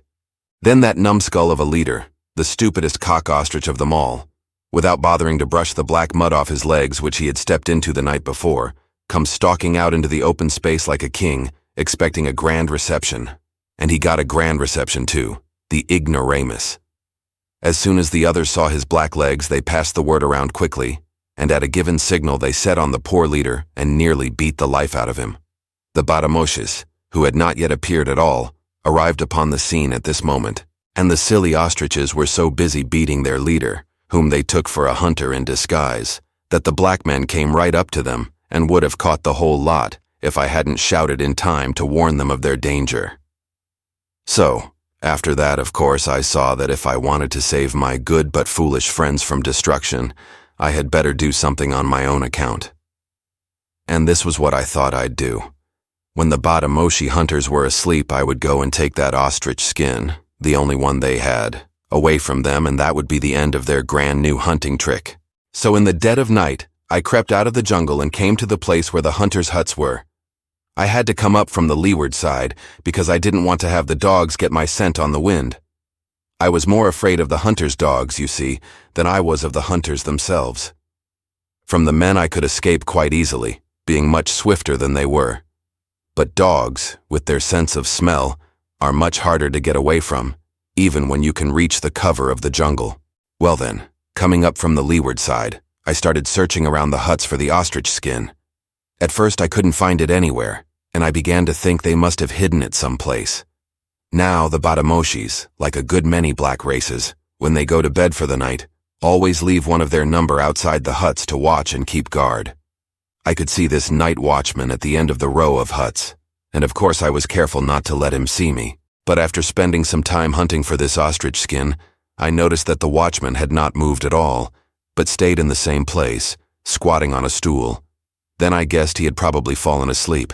So I moved closer and I found, to my horror, that he was wearing the ostrich skin as a blanket. For the night was cool. How to get it without waking him was now the problem. On tiptoe, hardly breathing, I went up and began to draw it gently off his shoulders. But the wretched man had tucked part of it in under him and I couldn't get it free while he was sitting down. Then I was in despair and I almost gave up. But thinking of the fate that surely awaited my poor, foolish friends if I didn't get that skin, I decided on desperate measures. Suddenly and swiftly I jabbed the watchman in a tender spot with one of my horns. With an ouch, you could hear a mile off, he sprang in the air. Then, snatching the bird skin from under him, I sped off into the jungle, while the Batamoshis, their wives, the dogs, and the whole village woke up in an uproar and came after me like a pack of wolves. Well, the Pushmi-Pullyu sighed as he balanced his graceful body to the slight rolling of the houseboat. I hope never again to have such a race for my life as I had that night. Cold shivers run down my spine still whenever I think of it. The barking of the dogs and the shouting of the men and the shrieking of the women and the crashing of the underbrush as my pursuers came tearing through the jungle, hot upon my trail. It was a river that saved me. The rainy season was on and the streams were in flood. Panting with terror and fatigue, I reached the bank of a swirling torrent. It was fully 25 feet wide. The water was simply raging down it. To try and swim it would be madness. Looking backward, I could see and hear my pursuers close upon my heels. Again I had to take desperate measures. Drawing back a little to get space for a run, and still clutching that wretched ostrich skin firmly in my mouth, I rushed at the river at full speed and leaped, as I have never leaped in my life, clear across to the further bank. As I came down in a heap, I realized I'd only just been in time, for my enemies had already come up to the river on the side that I had left. Shaking their fists at me in the moonlight, they were trying to find a way to get across to me. The dogs, eagerest of all, tried, some of them, to swim, But the swift and raging waters swept them down the stream like corks, and the hunters were afraid to follow their example. With a thrill of triumph, I dropped the precious ostrich skin before their very eyes into the swirling river, where it quickly disappeared from view. A howl of rage went up from the Batamoshis. Then I did something I've been sorry for all my life. You know how my people have always insisted on good manners and politeness. Well, I blush to recall it. In the excitement of the moment, I stuck out both my tongues at the baffled foe across the river. There was no excuse for it. There never is for deliberate rudeness. But it was only moonlight, and I trust the Batamoshis didn't see it. Well, though I was safe for the present, my troubles were not over by any means. For some time, the Batamoshis now left the ostriches alone and turned their whole attention to hunting me. They badgered my life out. As soon as I had moved from one part of the country to get away from their pestering, they'd find out where I was and pursue me there. They laid traps for me. They set pitfalls. They sent the dogs after me. And although I managed for a whole year to keep away from them, the constant strain was very wearing. Now, the Batamoshis, like most savage peoples, are very superstitious, and they are terribly afraid, in the way that Tutu was speaking of last night, of anything they can't understand. Nearly everything they can't understand, they think is a devil. Well, after I had been hunted and worried for a long time, I thought I would take a leaf out of their own book, so to speak, and play something like the same trick on them as they had tried to play on the ostriches. With this idea in mind, I set about finding some means to disguise myself. One day, passing by a tree, I found a skin of a wild ox spread out by some huntsmen to dry. This, I decided, was just the thing I wanted. I pulled it down, and lowering one of my heads, I laid one pair of my horns flat along my back, like this, and drew the cowhide over myself, so that only one of my heads could be seen. It changed my appearance completely. Moving through the long grass, I looked like some ordinary kind of deer. So, disguised in this manner, I sauntered out into an open meadow and grazed around till my precious Batamoshis should appear, which they very shortly did. I saw them, though they didn't know it, creeping about among the trees on the edge of the meadow, trying to get near without scaring me. Now, their method of hunting small deer is this. They get up into a tree and lie along a lower branch, keeping very still. And when the deer passes under the tree, they drop down upon his hindquarters and fell him to the ground. So presently, picking out the tree where I had seen the chief himself go and hide, I browsed along underneath it, pretending I suspected nothing at all. Then when the chief dropped on what he thought was my hindquarters, I struck upward with my other horns, hidden under the cowhide, and gave him a jab he will remember the rest of his days. With a howl of superstitious fright, he called out to his men that he had been stuck by the devil, and they all ran across the country like wildfire, and I was never hunted or bothered by them again. Everybody had now told a tale, and the Arctic Monthly's prize story competition was declared closed. The first number of the first Animals magazine ever printed was, shortly after that, issued and circulated by swallow mail to the inhabitants of the frozen north. It was a great success. Letters of thanks and votes on the competition began pouring in from seals and sea lions and caribou and all manner of polar creatures. Tutu, the mathematician, became editor. Dab-Dab ran the mothers and babies page, while Gub-Gub wrote the gardening notes in the Pure Foods column. And the Arctic Monthly continued to bring happiness to homes and dens and icebergs as long as the doctor's post office existed. Part 4. Chapter 1. Parcel Post. One day Gub-Gub came to the doctor and said, "Doctor, why don't you start a parcel post?" "Great heavens, Gub-Gub," the doctor exclaimed. "Don't you think I'm busy enough already? What do you want a parcel post for?" "I'll bet it's something to do with food," said Tutu, who was sitting on the stool next to the doctor's adding up figures. "Well," said Gub-Gub, "I was thinking of sending to England for some fresh vegetables." "There you are," said Tutu. "He has a vegetable mind." "But parcels would be too heavy for the birds to carry, Gub-Gub," said the doctor, "except perhaps the small parcels by the bigger birds." "Yes, I know. I had thought of that," said the pig. "But this month the Brussels sprouts will be coming into season in England. They're my favorite vegetable, you know. after parsnips. And I hear that a special kind of thrushes will be leaving England next week to come to Africa. It wouldn't be too much to ask them to bring a single Brussels sprout apiece, would it? There will be hundreds of birds in the flight, and if they each brought a sprout, we'd have enough to last us for months. I haven't tasted any fresh English vegetables since last autumn, Doctor, and I'm so sick of these yams and okras and African rubbish. All right, Gub-Gub, said the doctor. I'll see what I can do. We will send a letter to England by the next mail going out, and ask the thrushes to bring you your Brussels sprouts. Well, that was how still another department, the parcel post, was added to the foreign mails office of Fantippo. Gub-Gub's sprouts arrived, tons of them, because this was a very big flight of birds, and after that, many kinds of animals came to the doctor and asked him to send for foreign foods for them when their own ran short. In this way, too, bringing seeds and plants from other lands by birds, the doctor tried quite a number of experiments in planting, and what is called acclimatizing, fruits and vegetables and even flowers. And very soon he had an old-fashioned window box garden on the houseboat post office blooming with geraniums and marigolds and zinnias raised from the seeds and cuttings his birds brought him from England. And that is why many of the same vegetables that grow in England can still be found in a wild state in Africa. They came there through Gub-Gub's passion for the foods he had been brought up on. A little while after that, by using the larger birds to carry packages, a regular parcel post every 2 months was put at the service of the Fantippans, and alarm clocks and all sorts of things from England were sent for. King Koko even sent for a new bicycle. It was brought over in pieces, 2 storks carrying a wheel each, an eagle the frame and crows the smaller parts, like the pedals, the spanners and the oil can. When they started to put it together again in the post office, a part, one of the nuts, was found to be missing. But that was not the fault of the parcel post. It had been left out by the makers, who shipped it from Birmingham. But the doctor wrote a letter of complaint by the next mail, and a new nut was sent right away. Then the king rode triumphantly through the streets of Fantippo on his new bicycle, and a public holiday was held in honor of the occasion. And he gave his old bicycle to his brother, Prince Wallabola.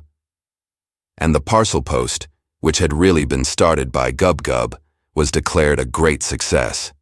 Some weeks later, the doctor received this letter from a farmer in Lincolnshire. Dear Sir, thank you for your excellent weather reports. By their help, I managed to raise the finest crop of Brussels sprouts this year ever seen in Lincolnshire. But the night before I was going to pick them for market, they disappeared from my fields, every blessed one of them. How, I don't know. Maybe you could give me some advice about this. Your obedient servant, Nicholas Scroggins. Great heavens, said the doctor. I wonder what happened to them. Gub-Gub ate them, said Tutu. Those are the sprouts, no doubt, that the thrushes brought here. Dear me, said the doctor. That's too bad. Well, I dare say I'll find some way to pay the farmer back.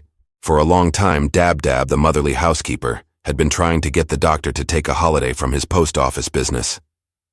You know, doctor, said she, you're going to get sick. That's what's going to happen to you as sure as you're alive. No man can work the way you've been doing for the last few months and not pay for it.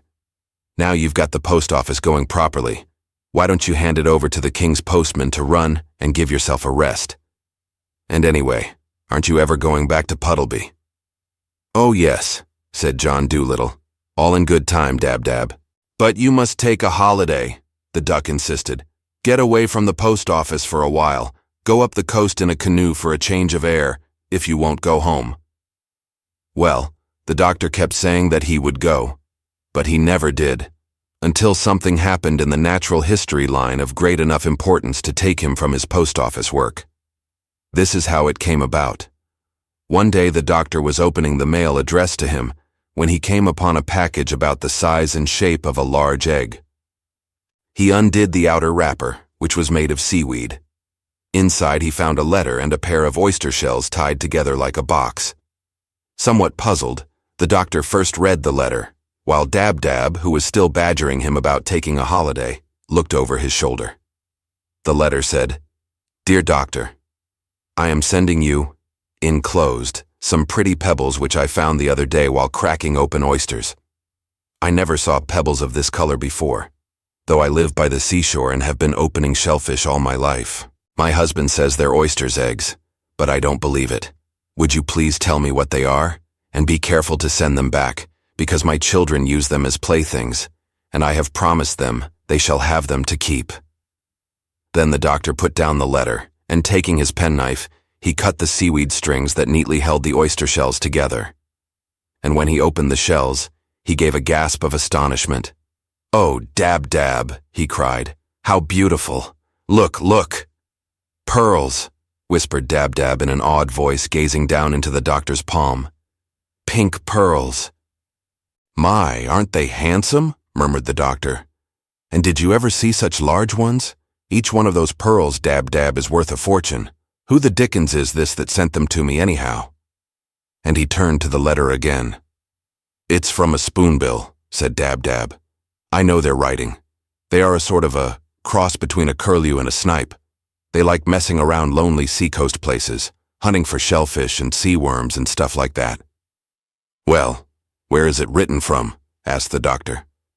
"What do you make that address out to be at the top of the page there?" Dab Dab screwed up her eyes and peered at it closely. "It looks to me," she said, "like the Harmattan Rocks." "Where is that?" asked the doctor. "I have no idea," said Dab Dab. "But Speedy will know." And she went off to fetch the skimmer. Speedy said, yes, he knew.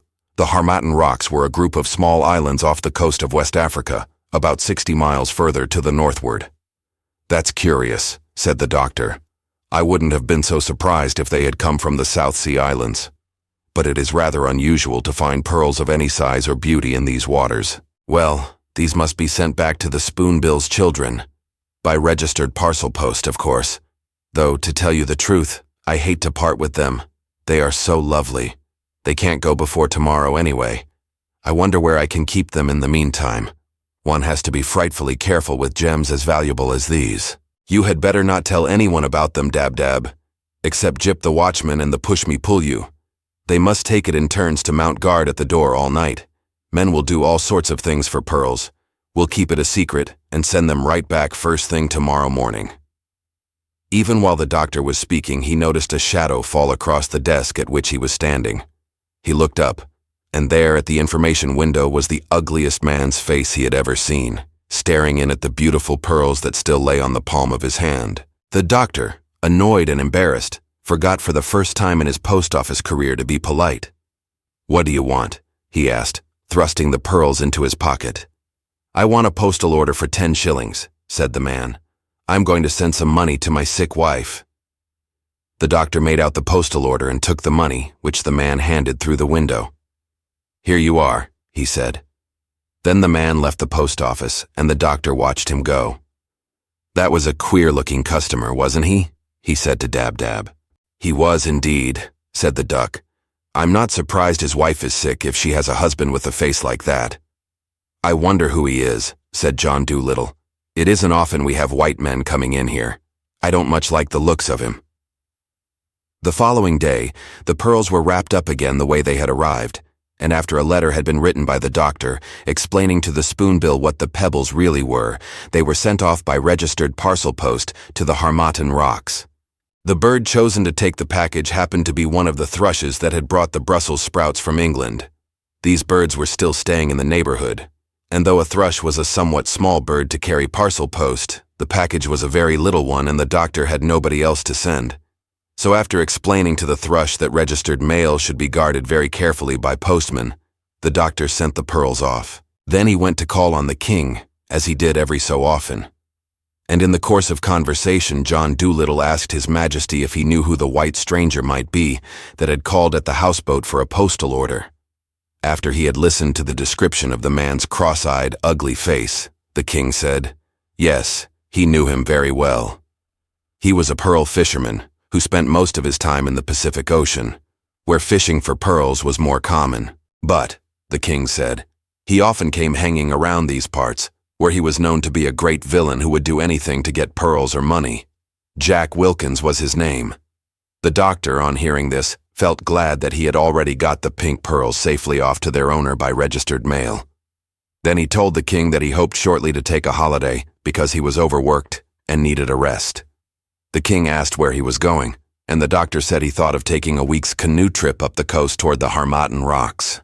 "Well," said His Majesty, "if you are going in that direction, you might call on an old friend of mine, Chief Niam Niam.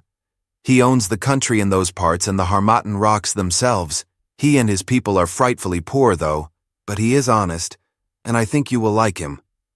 "All right," said the doctor. "I'll call on him with your compliments." The next day, leaving Speedy, Cheapside, and Jip in charge of the post office, the doctor got into his canoe with Dab-Dab and paddled off to take his holiday. On the way out, he noticed a schooner, the ship of Jack Wilkins, the pearl fisherman, at anchor near the entrance to Fantippo harbor. Toward evening, the doctor arrived at a small settlement of straw huts, the village of Chief Niam Niam. Calling on the chief with an introduction from King Koko, the doctor was well received. He found, however, that the country over which this chief ruled was indeed in a very poor state. For years, powerful neighbors on either side had made war on the old chief and robbed him of his best farming lands, till now his people were crowded onto a narrow strip of rocky shore where very little food could be grown. The doctor was particularly distressed by the thinness of the few chickens pecking about in the streets. They reminded him of old broken-down cab horses, he said. While he was talking to the chief, who seemed to be a kindly old man, Speedy swept into the chief's hut in a great state of excitement. "Doctor," he cried, "the mail has been robbed. The thrush has come back to the post office and says his package was taken from him on the way. The pearls are gone." Chapter 2. The Great Mail Robbery. "Great heavens!" cried the doctor, springing up. "The pearls gone? And they were registered too." "Yes," said Speedy. "Here's the thrush himself. He'll tell you all about it." And going to the door, he called in the bird who had carried the registered package.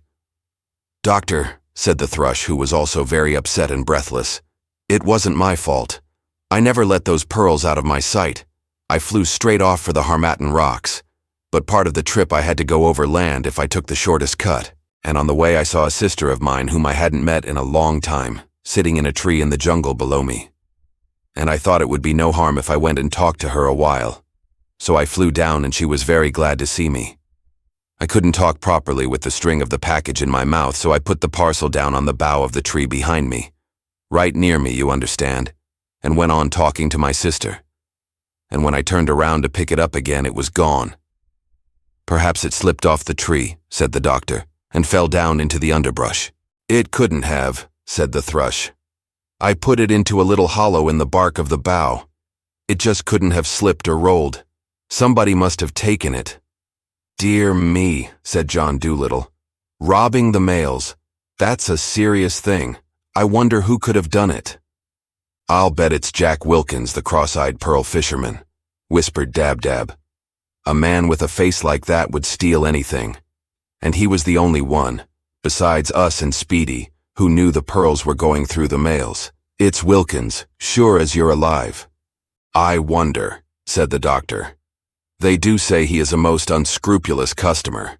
Well, there's nothing for it, I suppose, but that I should paddle back to Fantippo right away and try to find him. The post office is responsible for the loss of registered mail, and if Mr. Wilkins took those pearls, I'm going to get them back again. But after this, we will make it a post office rule that carriers of registered mail may not talk to their sisters or anyone else while on duty." And in spite of the lateness of the hour, John Dolittle said a hasty farewell to Chief Niam Niam and started off by moonlight for Fantippo harbor. In the meantime, Speedy and the thrush flew over the land by the shortcut to the post office. "What are you going to say to Wilkins, Doctor?" asked Dab-Dab, as the canoe glided along over the moonlit sea. "It's a pity you haven't got a pistol or something like that. He looks a desperate character, and he isn't likely to give up the pearls without a fight." "I don't know what I'll say to him. I'll see when I get there," said John Dolittle. "But we must be very careful how we approach, so that he doesn't see us coming. If he should pull up his anchor and sail away, we would never be able to overtake him by canoe." "I tell you what, Doctor," said Dab-Dab. "Let me fly ahead and do a little spying on the enemy. Then I'll come back and tell you anything I can find out. Maybe he isn't on his schooner at all at present, and we ought to be hunting him somewhere else." "All right," said the doctor. "Do that. It will take me another 4 hours at least to reach Fantippo at this pace." So Dab-Dab flew away over the sea, and John Dolittle continued to paddle his canoe bravely forward.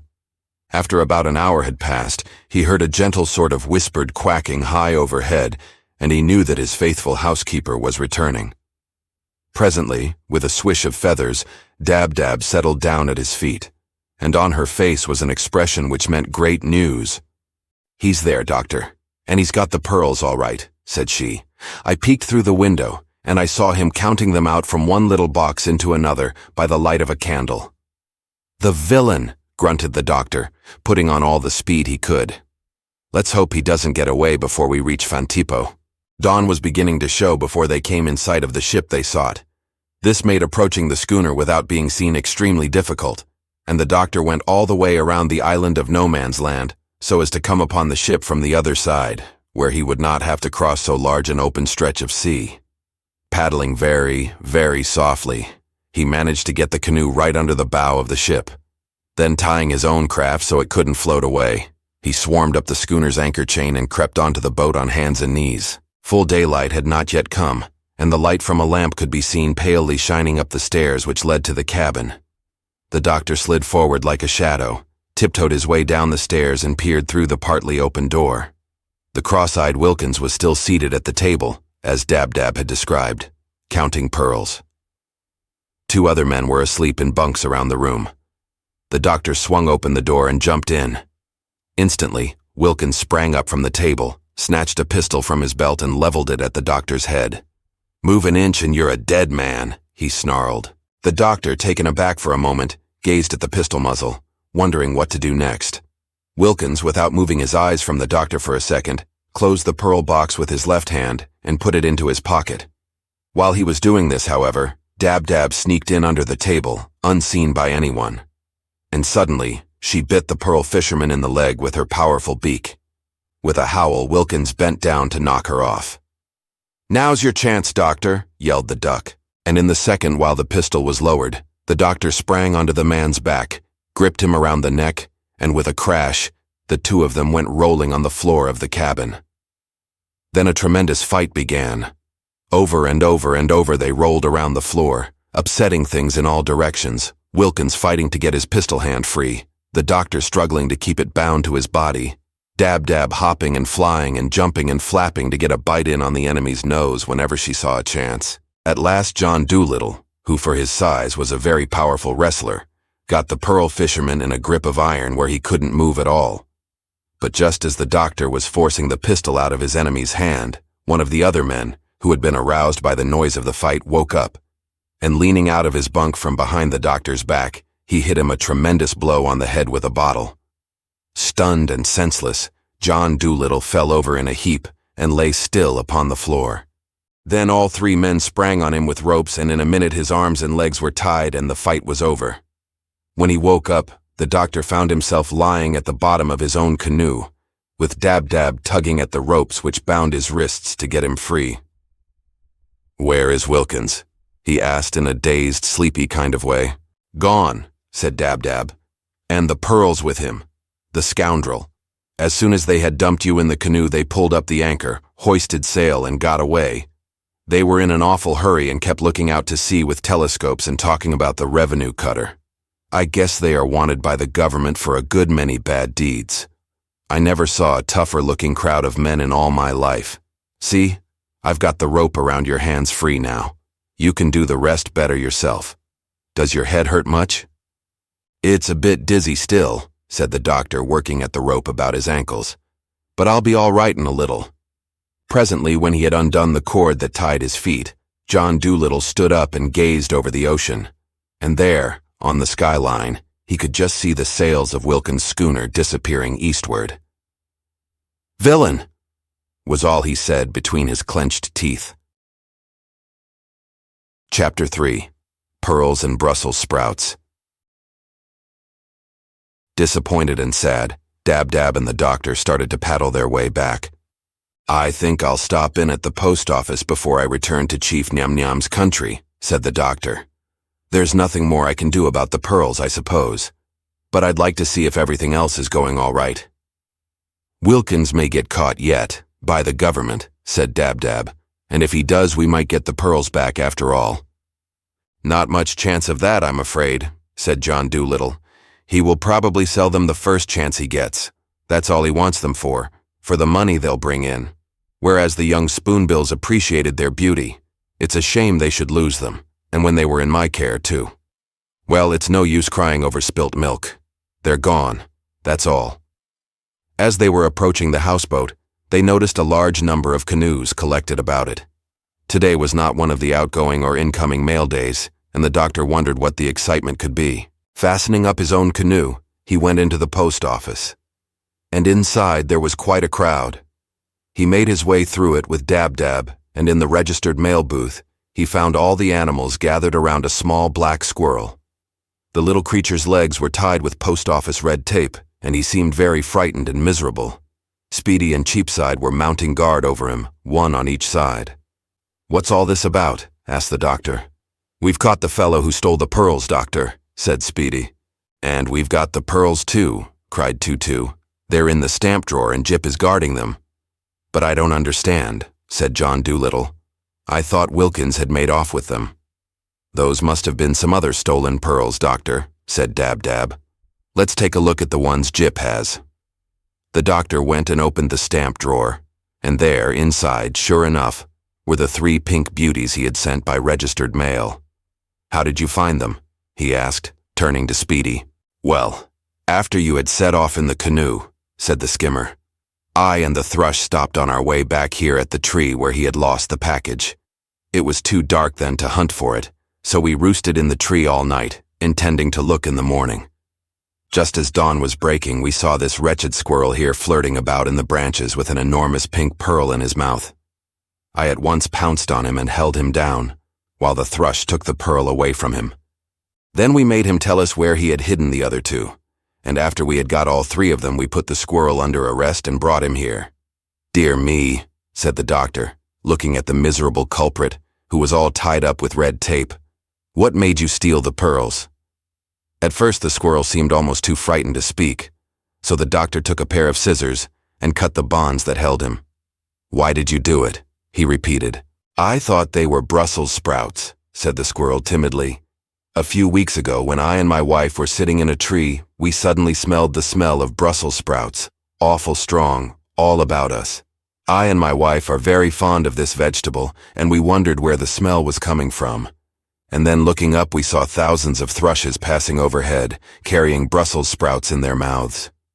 We hoped they would stop so we could get a few, but they didn't. So we agreed that perhaps more would be coming over in a few days, and we arranged to stay around that same tree and wait. And sure enough, this morning I saw one of these same thrushes alight in the tree carrying a package. 'Psst,' I whispered to the wife. 'More Brussels sprouts. Let's bag his parcel while he's not looking.' And bag it I did. But when we opened it, we found nothing but these wretched gewgaws. I thought they might be some new kind of rock candy, and I was on my way to find a stone to crack them with when this bird grabbed me by the scruff of the neck and arrested me. I didn't want the beastly pearls." "Well," said the doctor, "I'm sorry you've been put to such inconvenience. I'll have Dab-Dab carry you back to your family. But, you know, robbing the registered mail is a serious thing. If you wanted some Brussels sprouts, you should have written to me. After all, you can't blame the birds for putting you under arrest." "Stolen fruit's the sweetest, doctor," said Cheapside. "If you had given him a ton of hothouse grapes, he wouldn't have enjoyed 'em off as much as something he pinched. I'd give him a couple of years or labor, if I was you, just to learn him to leave the mails alone." "Well, never mind, we'll forget it," said the doctor. "It's only a boyish escapade." "Boyish fiddlesticks," growled Cheapside. "He's the father of a large family, and a natural-born pickpocket. All squirrels are like that. Don't I know 'em in the city parks, with their mincin' ways that the folks call cute? Cheekiest beggars that ever was. Pinch a crumb from under your nose and pop into an hole with it before you could get your breath. Boyish hescapade." "Come along," said Dab-Dab, picking the wretched culprit up in her big webbed feet. "I'll take you back to the mainland, and you can thank your lucky stars that it's the doctor who is in charge of this post office. It's to jail you really ought to go." "Oh, and hurry back, Dab-Dab," the doctor called after her as she flapped her way through the open window and set off across the sea with her burden. I'm going to start right away for Chief Niam Niam's country, as soon as you are ready. I'll take the pearls myself this time, he said to Speedy, and hand them over to the spoonbill in person. We don't want any more accidents happening to them. About noon, the doctor started out a second time upon his holiday trip, and as Gub-Gub, Jip, and the White Mouse begged to be taken along, the canoe was well loaded. They reached Niam Niam's village about 6 o'clock in the evening, and the old chief prepared a supper for his guests. There was very little to eat at it, however, and the doctor was again reminded how poor these people were. While talking with the old chief, the doctor found out that the worst enemy his country had was the kingdom of Dahomey. This big and powerful neighbor was, it seemed, always making war upon Chief Niam Niam and cutting off parts of his land and making the people poorer still. Now, the soldiers of Dahomey were Amazons, that is, they were women soldiers. And although they were women, they were very big and strong, and there were a terrible lot of them. So whenever they attacked the small country next to them, they easily won and took what they wanted. As it happened, they made an attack that night while the doctor was staying with the chief. And about 10 o'clock everybody was awakened out of his sleep with cries of, "War! War! The Amazons are here!" There was terrible confusion, and until the moon had risen, people were hitting and falling over one another everywhere in the darkness, not knowing friend from enemy. When it was possible to see, however, the doctor found that most of Chief Niam Niam's people had fled off into the jungle, and the Amazons in thousands were just going through the village, taking anything they fancied. The doctor tried to argue with them, but they merely laughed at him. Then the White Mouse, who was watching the show from the doctor's shoulder, whispered in his ear, "If this is an army of women, doctor, I think I know of a way to deal with them. Women are terribly afraid of mice, you know. I'll just go off and collect a few in the village and see what we can do." So the White Mouse went off and gathered an army of his own, about 200 mice, which lived in the grass walls and floors of the huts. And then suddenly they attacked the Amazons and began nipping them in the legs. With shrieks and howls, the fat women soldiers dropped the things they had been stealing and ran helter-skelter for home, and that was one time the famous Amazons of Dahomey didn't have it all their own way. The doctor told his pet he could be very proud of himself, for he was surely the only mouse in the world that ever won a war. Chapter 4. Pearl Divers. The next morning the doctor was up early. After a light breakfast, it was impossible to get any other kind in that poverty-stricken country. He asked Niam Niam the way to the Harmattan Rocks, and the chief told him they were just beyond sight from here, about an hour and a half's paddle straight out into the ocean. So the doctor decided that he had better have a seabird to guide him, and Dab-Dab went and got a curlew who was strolling about on the beach, doing nothing in particular. This bird said he knew the place quite well and would consider it an honor to act as guide to John Dolittle. Then, with Jip, Dab-Dab, Gub-Gub, and the White Mouse, the doctor got into his canoe and started off for the Harmattan Rocks. It was a beautiful morning, and they enjoyed the paddle, though Gub-Gub came very near to upsetting the canoe more than once, leaning out to grab for passing seaweed which he had noticed the curlew eating. Finally, for safety's sake, they made him lie down at the bottom of the canoe, where he couldn't see anything. About 11 o'clock, a group of little rocky islands were sighted, which their guide said were the Harmattan Rocks.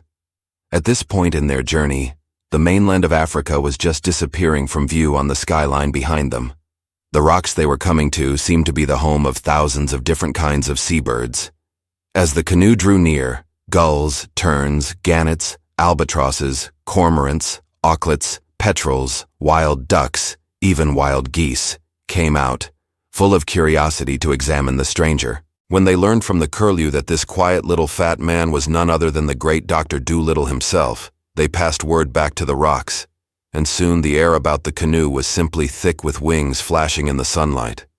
And the welcome to their home that the seabird screeched to the doctor was so hearty and noisy, you couldn't hear yourself speak. It was easy to see why this place had been chosen for a home by the seabirds. The shores all around were guarded by half-sunken rocks, on which the waves roared and broke dangerously. No ship was ever likely to come here to disturb the quiet life of the birds. Indeed, even with a light canoe that could go in shallow water, the doctor would have had hard work to make a landing. But the welcoming birds guided him very skillfully around to the back of the biggest island, where a bay with deep water formed a pretty sort of toy harbor. The doctor understood now why these islands had been left in the possession of the poor chief. No neighbors would consider them worth taking, hard to approach, with very little soil in which crops could be grown, flat and open to all the winds and gales of heaven, barren and lonesome. They tempted none of the chief's enemies, and so for many, many years they remained the property of Niam Niam and his people, though indeed even they hardly ever visited them. But in the end, the Harmattan rocks proved to be of greater value than all the rest of the lands this tribe had lost. "Oh, I think this is an awful place," said Gub-Gub as they got out of the canoe. "Nothing but waves and rocks. What have you come here for, Doctor?" "I hope to do a little pearl fishing," said John Dolittle. "But first I must see the spoonbill and give her this registered package. Dab-Dab, would you please try to find her for me? With so many millions of seabirds around myself, I wouldn't know how to begin to look for her." "All right," said Dab-Dab, "but it may take me a little time. There are several islands and quite a number of spoonbills. I shall have to make inquiries and find out which one sent you the pearls." So Dab-Dab went off upon her errand. And in the meantime, the doctor talked and chatted with various seabird leaders who had already made his acquaintance at the great conference in the hollow of No Man's Land. These kept coming up to him, anxious to show off before their fellows the fact that they knew the great man personally. And once more the doctor's notebook was kept busy with new discoveries to be jotted down about the carriage of mail by birds that live upon the sea. The birds, who at first followed the doctor in droves around the main island wherever he went, presently returned to their ordinary doings when the newness of his arrival had worn off. And after Dab-Dab had come back from her hunt and told him the spoonbill lived on one of the smaller islands, he got back into his canoe and paddled over to the rock she pointed out. Here the spoonbill was waiting for him at the water's edge. She apologized for not coming in person to welcome him, but said she was afraid to leave her babies when there were sea eagles around. The little ones were with her, two scrubby, greasy youngsters who could walk but not fly. The doctor opened the package and gave them back their precious toys, and with squawks of delight they began playing marbles on the flat rocks with the enormous pink pearls. "What charming children you have," said the doctor to the mother spoonbill, who was watching them proudly.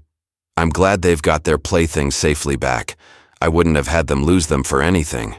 "Yes, they are devoted to those pebbles," said the spoonbill. "By the way, were you able to tell me what they are?" "I found them, as I wrote you, inside an oyster." "They are pearls," said the doctor, "and worth a tremendous lot. Ladies in cities wear them around their necks." "Oh, indeed," said the bird. "And why don't the ladies in the country wear them too?" "I don't just know," said the doctor. "I suppose because they're too costly. With any one of those pearls you could buy a house and garden." "Well, wouldn't you like to keep them then?" asked the spoonbill. "I could get the children something else to play with, no doubt." "Oh, no," said the doctor. "Thank you. I have a house and garden." "Yes, doctor," Dab-Dab put in, "but you wouldn't be bound to buy a second one with the money you would get for the pearls. It would come in real handy for something else, you know." "The baby spoonbills want them," said John Dolittle. "Why should I take them away from them?" "Balls of pink putty would suit them just as well," snorted Dab-Dab. "Putty is poisonous," said the doctor. "They appreciate the beauty of the pearls. Let them have them. But," he added to the mother spoonbill, "if you know where any more are to be found, I should be glad to know." "I don't," said she. "I don't even know how these came to be in the possession of the oyster I ate." "Pearls always grow in oysters, when they grow at all," said the doctor. "But they are rare. This is the point that most interests me, the natural history of pearls. They are said to form around a grain of sand that gets into the oyster's shell by accident. I had hoped that if you were in the habit of eating oysters, you could give me some information." "I'm afraid I can't," said the spoonbill. "To tell you the truth, I got those oysters from a pile which some other bird had left on the rock here. He had eaten his fill, I suppose, and gone away. There are a good many left still. Let's go over to the pile and crack a few. Maybe they've all got pearls in them." So they went across to the other side of the little island and started opening oysters. But not another pearl did they find. "Where are the oyster beds around here?" asked the doctor. Between this island and the next, said the spoonbill.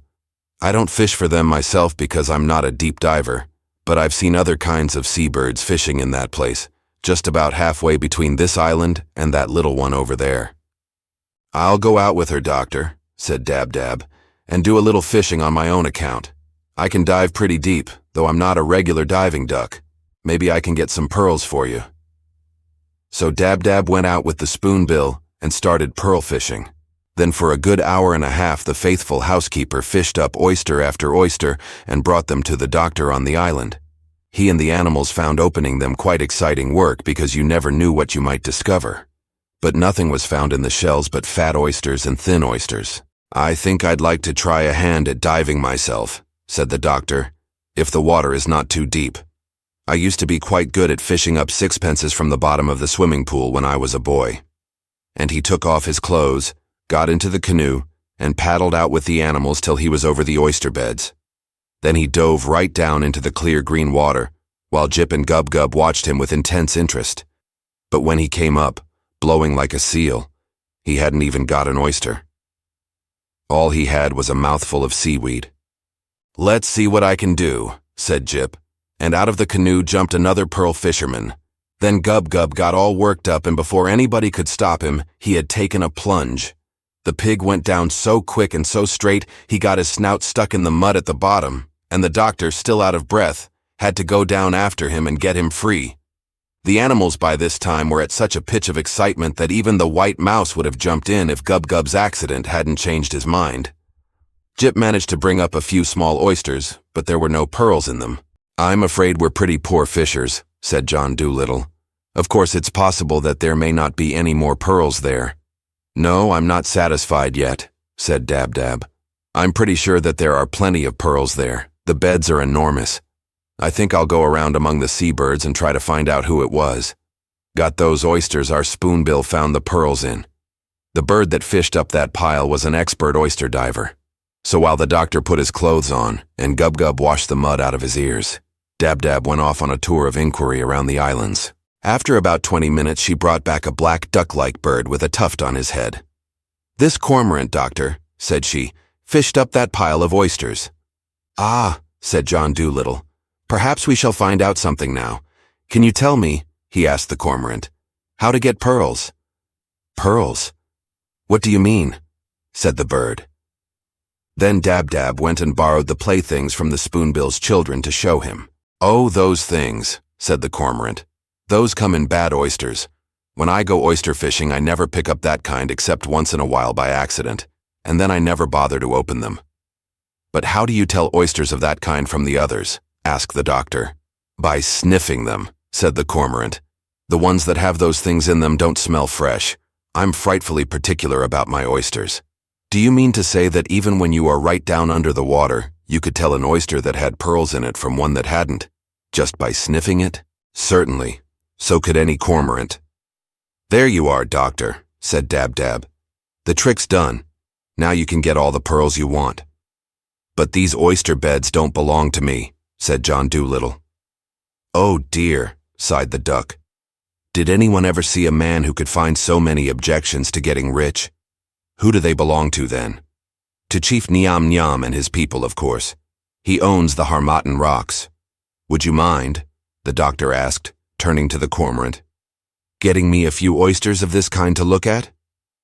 With the greatest of pleasure, said the cormorant, and he flew out over the oyster beds and shot down into the sea like a stone. In a minute, he was back again with 3 oysters, 2 in his feet and 1 in his mouth. The animals gathered around with bated breath while the doctor opened them. In the first was a small gray pearl, in the second, a middle-sized pink pearl, and in the third, 2 enormous black ones. Gosh, how lovely, murmured Gub-Gub. Pearls before swine, giggled the white mouse. Tee-hee. How uneducated you are, snorted the pig, turning up his snout. Ladies before gentlemen, swine before pearls. Chapter 5. Obombo's Rebellion. Late that same afternoon, the doctor returned to Chief Niam Niam's village. and with him he took the cormorant as well as Dab-Dab and his animals. As he arrived at the little group of straw houses, he saw that there was some kind of a commotion going on. All the villagers were gathered about the chief's hut. Speeches were being made, and everyone seemed in a great state of excitement. The old chief himself was standing at the door, and when he saw his friend, the doctor, approaching on the edge of the crowd, he signaled him to come into the hut. This the doctor did, and as soon as he was inside, the chief closed the door and began to tell him what the trouble was. "Great trials have overtaken me in my old age, O white man," said he.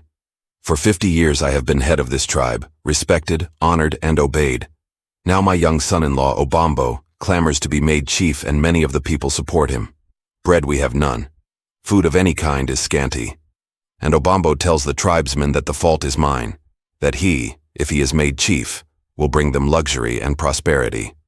It is not that I am unwilling to give up the chieftaincy, but I know this young upstart who would take my place means to lead the people into war. What can he do by going to war? Can he fill the people's stomachs? In wars we have always lost. Our neighbors are large peoples, while we are the smallest tribe in all West Africa. So we have been robbed and robbed, till now the mothers and children clamor at my door for bread. Alas, alas, that I should ever see this day." The old chief sank into his chair as he ended and burst out weeping. The doctor went up and patted him on the shoulder. "Chief Nyim-Nyim," said he, "I think I have discovered something today which should make you and your people rich for the remainder of your lives. Go out now and address the tribesmen. Promise them in my name and remind them that I come recommended by King Koko. Promise them from me that if they will abide peacefully under your rule for another week, the country of Chief Nyam-Nyam will be made famous for its riches and prosperity." Then the old chief opened the door and made a speech to the clamoring crowd outside. And when he had ended, Obombo, the son-in-law, got up and began another speech, calling on the people to drive the old man out into the jungle. But before he had got halfway through, the crowd began to murmur to one another, "Let us not listen to this forward young man. It is far better that we abide the white man's promise and see what comes. He is a man of deeds, not words. Did he not put the Amazons to flight with a magic mouse that lives in his pocket? Let us side with the white man and the venerable Nyam-Nyam, who has ruled us with kindness for so long. Obombo would but lead us into war and bring us to greater poverty still." Soon hisses and groans broke out among the crowd, and picking up pebbles and mud, they began pelting Obombo so he could not go on with his speech. Finally, he had to run for the jungle himself to escape the fury of the people. Then when the excitement had died down, and the villagers had gone peacefully to their homes, the doctor told the old chief of the wealth that lay waiting for him in the oysters of the Harmattan rocks, and the cormorant agreed to oblige John Dolittle by getting a number of his relatives to do pearl fishing for these people, who were so badly in need of money and food. And during the next week, the doctor paddled the old chief to the rocks twice a day. A great number of oysters were fished up by the cormorants, and the pearls were sorted by the doctor, put in little boxes, and sent out to be sold.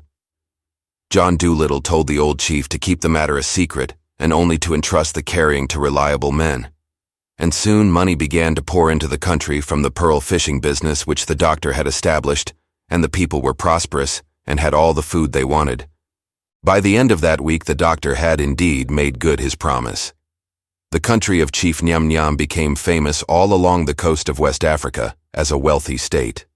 But wherever money is made in large quantities and business is good, there strangers will always come, seeking their fortune. And before long, the little village that used to be so poor and insignificant was full of traders from the neighboring kingdoms, buying and selling in the crowded, busy markets. And, of course, questions were soon asked as to how this country had suddenly got so rich. And, although the chief had carried out the doctor's orders and had only entrusted the secret of the fisheries to a few picked men, folks began to notice that canoes frequently came and went between the Harmattan rocks and the village of Chief Nyam-Nyam. Then spies from those neighboring countries who had always been robbing and warring upon this land began to sneak around the rocks in canoes. And, of course, very soon, the secret was out, and the Emir of Elabubu, who was one of the big, powerful neighbors, called up his army and sent them off in war canoes to take possession of the Harmattan rocks. At the same time, he made an attack upon the village, drove everybody out, and carrying off the doctor and the chief, he threw them into prison in his own country. Then at last, Nyam Nyam's people had no land left at all, and in the jungle, where the frightened villagers had fled to hide, Obombo made whispered speeches to little scattered groups of his father-in-law's people, telling them what fools they had been to trust the crazy white man, instead of listening to him, who would have led them to greatness. Now, when the Emir of Elabubu had thrown the doctor into prison, he had refused to allow Dab-Dab, Jip, or Gub-Gub to go with him. Jip put up a fight and bit the Emir in the leg, but all he got for that was to be tied up on a short chain. The prison into which the doctor was thrown had no windows, and John Dolittle, although he had been in African prisons before, was very unhappy because he was extremely particular about having fresh air, and besides, his hands were firmly tied behind his back with strong rope. "Dear me," said he while he was sitting miserably on the floor in the darkness, wondering what on earth he was going to do without any of his animals to help him. "What a poor holiday I am spending, to be sure." But presently he heard something stirring in his pocket, and to his great delight, the white mouse, who had been sleeping soundly, entirely forgotten by the doctor, ran out on his lap. "Good luck," cried John Dolittle. "You're the very fellow I want. Would you be so good as to run around behind my back and gnaw this beastly rope? It's hurting my wrists." "Certainly," said the white mouse, setting to work at once. "Why is it so dark? I haven't slept into the night, have I?" "No," said the doctor. "It's only about noon, I should say, but we're locked up. That stupid old Emir of Elabubu made war on Nyam Nyam and threw me into jail. Bother it, I always seem to be getting into prison. The worst of it was, he wouldn't let Jip or Dab-Dab come with me. I'm particularly annoyed that I haven't got Dab-Dab. I wish I knew some way I could get a message to her." "Well, just wait until I have your hands free," said the white mouse. "Then I'll see what can be done. There, I've bitten through one strand. Now wiggle your hands a bit and you can undo the whole rope." The doctor squirmed his arms and wrists, and presently his hands were free. "Thank goodness I had you in my pocket," he said. "That was a most uncomfortable position. I wonder what kind of a prison old Nyam Nyam got. This is the worst one I was ever in." In the meantime, the Emir, celebrating victory in his palace, gave orders that the Harmattan Rocks, which were now to be called the Royal Elabubu Pearl Fisheries, would henceforth be his exclusive private property, and no trespassing would be allowed. And he sent out 6 special men with orders to take over the islands and to bring all the pearls to him. Now the cormorants did not know that war had broken out, nor anything about the doctor's misfortune, and when the Emir's men came and took the pearl oysters, they had fished up the birds supposed they were Nyam Nyam's men and let them have them. However, it happened luckily that this first load of oysters had only very small and almost worthless pearls in them. Jip and Dab-Dab were still plotting to find some way to reach the doctor, but there seemed to be nothing they could think of. Inside the prison, the doctor was swinging his arms to get the stiffness out of them. "You said something about a message you had for Dab-Dab, I think," peeped the white mouse's voice from the darkness of the corner. "Yes," said the doctor, "and a very urgent one. But I don't see how on earth I'm going to get it to her. This place is made of stone and the door's frightfully thick. I noticed it as I came in." "Don't worry, doctor, I'll get it to her," said the mouse. "I've just found an old rat hole over here in the corner. I pop down it and it goes under the wall and comes out by the root of the tree on the other side of the road from the prison."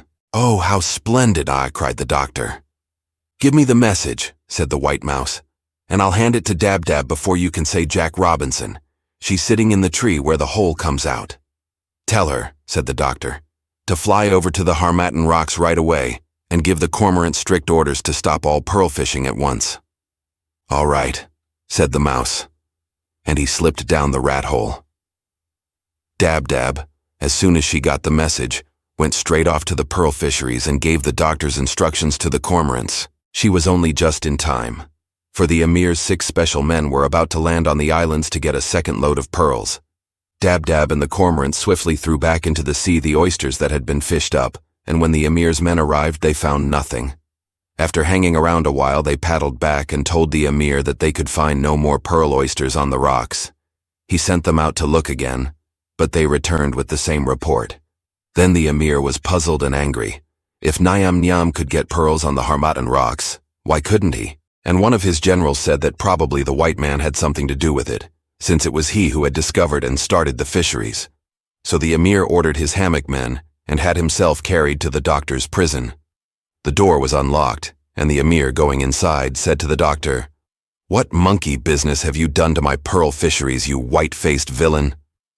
"They're not your pearl fisheries, you black-faced ruffian," said the doctor. "You stole them from poor old Nyam-Nyam. The pearls were fished for by diving birds, but the birds are honest and will work only for honest people. Why don't you have windows in your prisons? You ought to be ashamed of yourself." Then the emir flew into a terrible passion. "How dare you speak to me like that? I am the emir of Elabubu," he thundered. "You're an unscrupulous scoundrel," said the doctor. "I don't want to talk to you." "If you don't make the birds work for me, I'll give orders that you get no food," said the emir. "You shall be starved to death." "I have told you," said the doctor, "that I don't desire any further conversation with you. Not a single pearl shall you ever get from the Harmattan fisheries. And not a bite to eat shall you ever have till I do," the emir yelled. Then he turned to the prison guards, gave instructions that the doctor was not to be fed till further orders, and stalked out. The door slammed shut with a doleful clang, and after one decent breath of fresh air, the doctor was left in the darkness of his stuffy dungeon. Chapter 6. The Doctor's Release. The emir of Elabubu went back to his palace feeling perfectly certain that after he had starved John Dolittle for a few days, he would be able to make him do anything he wanted. He gave orders that no water should be served to the prisoner either, so as to make doubly sure that he would be reduced to obedience. But immediately the emir had left, the white mouse started out through the rat hole in the corner, and all day and all night he kept busy, coming and going, bringing in crumbs of food which he gathered from the houses of the town. Bread crumbs, cheese crumbs, yam crumbs, potato crumbs, and crumbs of meat which he pulled off bones. All these he stored carefully in the doctor's hat in the corner of the prison, and by the end of each day, he had collected enough crumbs for one good square meal. The doctor said he never had the slightest idea of what he was eating, but as the mealy mixture was highly digestible and nutritious, he did not see why he should mind. To supply his master with water, the mouse got nuts, and after gnawing a tiny hole in one end, he would chop the nut inside into pieces and shake it out through the hole. Then he would fill the empty shell with water and seal up the hole with gum arabic, which he got from trees. The water-filled nuts were a little heavy for him to carry, so Dab-Dab would bring them from the river as far as the outside end of the rat hole, and the white mouse would roll them down the hole into the prison. By getting his friends, the village mice, to help him in the preparation of these nuts, he was able to supply them in hundreds. Then all the doctor had to do when he wanted a drink was to put one in his mouth, crack it with his teeth, and after the cool water had run down his throat, spit the broken shells out. The white mouse also provided crumbs of soap so that his master could shave, for the doctor, even in prison, was always very particular about this part of his appearance. Well, when 4 days had passed, the emir of Elabubu sent a messenger to the prison to inquire if the doctor was now willing to do as he was told. The guards, after talking to John Dolittle, brought word to the emir that the white man was as obstinate as ever and had no intention of giving in. "Very well," said the emir, stamping his foot, "then let him starve. In 10 days more the fool will be dead. Then I will come and laugh over him. So perish all wretches who oppose the wishes of the emir of Elabubu." And in 10 days' time he went to the prison, as he had said, to gloat over the terrible fate of the white man. Many of his ministers and generals came with him to help him gloat. But when the prison door was opened, instead of seeing the white man's body stretched upon the floor, the emir found the doctor smiling on the threshold, shaved and hearty, and all spruced up. The only difference in his appearance was that with no exercise in prison, he had grown slightly stouter and rounder. The emir stared at the prisoner open-mouthed, speechless with astonishment. Now, the day before this, he had heard for the first time the story of the rout of the Amazons. The emir had refused to believe it, but now he began to feel that anything might be true about this man. "See," one of the ministers whispered in his ear, "the sorcerer has even shaved his beard without water or soap. Your Majesty, there is surely evil magic here. Set the man free before harm befall. Let us be rid of him." And the frightened minister moved back among the crowd so the doctor's evil gaze could not fall upon his face. Then the emir himself began to get panicky, and he gave orders that the doctor should be released right away. "I will not leave here," said John Dolittle, standing squarely in the door, "till you have windows put in this prison. It's a disgrace to lock up anyone in a place without windows." "Build windows in the prison at once," the emir said to the guards. "And after that I won't go," said the doctor. "Not till you have set Chief Nyam Nyam free. Not till you have ordered all your people to leave his country and the Harmattan rocks. Not till you have returned to him the farming lands you robbed him of." "It shall be done," muttered the emir, grinding his teeth. "Only go." "I go," said the doctor. "But if you ever molest your neighbors again, I will return. Beware." Then he strode through the prison door out into the sunlit street, while the frightened people fell back on either side and covered their faces, whispering, "Magic! Do not let his eye fall on you." And in the doctor's pocket, the white mouse had to put his paws over his face to keep from laughing. And now, the doctor set out with his animals and the old chief to return to Nyam Nyam's country from the land where he had been imprisoned. On the way they kept meeting with groups of the chief's people who were still hiding in the jungle. These were told the glad tidings of the emir's promise. When they learned that their land was now free and safe again, the people joined the doctor's party for the return journey. And long before he came in sight of the village, John Dolittle looked like a conquering general coming back at the head of an army, so many had gathered to him on the way. That night, grand celebrations were made in the chief's village, and the doctor was hailed by the people as the greatest man who had ever visited their land. Two of their worst enemies need now no longer be feared. The emir had been bound over by a promise, and Dahomey was not likely to bother them again after the fright the Amazons got on their last attack.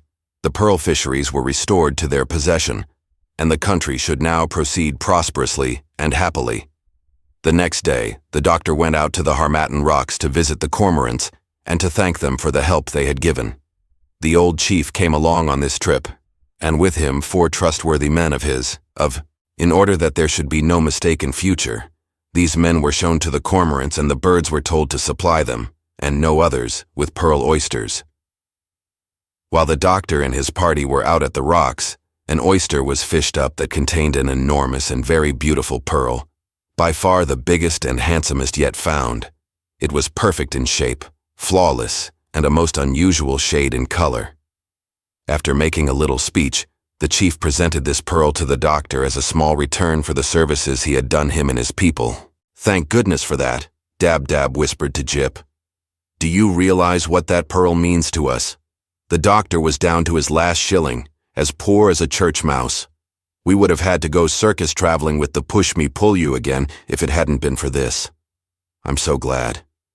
For my part, I shall be glad enough to stay at home and settle down a while, once we get there." "Oh, I don't know," said Gub-Gub. "I love circuses. I wouldn't mind traveling, so long as it's in England, and with a circus." "Well," said Jip, "whatever happens, it's nice the doctor's got the pearl.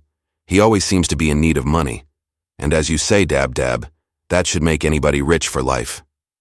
But while the doctor was still thanking the chief for the beautiful present, Quip the carrier flew up with a letter for him. "It was marked urgent in red ink, Doctor," said the swallow. "So Speedy thought he had better send it to you by special delivery." John Dolittle tore open the envelope. "Who's it from, Doctor?" asked Dab-Dab. "Dear me," muttered the doctor, reading. "It's from that farmer in Lincolnshire whose Brussels sprouts we imported for Gub-Gub. I forgot to answer his letter. You remember he wrote asking me if I could tell him what the trouble was. And I was so busy it went clean out of my mind. Dear me, I must pay the poor fellow back somehow. I wonder, but there's this. I can send him the pearl. That will pay for his sprouts and something to spare. What a good idea." And to Dab-Dab's horror, the doctor tore a clean piece off the farmer's letter, scribbled a reply, wrapped the pearl up in it, and handed it to the swallow. "Tell Speedy," said he, "to send that off right away, registered. I am returning to Fantippo tomorrow. Goodbye, and thank you for the special delivery."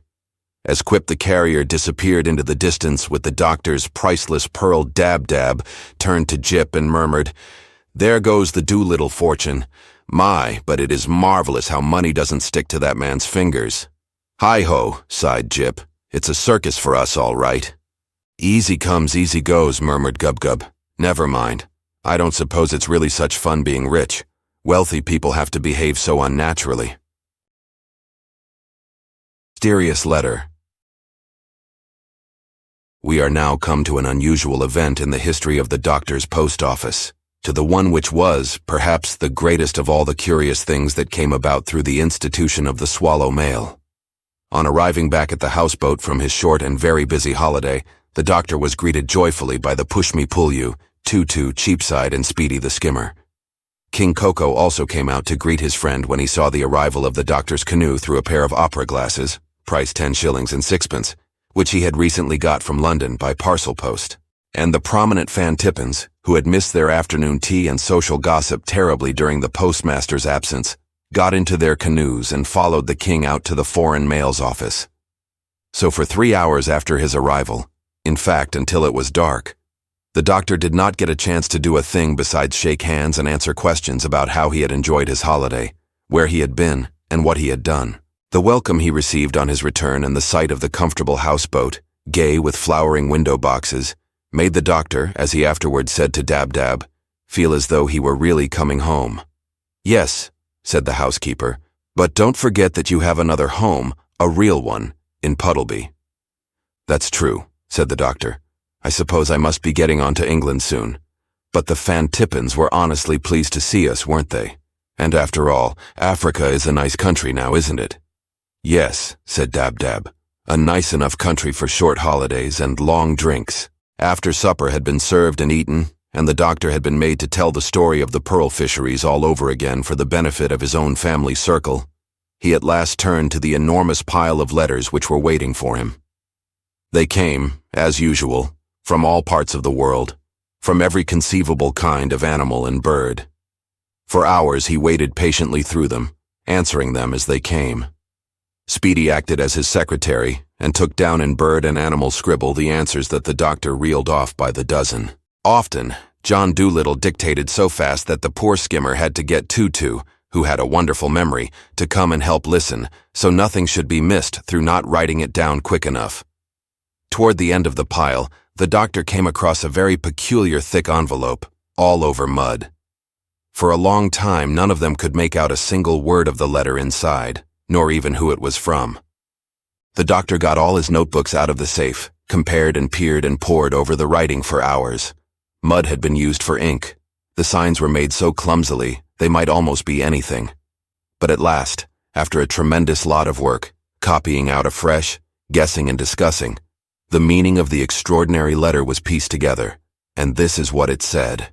"Dear Dr. Dolittle, I have heard of your post office and am writing this as best I can. The first letter I ever wrote. I hear you have a weather bureau in connection with your post office and that a one-eyed albatross is your chief weather prophet. I am writing to tell you that I am the oldest weather prophet in the world. I prophesied the flood, and it came true to the day and the hour I said it would.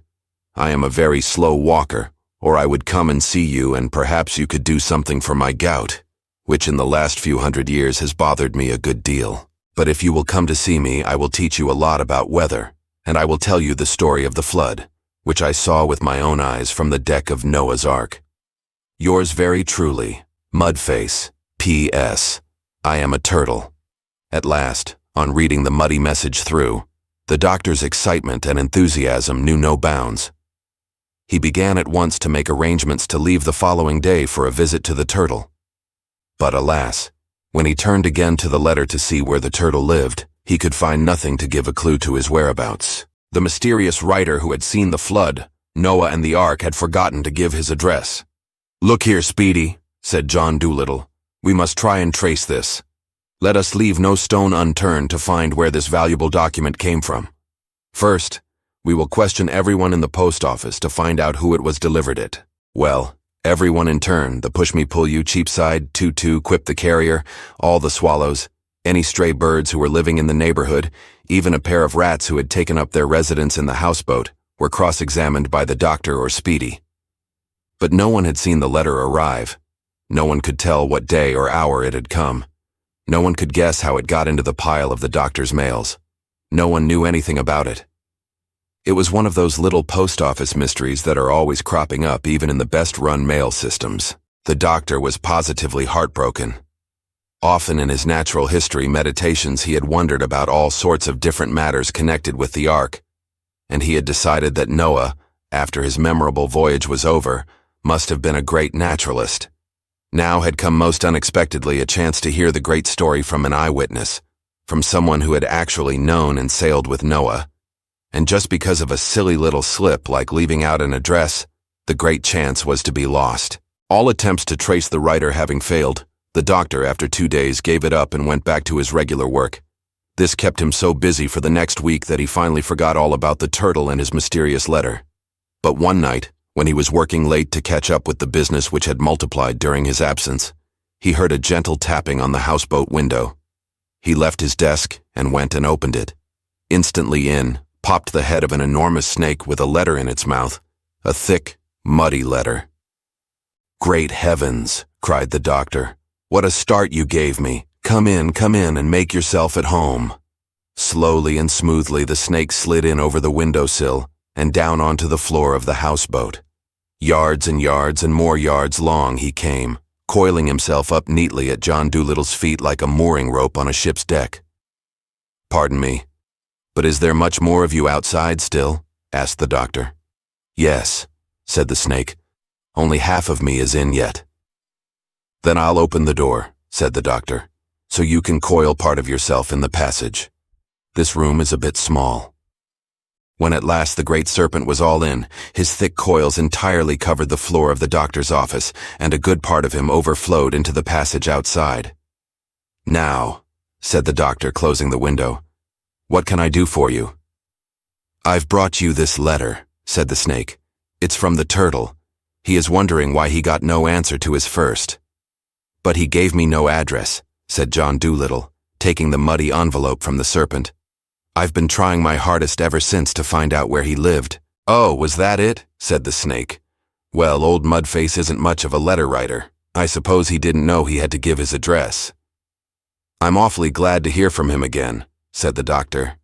"I had given up all hope of ever seeing him. You can show me how to get to him?" "Why, certainly," said the big serpent. "I live in the same lake as he does, Lake Junganika." "You're a water snake then, I take it," said the doctor. "Yes." "You look rather worn out from your journey. Is there anything I can get you?" "I'd like a saucer of milk," said the snake. "I only have wild goat's milk," said John Dolittle, "but it's quite fresh." And he went out into the kitchen and woke up the housekeeper. "What do you think, Dab-Dab?" he said, breathless with excitement. "I've got a second letter from the turtle, and the messenger is going to take us to see him." When Dab-Dab entered the postmaster's office with the milk, she found John Dolittle reading the letter. Looking at the floor, she gave a squawk of disgust. "It's a good thing for you Sarah isn't here," she cried. "Just look at the state of your office, it's full of snake." Chapter 8. The Land of the Mangrove Swamps. It was a long but a most interesting journey that the doctor took from Fantippo to Lake Junganika. It turned out that the turtle's home lay many miles inland in the heart of one of the wildest, most jungly parts of Africa. The doctor decided to leave Gub-Gub home this time, and he took with him only Jip, Dab-Dab, Tutu, and Cheapside, who said he wanted a holiday, and that his sparrow friends could now quite well carry on the city deliveries in his absence. The great water snake began by taking the doctor's party down the coast south for some 40 or 50 miles. There they left the sea, entered the mouth of a river, and started to journey inland. The canoe, with the snake swimming alongside it, was quite the best thing for this kind of travel, so long as the river had water in it. But presently, as they went up it, the stream grew narrower and narrower, till at last, like many rivers in tropical countries, it was nothing more than the dry bed of a brook, or a chain of small pools with long sandbars between. Overhead the thick jungle arched and hung like a tunnel of green. This was a good thing by daytime, as it kept the sun off better than a parasol.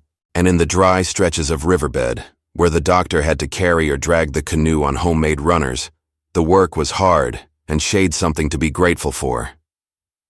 At the end of the first day, John Dolittle wanted to leave the canoe in a safe place and finish the trip on foot. But the snake said they would need it further on, where there was more water and many swamps to cross. As they went forward, the jungle around them seemed to grow thicker and thicker all the time, but there was always this clear alleyway along the riverbed, and though the stream's course did much winding and twisting, the going was good. The doctor saw a great deal of new country, trees he had never met before, gay-colored orchids, butterflies, ferns, birds, and rare monkeys. So his notebook was kept busy all the time with sketching and jotting and adding to his already great knowledge of natural history. On the third day of travel, this riverbed led them into an entirely new and different kind of country. If you have never been in a mangrove swamp, it is difficult to imagine what it looks like. It was mournful scenery. Flat bogland, full of pools and streamlets, dotted with tufts of grass and weed, tangled with gnarled roots and brambling bushes, spread out for miles and miles in every direction. It reminded the doctor of some huge shrubbery that had been flooded by heavy rains. No large trees were here, such as they had seen in the jungle lower down. 7 or 8 feet above their heads was as high as the mangroves grew, and from their thin boughs, long streamers of moss hung like gray fluttering rags. The life, too, about them was quite different. The gaily colored birds of the true forest did not care for this damp country of half water and half land.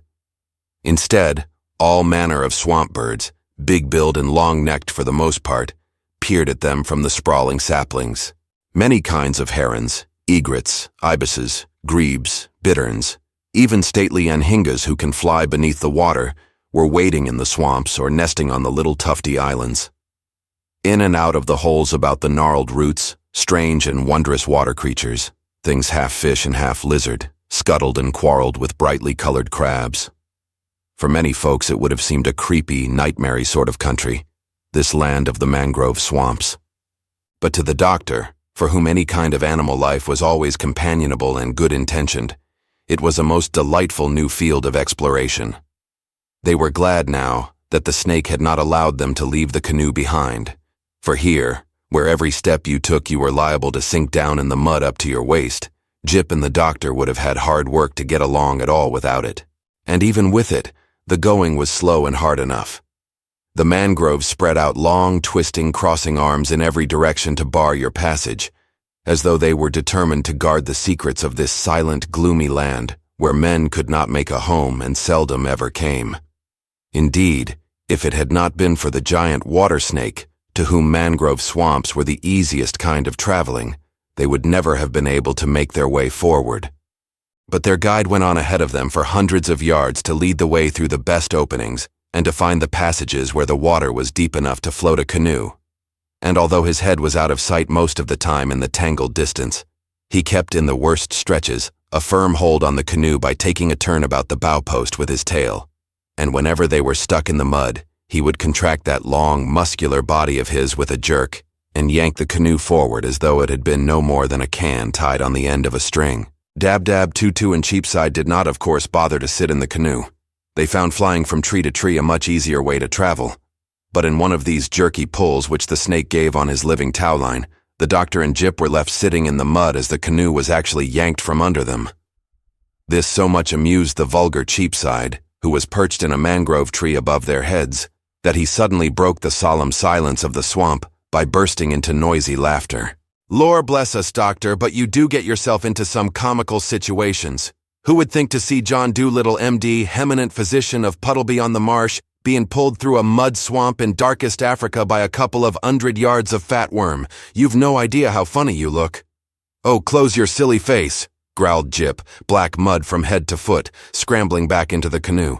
"It's easy for you. You can fly through the mess." "It'd make a nice football ground, this," murmured Cheapside. "I'm surprised the Africans haven't took to it.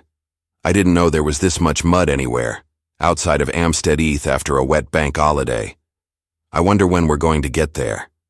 Seems to me we're coming to the end of the world or the middle of it. I haven't seen a human face since we left the shore. He's an exclusive kind of gent, our Mr. Turtle, ain't he? Meself, I wouldn't be surprised if we ran into old Noah, sitting on the wreck of the Hark, any minute. Help the doctor up, Jip. Look, he's got his chin caught under a root.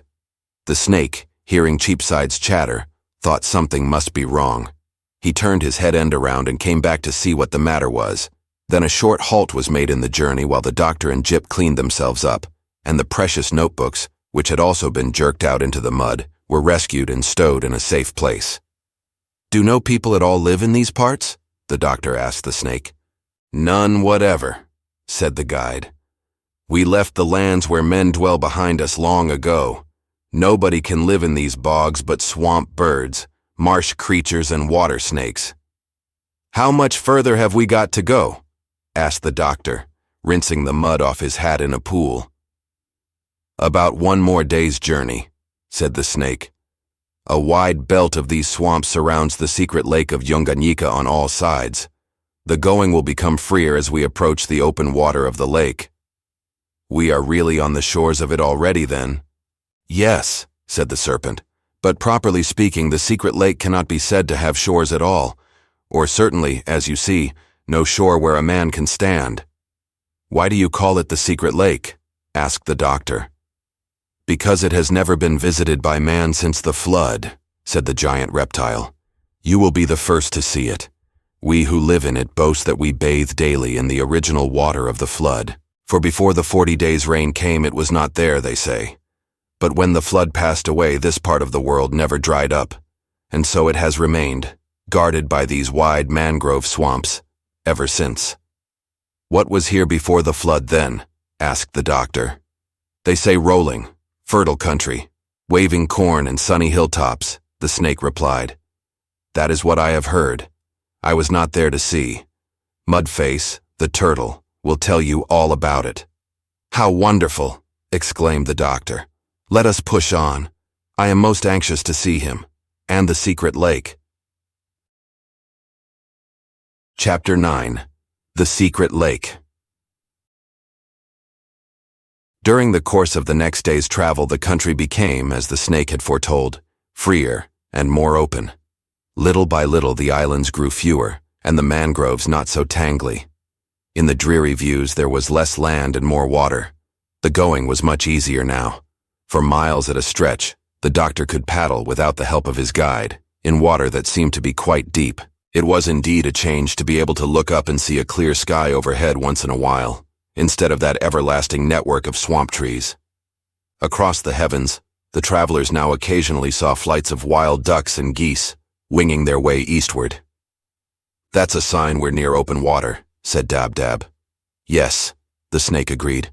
"They're going to Junganyika. It is the feeding ground of great flocks of wild geese." It was about 5 o'clock in the evening when they came to the end of the little islands and mudbanks, and as the canoe's nose glided easily forward into entirely open water, they suddenly found themselves looking across a great inland sea. The doctor was tremendously impressed by his first sight of the secret lake. If the landscape of the swamp country had been mournful, this was even more so. No eye could see across it. The edge of it was like the oceans, just a line where the heavens and the water meet. Ahead to the eastward, the darkest part of the evening sky. Even this line barely showed, for now the murky waters and the frowning night blurred together in an inky mass. To the right and left, the doctor could see the fringe of the swamp trees running around the lake, disappearing in the distance north and south. Out in the open, great banks of gray mist rolled and joined and separated as the wailing wind pushed them fretfully hither and thither over the face of the waters. "My word," the doctor murmured in a quiet voice.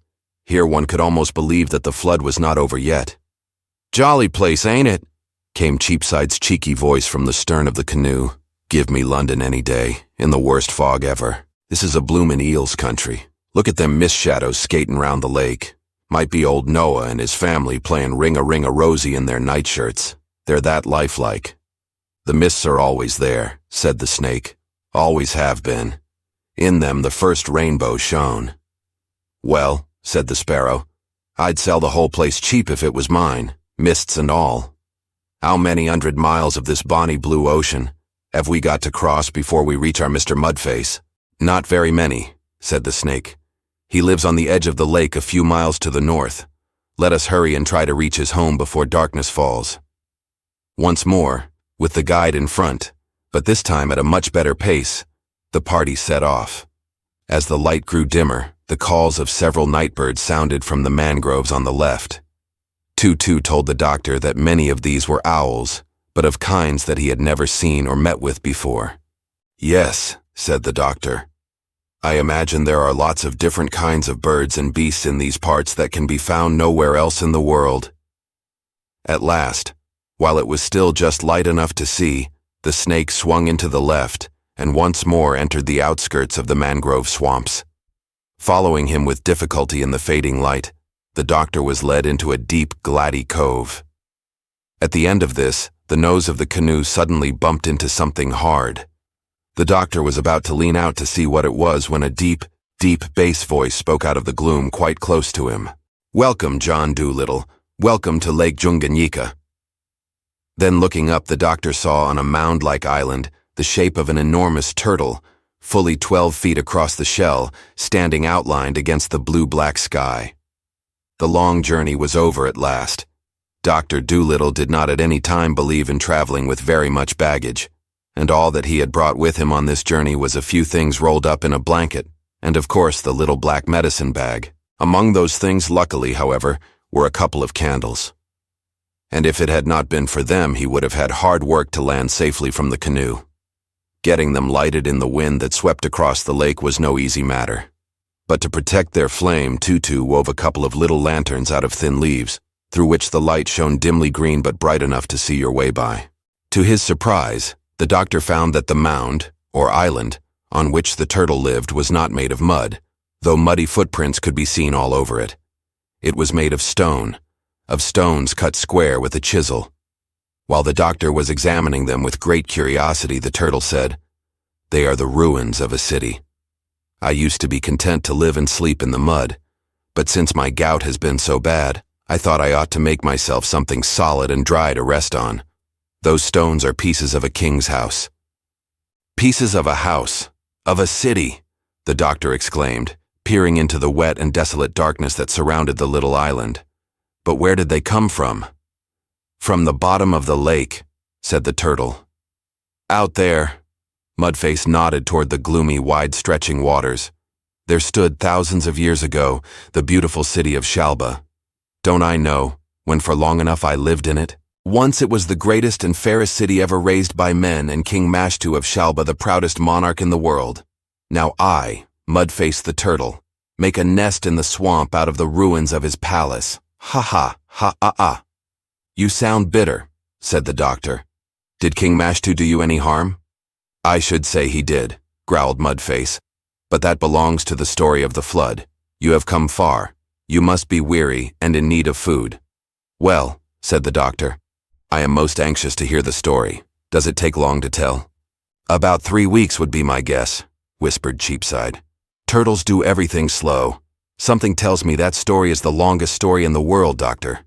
Let's get a nap and a bite to eat first. We can hear it just as well tomorrow." So, in spite of John Dolittle's impatience, the story was put off till the following day. For the evening meal, Dab-Dab managed to scout around and gather together quite a nice mess of freshwater shellfish, and Tutu collected some marsh berries that did very well for dessert. Then came the problem of how to sleep. This was not so easy, because although the foundations of the turtle's mound were of stone, there was hardly a dry spot on the island left where you could lie down. The doctor tried the canoe, but it was sort of cramped and uncomfortable for sleeping, and now even there too, the mud had been carried by Dab-Dab's feet and his own. In this country, the great problem was getting away from the mud. "When Noah's family first came out of the ark," said the turtle, "they slept in little beds which they strung up between the stumps of the drowned trees." "Ah, hammocks!" cried the doctor. "Of course, the very thing." Then, with Gyp's and Dab-Dab's help, he constructed a very comfortable basketwork hammock out of willow wands and fastened it between 2 larger mangroves. Into this he climbed and drew the blanket over him. Although the trees leaned down toward the water with his weight, they were quite strong, and their bendiness acted like good bed springs. The moon had now risen, and the weird scenery of Tanganyika was all green lights and blue shadows. As the doctor snuffed out his candles and Gyp curled himself up at his feet, the turtle suddenly started humming a tune in his deep bass voice, waving his long neck from side to side in the moonlight. "What is that tune you are humming?" asked the doctor.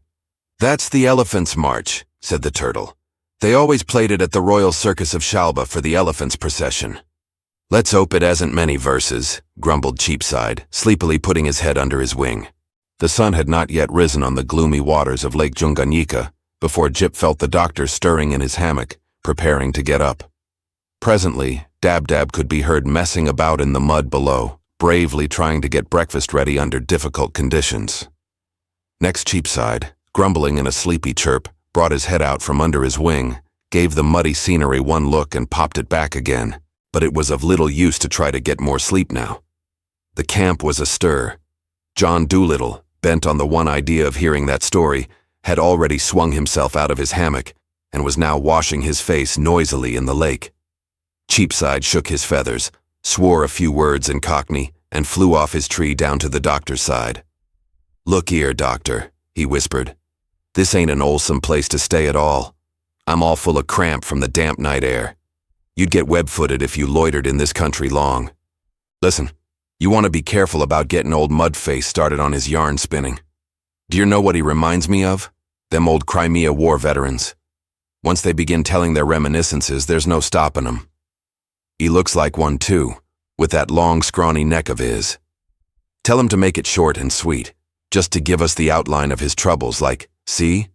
The sooner we can shake the mud of this place off our feet and make tracks for Fantippo, the better it'll be for all of us." Well, when breakfast had been disposed of, the doctor sharpened his pencil, got out a notebook, and telling Tutu to listen carefully, in case he should miss anything, he asked the turtle to begin the story of the flood. Cheapside had been right. Although it did not take a fortnight to tell, it did take a very full day. Slowly and evenly, the sun rose out of the east, passed across the heavens, and sank down into the west. And still, Mudface went murmuring on, telling of all the wonders he had seen in days long ago, while the doctor's pencil wiggled untiringly over the pages of his notebook. The only interruptions were when the turtle paused to lean down and moisten his long throat with the muddy water of the lake, or when the doctor stopped him to ask a question on the natural history of antediluvian times. Dab-Dab prepared lunch and supper and served them as silently as she could, so as not to interrupt. But for the doctor, they were very scrappy meals. On into the night the story went.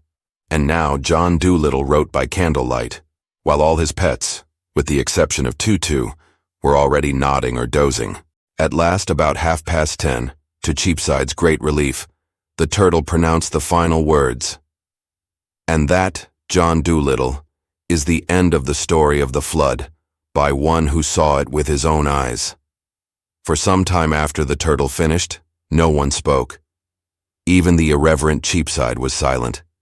Little bits of stars, dimmed by the light of a half-full moon, twinkled like tiny eyes in the dim blue dome that arched across the lake. Away off somewhere among the tangled mangroves, an owl hooted from the swamp, and Tutu turned his head quickly to listen. Dab-Dab, the economical housekeeper, seeing the doctor close his notebook and put away his pencil, blew out the candle. At last, the doctor spoke. "Mudface, I don't know when in all my life I have listened to a story that interested me so much. I'm glad I came." "I too am glad, John Dolittle. You are the only one in the world now who understands the speech of animals. And if you had not come, my story of the flood could not have been told. I'm getting very old, and do not ever move far away from Junganika." "Would it be too much to ask you," said the doctor, "to get me some souvenir from the city below the lake?" "Not at all," said the turtle. "I'll go down and try to get you something right away." Slowly and smoothly, like some unbelievable monster of former days, the turtle moved his great bulk across his little island and slid himself into the lake without splashing or disturbance of any kind. Only a gentle swirling in the water showed where he had disappeared. In silence they all waited, the animals now, for the moment, reawakened and full of interest. The doctor had visions of his enormous friend moving through the slime of centuries at the bottom of the lake, hunting for some souvenir of the great civilization that passed away with the flood. He hoped that he would bring a book or something with writing on it. Instead, when at last he reappeared wet and shining in the moonlight, he had a carved stone windowsill on his back which must have weighed over a ton. "Lor bless us," muttered Cheapside. "What a wonderful piano mover he would make, to be sure. Great Carter Patterson. Does he think the doctor's going to hang that on his watch chain? It was the lightest thing I could find, said the turtle, rolling it off his back with a thud that shook the island. I had hoped I could get a vase or a plate or something you could carry, but all the smaller objects are now covered in fathoms of mud. This I broke off from the second story of the palace, from the Queen's bedroom window. I thought perhaps you'd like to see it anyway, even if it was too much for you to carry home. It's beautifully carved. Wait till I wash some of the mud off it. The candles were lighted again, and after the carvings had been cleaned, the doctor examined them with great care, and even made sketches of some of them in his notebook. By the time the doctor had done, all his party, excepting Tutu, had fallen asleep. It was only when he heard Jip suddenly snore from the hammock that he realized how late it was. As he blew out the candles again, he found that it was very dark, for now the moon had set. He climbed into bed and drew the blankets over him. Chapter 10. The Postmaster-General's Last Order. When Dab-Dab roused the party next morning, the sun was shining through the mist upon the lake, doing its best to brighten up the desolate scenery around them. Poor Mudface awoke with an acute attack of gout. He had not been bothered by this ailment since the doctor's arrival. But now he could scarcely move at all without great pain, and Dab-Dab brought his breakfast to him where he lay. John Dolittle was inclined to blame himself for having asked him to go hunting in the lake for souvenirs the night before. "I'm afraid that was what brought on the attack," said the doctor, getting out his little black bag from the canoe and mixing some medicines. "But you know you really ought to move out of this damp country to some drier climate. I'm aware that turtles can stand an awful lot of wet, but at your age one must be careful, you know." "There isn't any other place I like as well," said Mudface. "It's so hard to find a country where you're not disturbed these days." "Here, drink this," the doctor ordered, handing him a teacup full of some brown mixture. "I think you will find that will soon relieve the stiffness in your front legs." The turtle drank it down, and in a minute or two, he said he felt much better, and could now move his legs freely without pain. "It's a wonderful medicine, that," said he. "You are surely a great doctor. Have you got any more of it?" "I will make up several bottles of the mixture and leave them with you before I go," said John Dolittle. "But you really ought to get on high ground somewhere. This muddy little hummock is no place for you to live. Isn't there a regular island in the lake where you could make your home, if you're determined not to leave the Junganyika country?" "Not one," said the turtle. "It's all like this, just miles and miles of mud and water. I used to like it. In fact, I do still. I wouldn't wish for anything better if it weren't for this wretched gout of mine." "Well," said the doctor, "if you haven't got an island, we must make one for you." "Make one," cried the turtle. "How would you go about it?" "I'll show you very shortly," said John Dolittle. And he called Cheapside to him. "Will you please fly down to Fantippo," he said to the city manager, "and give this message to Speedy the Skimmer, and ask him to send it out to all the postmasters of the branch offices. The swallow mail is very shortly to be closed, at all events for a considerable time. I must now be returning to Puddleby, and it will be impossible for me to continue the service in its present form after I have left no man's land. I wish to convey my thanks to all the birds, postmasters, clerks, and letter carriers who have so generously helped me in this work. The last favor which I'm going to ask of them is a large one, and I hope they will give me their united support in it. I want them to build me an island in the middle of Lake Junganyika. It is for Mudface the turtle, the oldest animal living, who in days gone by did a very great deal for man and beast, for the whole world in fact, when the earth was passing through the darkest chapters in all its history. Tell Speedy to send word to all bird leaders throughout the world. Tell him I want as many birds as possible right away to build a healthy home where this brave turtle may end his long life in peace. It is the last thing I ask of the post office staff, and I hope they will do their best for me." Cheapside said that the message was so long he was afraid he would never be able to remember it by heart. So John Dolittle told him to take it down in bird scribble, and he dictated it to him all over again. That letter, the last circular order issued by the great Postmaster-General to the staff of the Swallow Mail, was treasured by Cheapside for many years. He hid it under his untidy nest in St. Edmund's left ear on the south side of the chancel of St. Paul's Cathedral. He always hoped that the pigeons who lived in the front porch of the British Museum would someday get it into the museum for him. But one gusty morning, when men were cleaning the outside of the cathedral, it got blown out of St. Edmund's Ear, and before Cheapside could overtake it, it sailed over the housetops into the river and sank. The Sparrow got back to Yunganyika late that afternoon. He reported that Speedy had immediately, on receiving the doctor's message, forwarded it to the postmasters of the branch offices with orders to pass it on to all the bird leaders everywhere. It was expected that the first birds would begin to arrive here early the following morning. It was Speedy himself who woke the doctor at dawn the next day. And while breakfast was being eaten, he explained to John Dolittle the arrangements that had been made. The work, the skimmer calculated, would take 3 days. All birds had been ordered to pick up a stone or a pebble or a pinch of sand from the seashore on their way and bring it with them. The larger birds, who would carry stones, were to come first, then the middle-sized birds, and then the little ones with sand. Soon, when the sky over the lake was beginning to fill up with circling ospreys, herons, and albatrosses, Speedy left the doctor and flew off to join them. There, taking up a position in the sky right over the center of the lake, he hovered motionless, as a marker for the stone droppers. Then the work began. All day long, a never-ending stream of big birds, a dozen abreast, flew up from the sea and headed across Lake Junganyika. The line was like a solid black ribbon, the birds, dense, packed and close, beak to tail. And as each dozen reached the spot where Speedy hovered, 12 stones dropped into the water. The procession was so continuous and unbroken that it looked as though the sky were raining stones, and the constant roar of them splashing into the water out of the heavens could be heard a mile off. The lake in the center was quite deep, and of course tons and tons of stone would have to be dropped before the new island would begin to show above the water's surface. This gathering of birds was greater even than the one the doctor had addressed in the hollow of No Man's Land. It was the biggest gathering of birds that had ever been seen. For now, not only the leaders came, but thousands and millions of every species. John Dolittle got tremendously excited, and jumping into his canoe he started to paddle out nearer to the work. But Speedy grew impatient that the top of the stone pile was not yet showing above the water, and he gave the order to double up the line, and then double again as still more birds came to help from different parts of the world. And soon, with 1,000 stones falling every fraction of a second, the lake got so rough that the doctor had to put back for the turtle's hummock, lest his canoe capsize.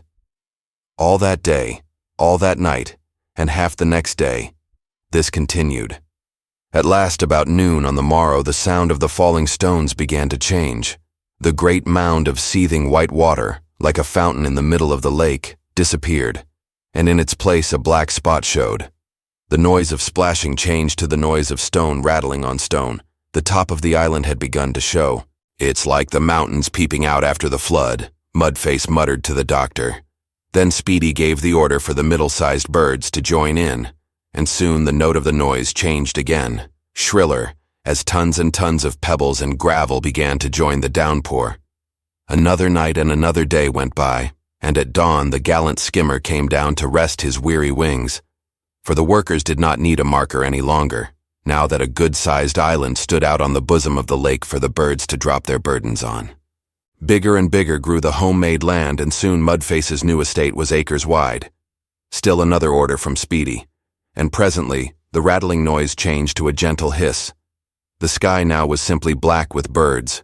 The pebble shower had ceased. It was raining sand. Last of all, the birds brought seeds, grass seeds, the seeds of flowers, acorns, and the kernels of palms.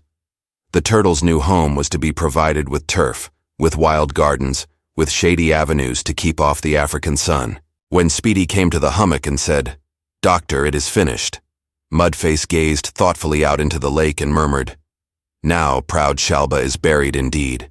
She has an island for a tombstone. It's a grand home you have given me, John Dolittle. Alas, poor Shalba. Mashtu the king passes, but Mudface the turtle lives on." Chapter 11. Goodbye to Fantippo. Mudface's landing on his new home was quite an occasion. The doctor paddled out alongside of him till they reached the island. Until he set foot on it, John Dolittle himself had not realized what a large piece of ground it was. It was more than a quarter of a mile across. Round in shape, it rose gently from the shores to the flat center, which was a good 100 feet above the level of the lake. Mudface was tremendously pleased with it, climbing laboriously to the central plateau, from where you could see great distances over the flat country around. He said he was sure his health would quickly improve in this drier air. Dab-Dab prepared a meal, the best she could in the circumstances, to celebrate what she called the turtle's housewarming, and everyone sat down to it, and there was much gaiety, and the doctor was asked to make a speech in honor of the occasion. Cheapside was dreadfully afraid that Mudface would get up to make a speech in reply, and that it would last into the following day. But to the sparrow's relief, the doctor, immediately he had finished, set about preparations for his departure. He made up the 6 bottles of gout mixture and presented them to Mudface with instructions in how it should be taken. He told him that although he was closing up the post office for regular service, it would always be possible to get word to Puddleby. He would ask several birds of passage to stop here occasionally, and if the gout got any worse, he wanted Mudface to let him know by letter. The old turtle thanked him over and over again, and the parting was a very affecting one. When at last the goodbyes were all said, they got into the canoe and set out on the return journey. Reaching the mouth of the river at the southern end of the lake, they paused a moment before entering the mangrove swamps and looked back. And there, in the distance, they could just see the shape of the old turtle standing on his new island, watching them. They waved to him and pushed on. "He looks just the same as we saw him the night we arrived," said Dab-Dab. "You remember? Like a statue on a pedestal against the sky."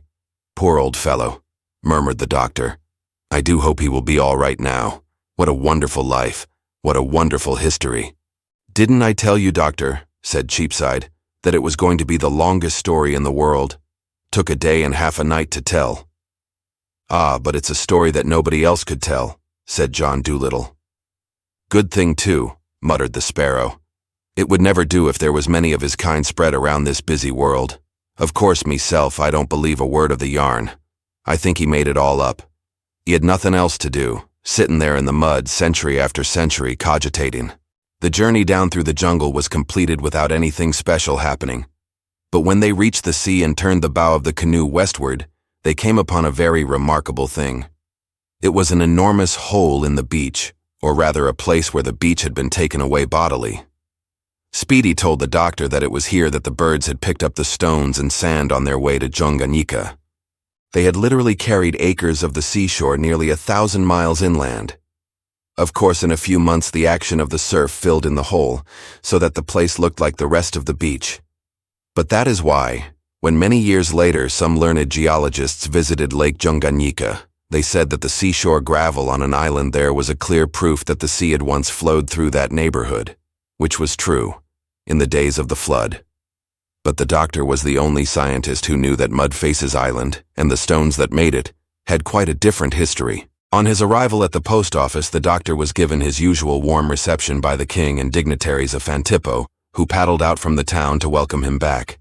Tea was served at once, and His Majesty seemed so delighted at renewing this pleasant custom that John Dolittle was loath to break the news to him that he must shortly resign from the foreign mail service and sail for England. However, while they were chatting on the veranda of the houseboat, a fleet of quite large sailing vessels entered the harbor. These were some of the new merchant craft of Fantippo, which plied regularly up and down the coast, trading with other African countries. The doctor pointed out to the king that mails intended for foreign lands could now be quite easily taken by these boats to the bigger ports on the coast where vessels from Europe called every week. From that, the doctor went on to explain to the king that much as he loved Fantippo and its people, he had many things to attend to in England and must now be thinking of going home. And of course, as none of the natives could talk bird language, the swallow mail would have to be replaced by the ordinary kind of post office. The doctor found that His Majesty was much more distressed at the prospect of losing his good white friend and his afternoon tea on the houseboat than at anything else which the change would bring. But he saw that the doctor really felt he had to go, and at length, with tears falling into his teacup, he gave permission for the Postmaster-General of Fantippo to resign. Great was the rejoicing among the doctor's pets and the patient swallows when the news got about that John Dolittle was really going home at last. Gub-Gub and Jip could hardly wait while the last duties and ceremonies of closing the houseboat to the public and transferring the foreign mail service to the office in the town were performed. Dab-Dab bustled cheerfully from morning to night, while Cheapside never ceased to chatter of the glories of London, the comforts of a city life, and all the things he was going to do as soon as he got back to his beloved native haunts. There was no end to the complimentary ceremonies which the good King Koko and his courtiers performed to honor the departing doctor. For days and days previous to his sailing, canoes came and went between the town and the houseboat, bearing presents to show the goodwill of the Fantippans. During all this, having to keep smiling the whole time, the doctor got sadder and sadder at leaving his good friends, and he was heartily glad when the hour came to pull up the anchor and put to sea. People who have written the history of the kingdom of Fantippo all devote several chapters to a mysterious white man who in a very short space of time made enormous improvements in the mail, the communications, the shipping, the commerce, the education, and the general prosperity of the country.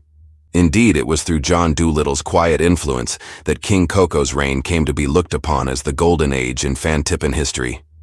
A wooden statue still stands in the marketplace to his memory. The excellent postal service continued after he left. The stamps with Koko's face on them were as various and as beautiful as ever. On the occasion of the first annual review of the Fantippo merchant fleet, a very fine 2-shilling stamp was struck in commemoration, showing His Majesty inspecting his new ships through a lollipop quizzing glass. The king himself became a stamp collector, and his album was as good as a family photo album, containing as it did so many pictures of himself. The only awkward incident that happened in the record of the post office, which the doctor had done so much to improve, was when some ardent stamp collectors, wishing to make the modern stamps rare, plotted to have the king assassinated in order that the current issues should go out of date. But the plot was happily discovered before any harm was done.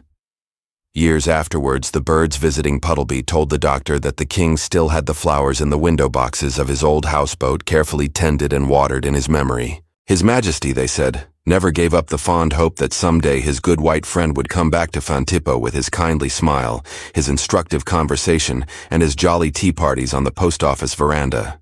The end. Thanks for watching. Please like the video and subscribe to the channel for more excellent content.